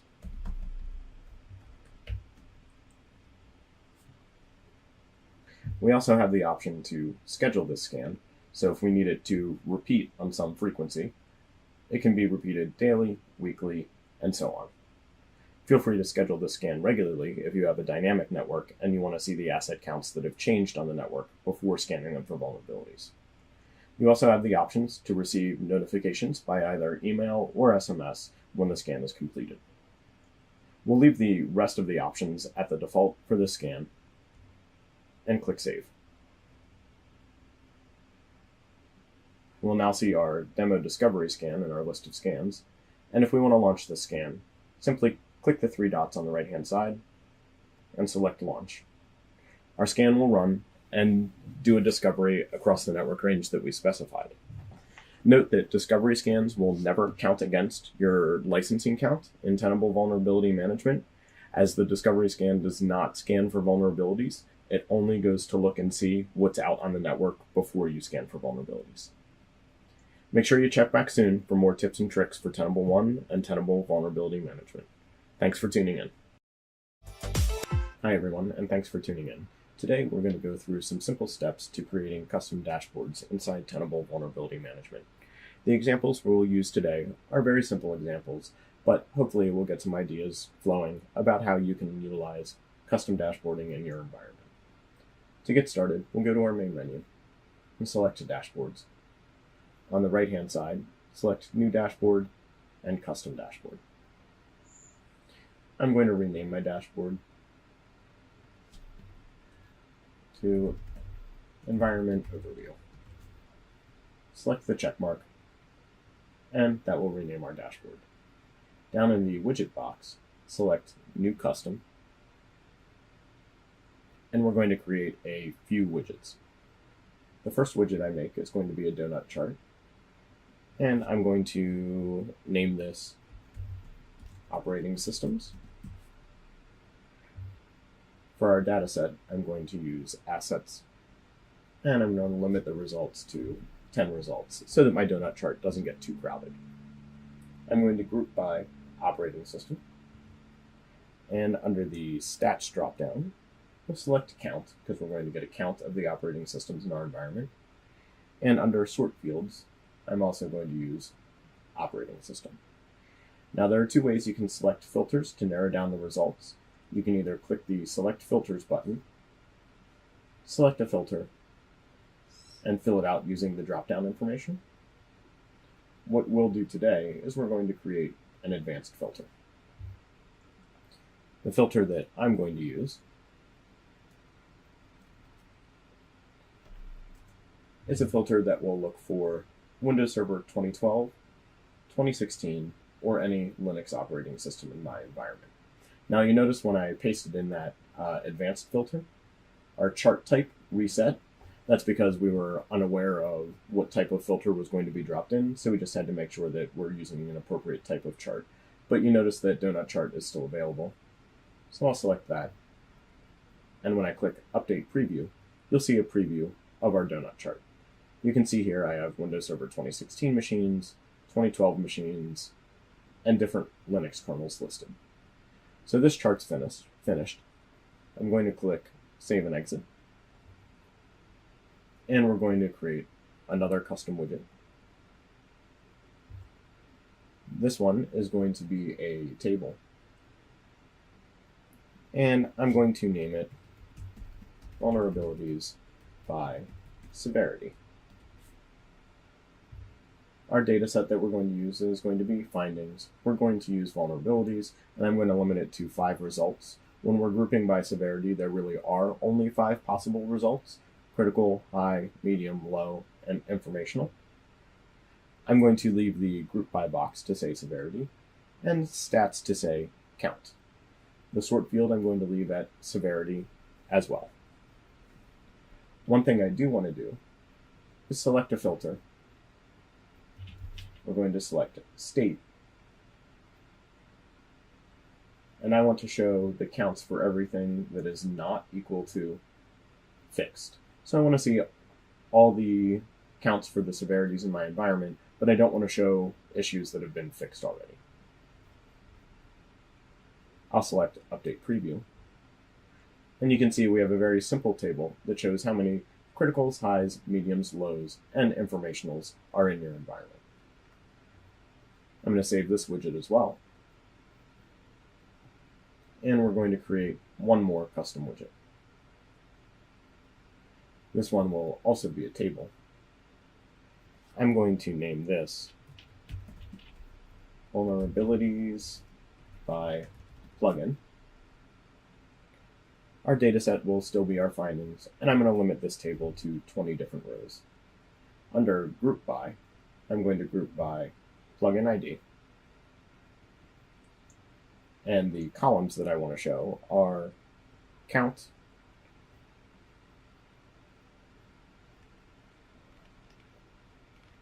first value of plugin name, and then we also want to see last value of severity.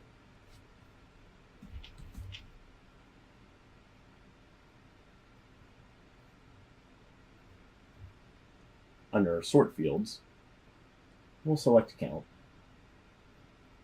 And under filters, we're going to do severity is not equal to informational, because I don't want my table to be clogged up with all of our informational findings. I'll select Save and update the preview. You can see now we have a table that lists the plugin IDs, the number of instances found in our environment, the name of the plugin, and the severity. These columns are all sortable.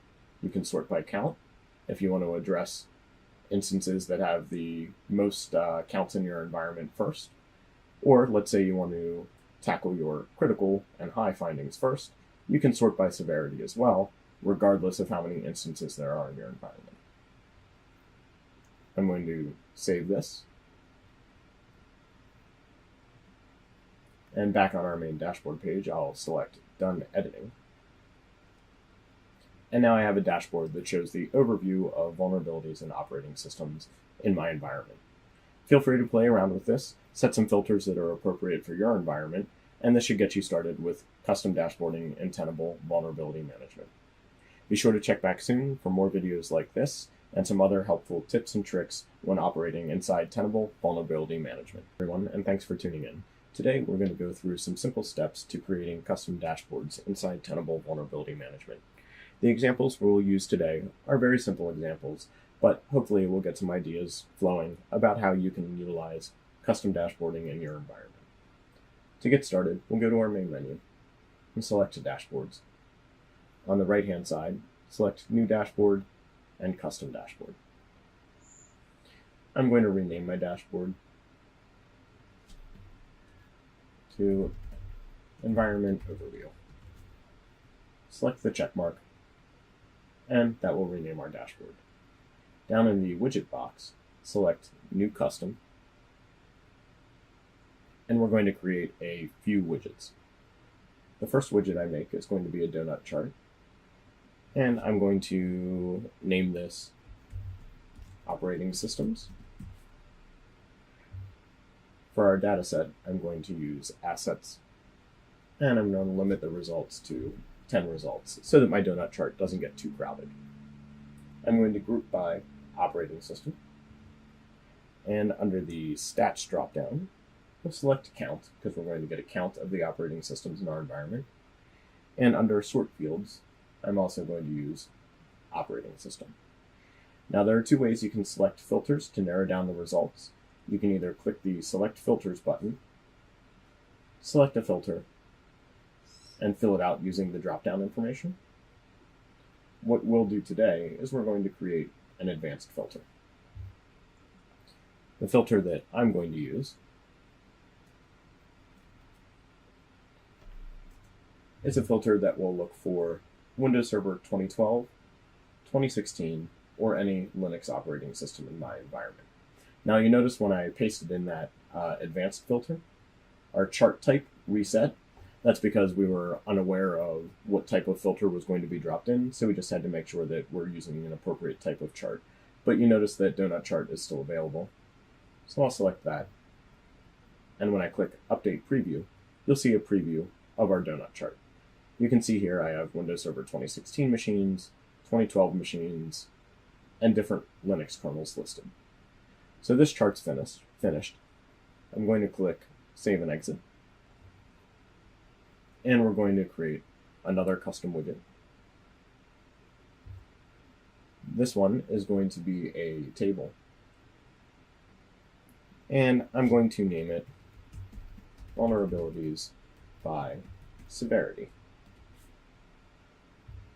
Our data set that we're going to use is going to be findings. We're going to use vulnerabilities, and I'm going to limit it to 5 results. When we're grouping by severity, there really are only 5 possible results: critical, high, medium, low, and informational. I'm going to leave the group by box to say severity, and stats to say count. The sort field I'm going to leave at severity as well. One thing I do want to do is select a filter. We're going to select state.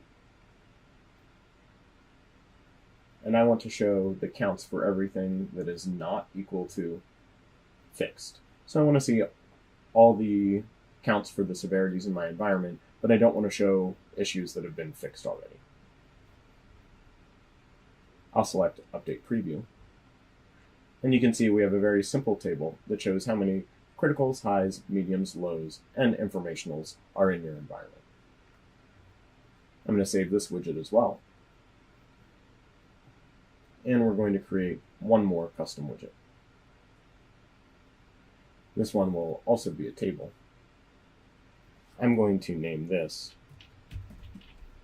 Vulnerabilities by Plugin. Our dataset will still be our findings, and I'm going to limit this table to 20 different rows. Under Group By, I'm going to group by Plugin ID. And the columns that I want to show are count,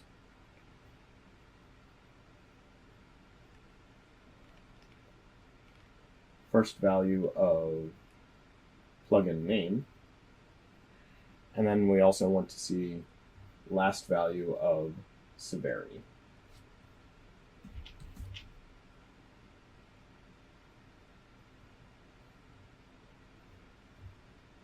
Under sort fields, we'll select count,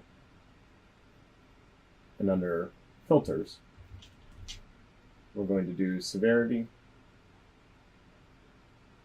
is not equal to informational, because I don't want my table to be clogged up with all of our informational findings. I'll select save and update the preview. You can see now we have a table that lists the plugin IDs, the number of instances found in our environment, the name of the plugin, and the severity. These columns are all sortable. You can sort by count if you want to address instances that have the most counts in your environment first. Or let's say you want to tackle your critical and high findings first. You can sort by severity as well, regardless of how many instances there are in your environment. I'm going to save this. And back on our main dashboard page, I'll select Done Editing. And now I have a dashboard that shows the overview of vulnerabilities and operating systems in my environment. Feel free to play around with this, set some filters that are appropriate for your environment, and this should get you started with custom dashboarding in Tenable Vulnerability Management. Be sure to check back soon for more videos like this and some other helpful tips and tricks when operating inside Tenable Vulnerability Management. Hi everybody, and thanks for tuning in. Today we're going to walk through installing a Tenable Nessus agent on a Windows Server machine. So to get started, go to downloads.tenable.com, find the Tenable Nessus agent section, and click View Downloads. We support Linux, Windows, and Mac systems. Simply scroll down and find the package appropriate for the system that you're installing on. I've already downloaded the agent, so I'm not going to do that again. But once you have the agent downloaded, double-click it to install.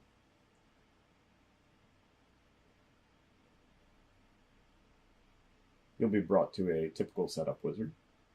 Click Next. Accept the license agreement. Click Next. Optionally, you can change the installation directory if you need to. Click Next. We'll do a typical installation today, and we'll be asked for a few pieces of information.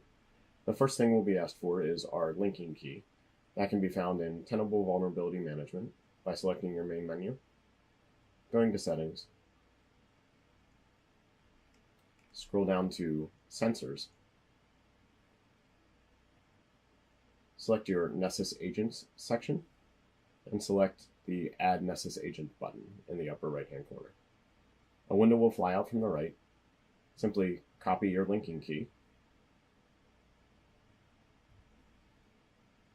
and paste it into the field in Setup. The server will be cloud.tenable.com:443. Optionally, you can automatically add your agent to an agent group. Agents must be a part of an agent group so that they can be scanned. I've set up a demo group for this example, so I'm going to go ahead and add it to that group automatically. Click Next, and click Install.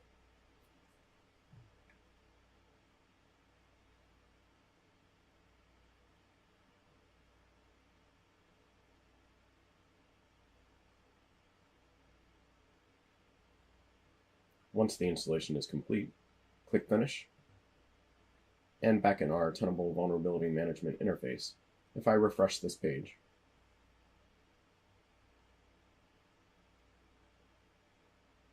you can see our new agent has been installed and linked. Now, it's showing up as offline right now because it's still doing a couple of setup tasks. You'll also see that it has been automatically added to our demo group. And that's all there is to installing a Nessus agent on a Windows machine. This can also be automated via command line, or you can use any software deployment mechanism that you may have in your environment, such as SCCM or group policy. Be sure to check back soon for more tips and tricks in Tenable Vulnerability Management and Tenable One. In this video, we're going to discuss how to set up and link a Nessus scanner to Tenable Vulnerability Management. We are going to use today the Tenable Core appliance. This can be downloaded at tenable.com/downloads.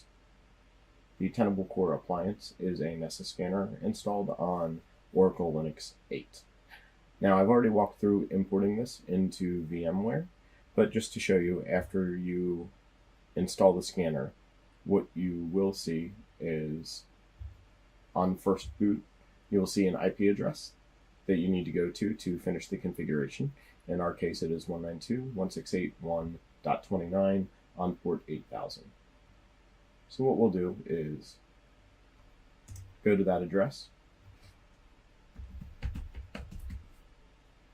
and we're going to want to log in with our default credentials, which is simply wizard admin. Now we're going to get a prompt to create another user. I'm going to create a user named Nessus. Go ahead and assign it a password and click Create Account. You'll get a prompt that says we're finished and good to go. So select Finish Setup. You'll be logged back out, and now we can log back in with our new Nessus account.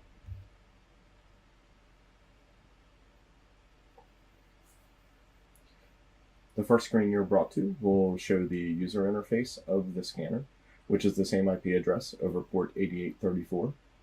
You can go ahead and select this link. A new tab will open, and now we can finish our setup. So on the first page, we'll select Continue. We're going to say that we want to link Nessus to another Tenable product. We're going to select Tenable IO from the dropdown and put in our Tenable IO linking key. You can find your linking key in Tenable Vulnerability Management under Settings, Sensors, and if you select a button that says Add a Nessus Scanner, you'll see your linking key displayed. This information is also available in our docs at docs.tenable.com. So I'll paste in my linking key, select Continue, and now we're being asked to put a user account in for our Nessus scanner. I'm going to use the same username and password I did before. Note this is not best practice, but for this demo, it'll be just fine. So the setup's complete, and your Nessus scanner is now initializing and downloading plugins. If we go over to our sensors page in Tenable Vulnerability Management, I'm going to refresh this view. And you will see this new scanner that we just installed is now linked to Tenable IO. It's showing offline because it's still downloading plugins. You can see we're running the latest version of the Nessus scanner, and so far some information hasn't come back up to Tenable Vulnerability Management yet. That's just because we're in that initial setup phase. One thing you can do is if you select the scanner, you can rename it. So if you have, let's say, a scanner per physical location, or per subnet, or per department, anything really, and you want it to be more descriptive, you can simply change the name, and the name will be changed in your list. That's really all there is to setting up and linking a Nessus scanner. Thanks for watching this video, and be sure to check back for more tips and tricks when it comes to all Tenable products. Thank you. Hi everybody, and thanks for watching. Today we're going to take a look at how to configure compliance scanning inside of Tenable One and Tenable Vulnerability Management. To get started, we'll go to our main menu and select Scans. And then on the far right, we'll select Create Scan. We'll be brought to a page where we have all of our different scan templates available. We'll select Policy Compliance Auditing. And I'm going to type in a name for the scan. Windows Server 2019. We'll select a scanner to run the scan, just like a regular vulnerability scan. And then we'll also put in the IP address of our target.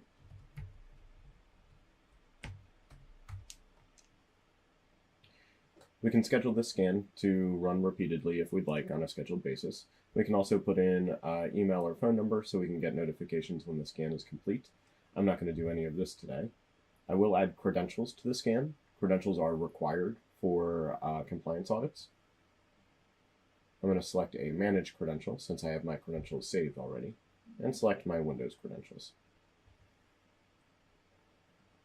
Once that's been added, I'll go to the compliance section, add a compliance audit file, and I'm going to look for my Windows Server 2019 compliance files. So what I'll select here is my Windows Server 2019 Level 2 CIS benchmarks. I'll select it. The Windows Server version is pre-populated, and I'll select Save. That's really all there is to it. After this, I can save my scan and run it later, or select Save and Launch to begin running it now.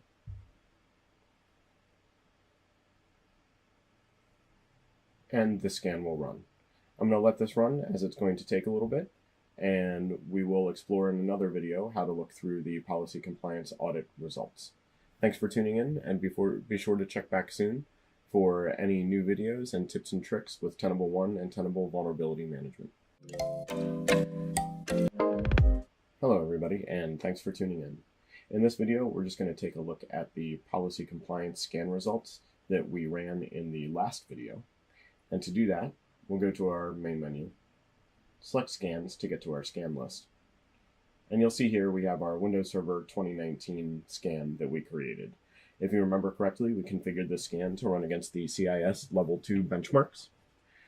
And you can see this scan has completed. So if I select this scan,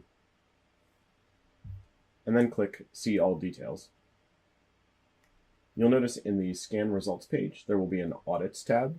And since we ran a policy compliance audit scan, this is where we'll find our results.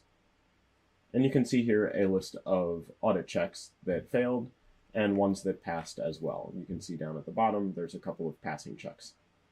So all you need to do to investigate these results is simply select one. You'll see what asset that the result was found on. And if you select the Overview tab, you'll see a little bit more about it. The description, for example, this policy setting controls whether the connected user experience and telemetry service can automatically use an authenticated proxy to send data to Microsoft. And you'll see the solution. And in this case, it is to configure the recommended configuration via a group policy. And then it also shows you where that group policy setting is. So that's all for this video. I just wanted to take a look at the policy compliance results and show a little bit about what information you're getting and how to look through it. Check back soon for more videos about Tenable Vulnerability Management and Tenable One. And thanks for tuning in again. In this video, we're going to walk through creating a basic vulnerability scan in Tenable Vulnerability Management or Tenable One. After you log in, select your main menu and select Scans. In the upper right-hand corner, click the Create Scan button, and we're going to select the Basic Network Scan option. We'll enter a name for our scan.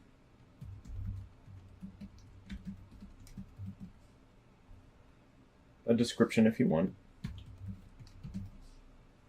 Select a scanner to run the scan, and enter your target IP address range.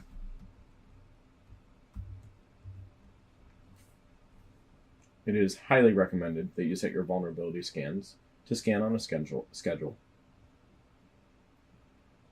I'll set mine to run weekly on Friday mornings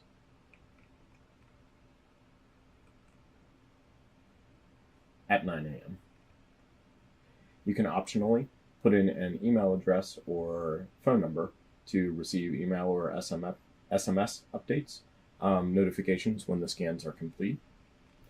One other option that is highly recommended for vulnerability scans is to add credentials to the scan. By default, vulnerability scans do not have credentials entered because we need that information from you, the customer. Adding credentials to a scan allows us to log into a machine and get a much deeper view into the vulnerability status of a machine. When you add credentials, you can either add credentials directly, for example, selecting Windows credentials and entering the information, If you have credentials saved in the platform, you can select them from your Manage Credentials.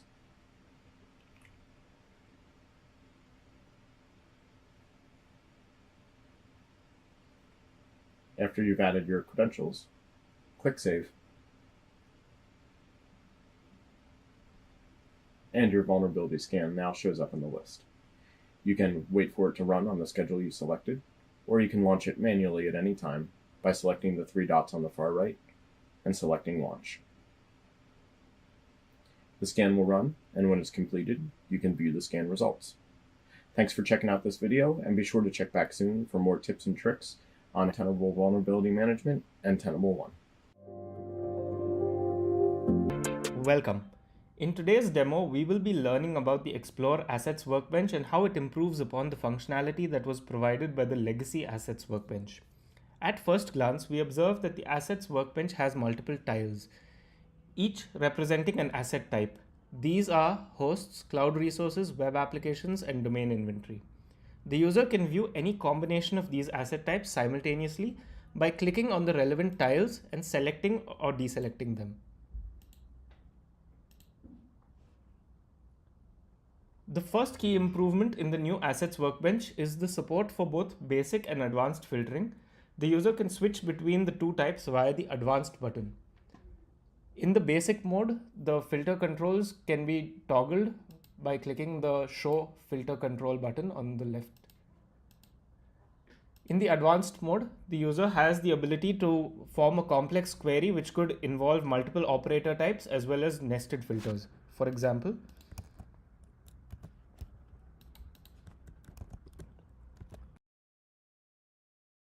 this filter query, we can observe, uses the AND operator as well as an OR operator in a nested fashion.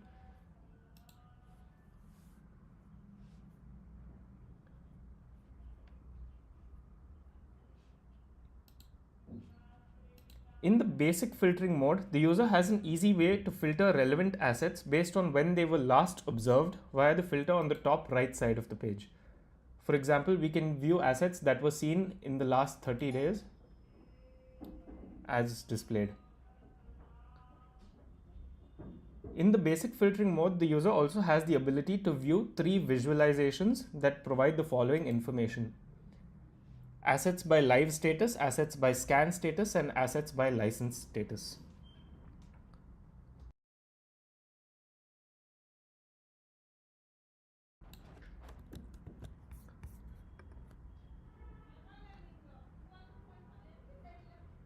Another way the user can apply filters to the results displayed is by right-clicking on a value of interest to them and choosing to filter by value, or if they do not wish to see results with that particular value, they can choose to filter out a value.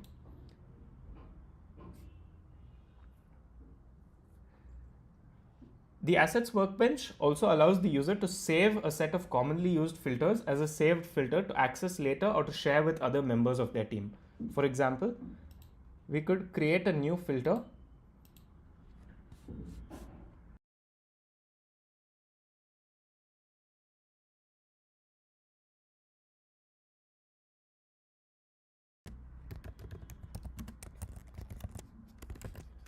as follows.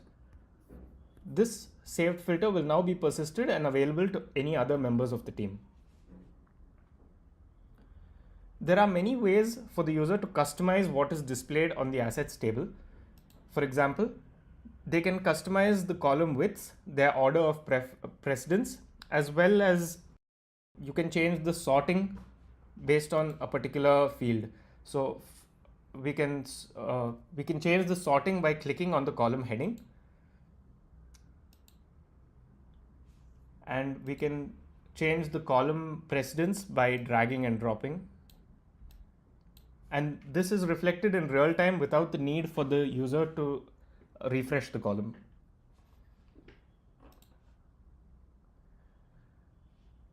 Right-clicking on a particular row in the table allows the user to view all the asset details in a new tab.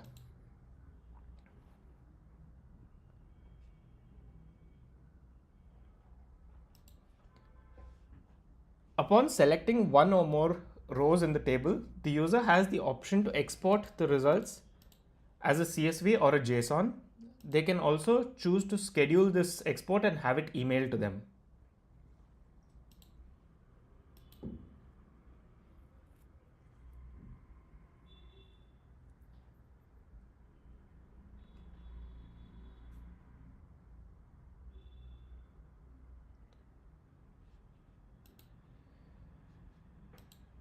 The user also has the ability to add or remove tags on the selected assets in this screen.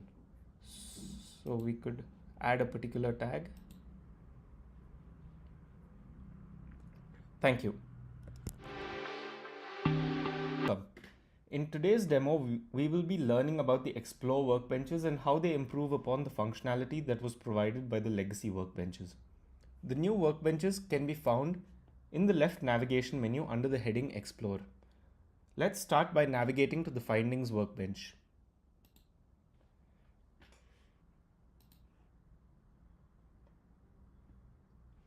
At first glance, we observe that the Findings workbench has multiple tabs that the user can navigate through to explore the different types of findings that are present in their organization. These are vulnerabilities, cloud misconfigurations, host audits, and web application findings.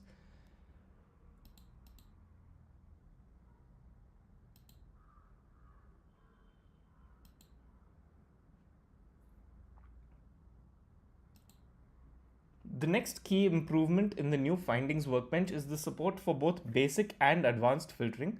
The user can switch between these two types by clicking the Advanced or Basic button respectively. In the basic filtering mode, the user has a quick way to determine if informational findings should be displayed via the Include Info Severity toggle. There is also an easy way to filter relevant findings based on when they were last seen via the filter on the top right side of the page.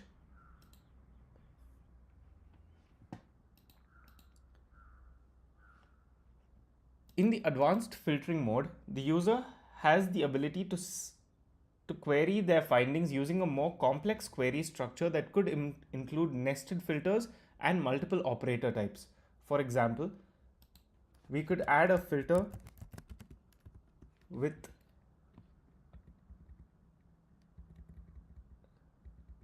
CVSS V2 base score greater than 4.5 or CVSS V3 base score greater than 4.5 and click apply. In this example, we observe that we have the use of the OR operator as well as the AND operator in a nested fashion. The Findings workbench allows the user to save a common set of commonly used filters as a saved filter to access later or share with other members of their team. In order to demonstrate this, I will now create a new saved filter.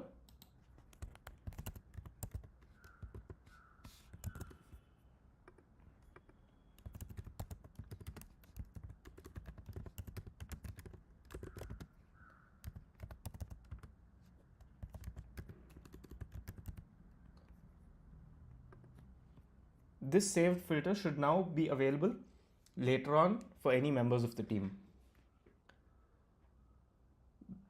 The Findings workbench provides multiple grouping options for the user to view their findings in, one of which is to display the findings without any grouping applied. This is an improvement over the legacy workbench that only allowed the user to group by plugin and asset. There are many ways to customize what is displayed in the findings table. The user can customize which columns should be displayed and in which order.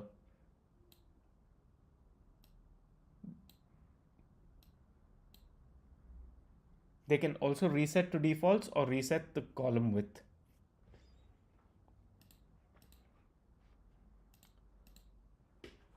Another way the user can apply filters to the results displayed is by right-clicking on a value that is interesting to them and choosing to filter by value.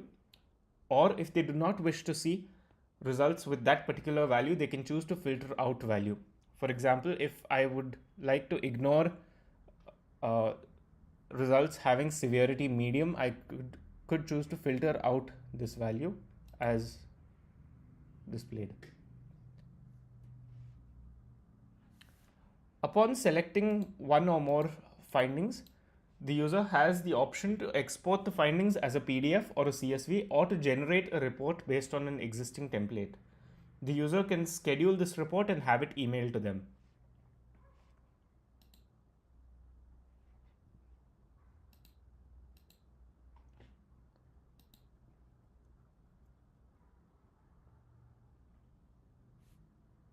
Thank you.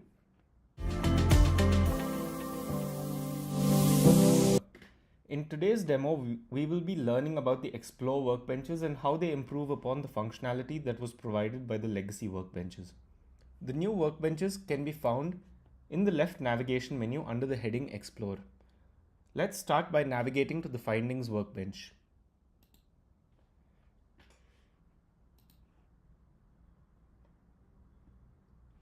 At first glance, we observe that the Findings workbench has multiple tabs that the user can navigate through to explore the different types of findings that are present in their organization. These are vulnerabilities, cloud misconfigurations, host audits, and web application findings.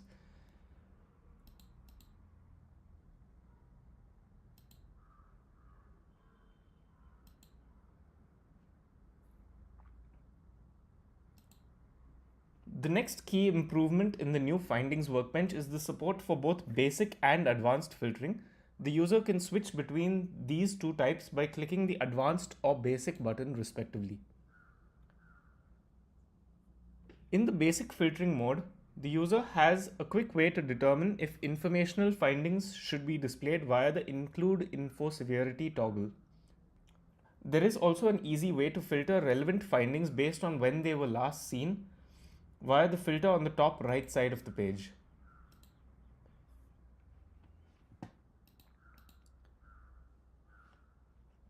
In the advanced filtering mode, the user has the ability to query their findings using a more complex query structure that could include nested filters and multiple operator types. For example, we could add a filter with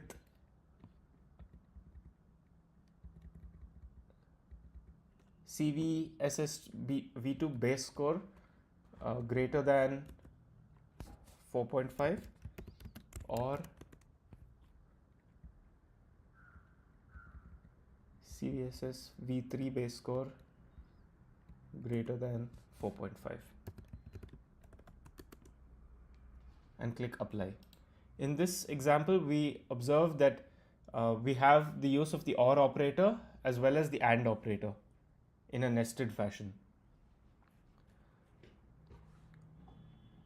The Findings workbench allows the user to save a set of commonly used filters as a saved filter to access later or share with other members of their team. In order to demonstrate this, I will now create a new saved filter.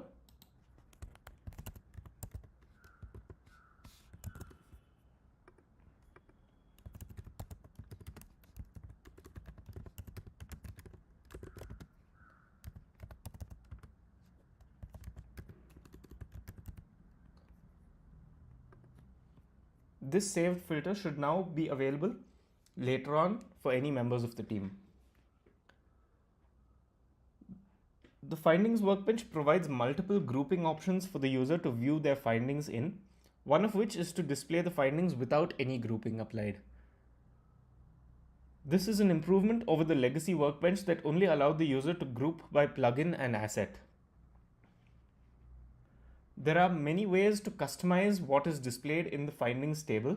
The user can customize which columns should be displayed and in which order.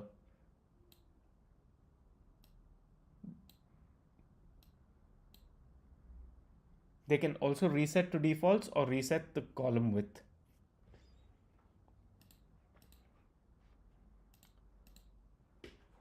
Another way the user can apply filters to the results displayed is by right-clicking on a value that is interesting to them and choosing to filter by value.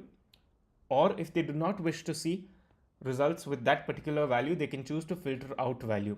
For example, if I would like to ignore results having severity medium, I could choose to filter out this value as displayed. Upon selecting one or more findings, the user has the option to export the findings as a PDF or a CSV, or to generate a report based on an existing template. The user can schedule this report and have it emailed to them.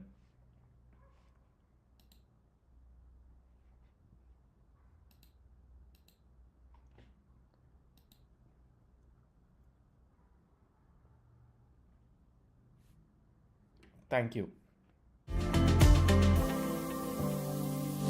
Welcome. In today's demo, we will be learning about the Explore Assets Workbench and how it improves upon the functionality that was provided by the Legacy Assets Workbench. At first glance, we observe that the Assets Workbench has multiple tiles, each representing an asset type. These are hosts, cloud resources, web applications, and domain inventory. The user can view any combination of these asset types simultaneously by clicking on the relevant tiles and selecting or deselecting them. The first key improvement in the new Assets Workbench is the support for both basic and advanced filtering. The user can switch between the two types via the advanced button.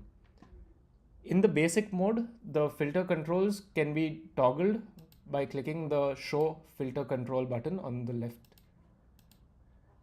In the advanced mode, the user has the ability to form a complex query which could involve multiple operator types as well as nested filters. For example,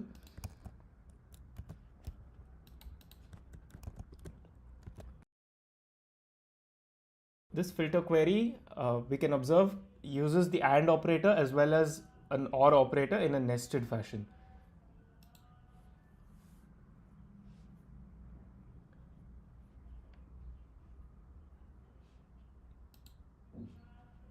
In the basic filtering mode, the user has an easy way to filter relevant assets based on when they were last observed via the filter on the top right side of the page.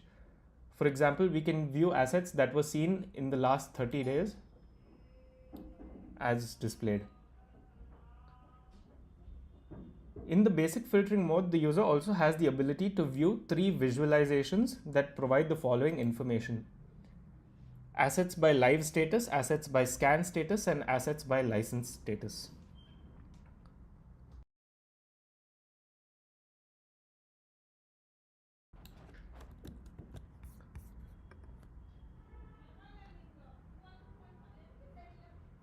Another way the user can apply filters to the results displayed is by right-clicking on a value of interest to them and choosing to filter by value, or if they do not wish to see results with that particular value, they can choose to filter out a value.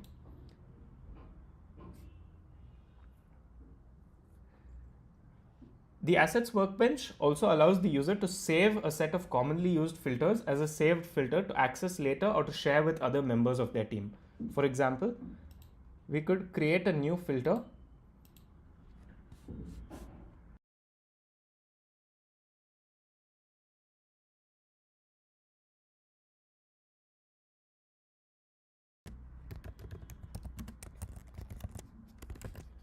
as follows. This saved filter will now be persisted and available to any other members of the team.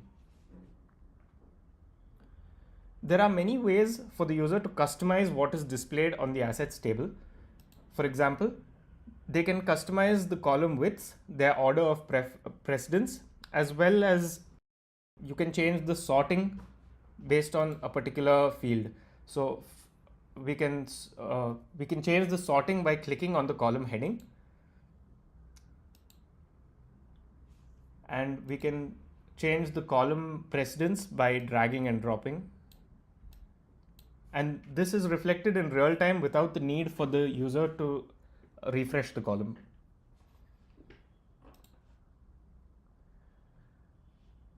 Right-clicking on a particular row in the table allows the user to view all the asset details in a new tab.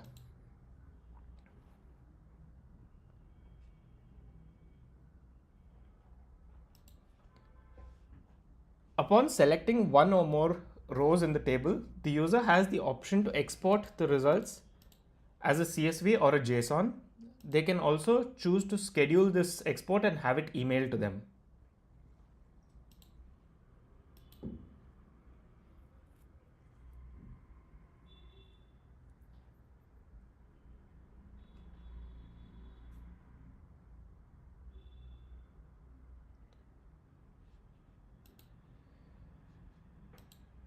The user also has the ability to add or remove tags on the selected assets in this screen.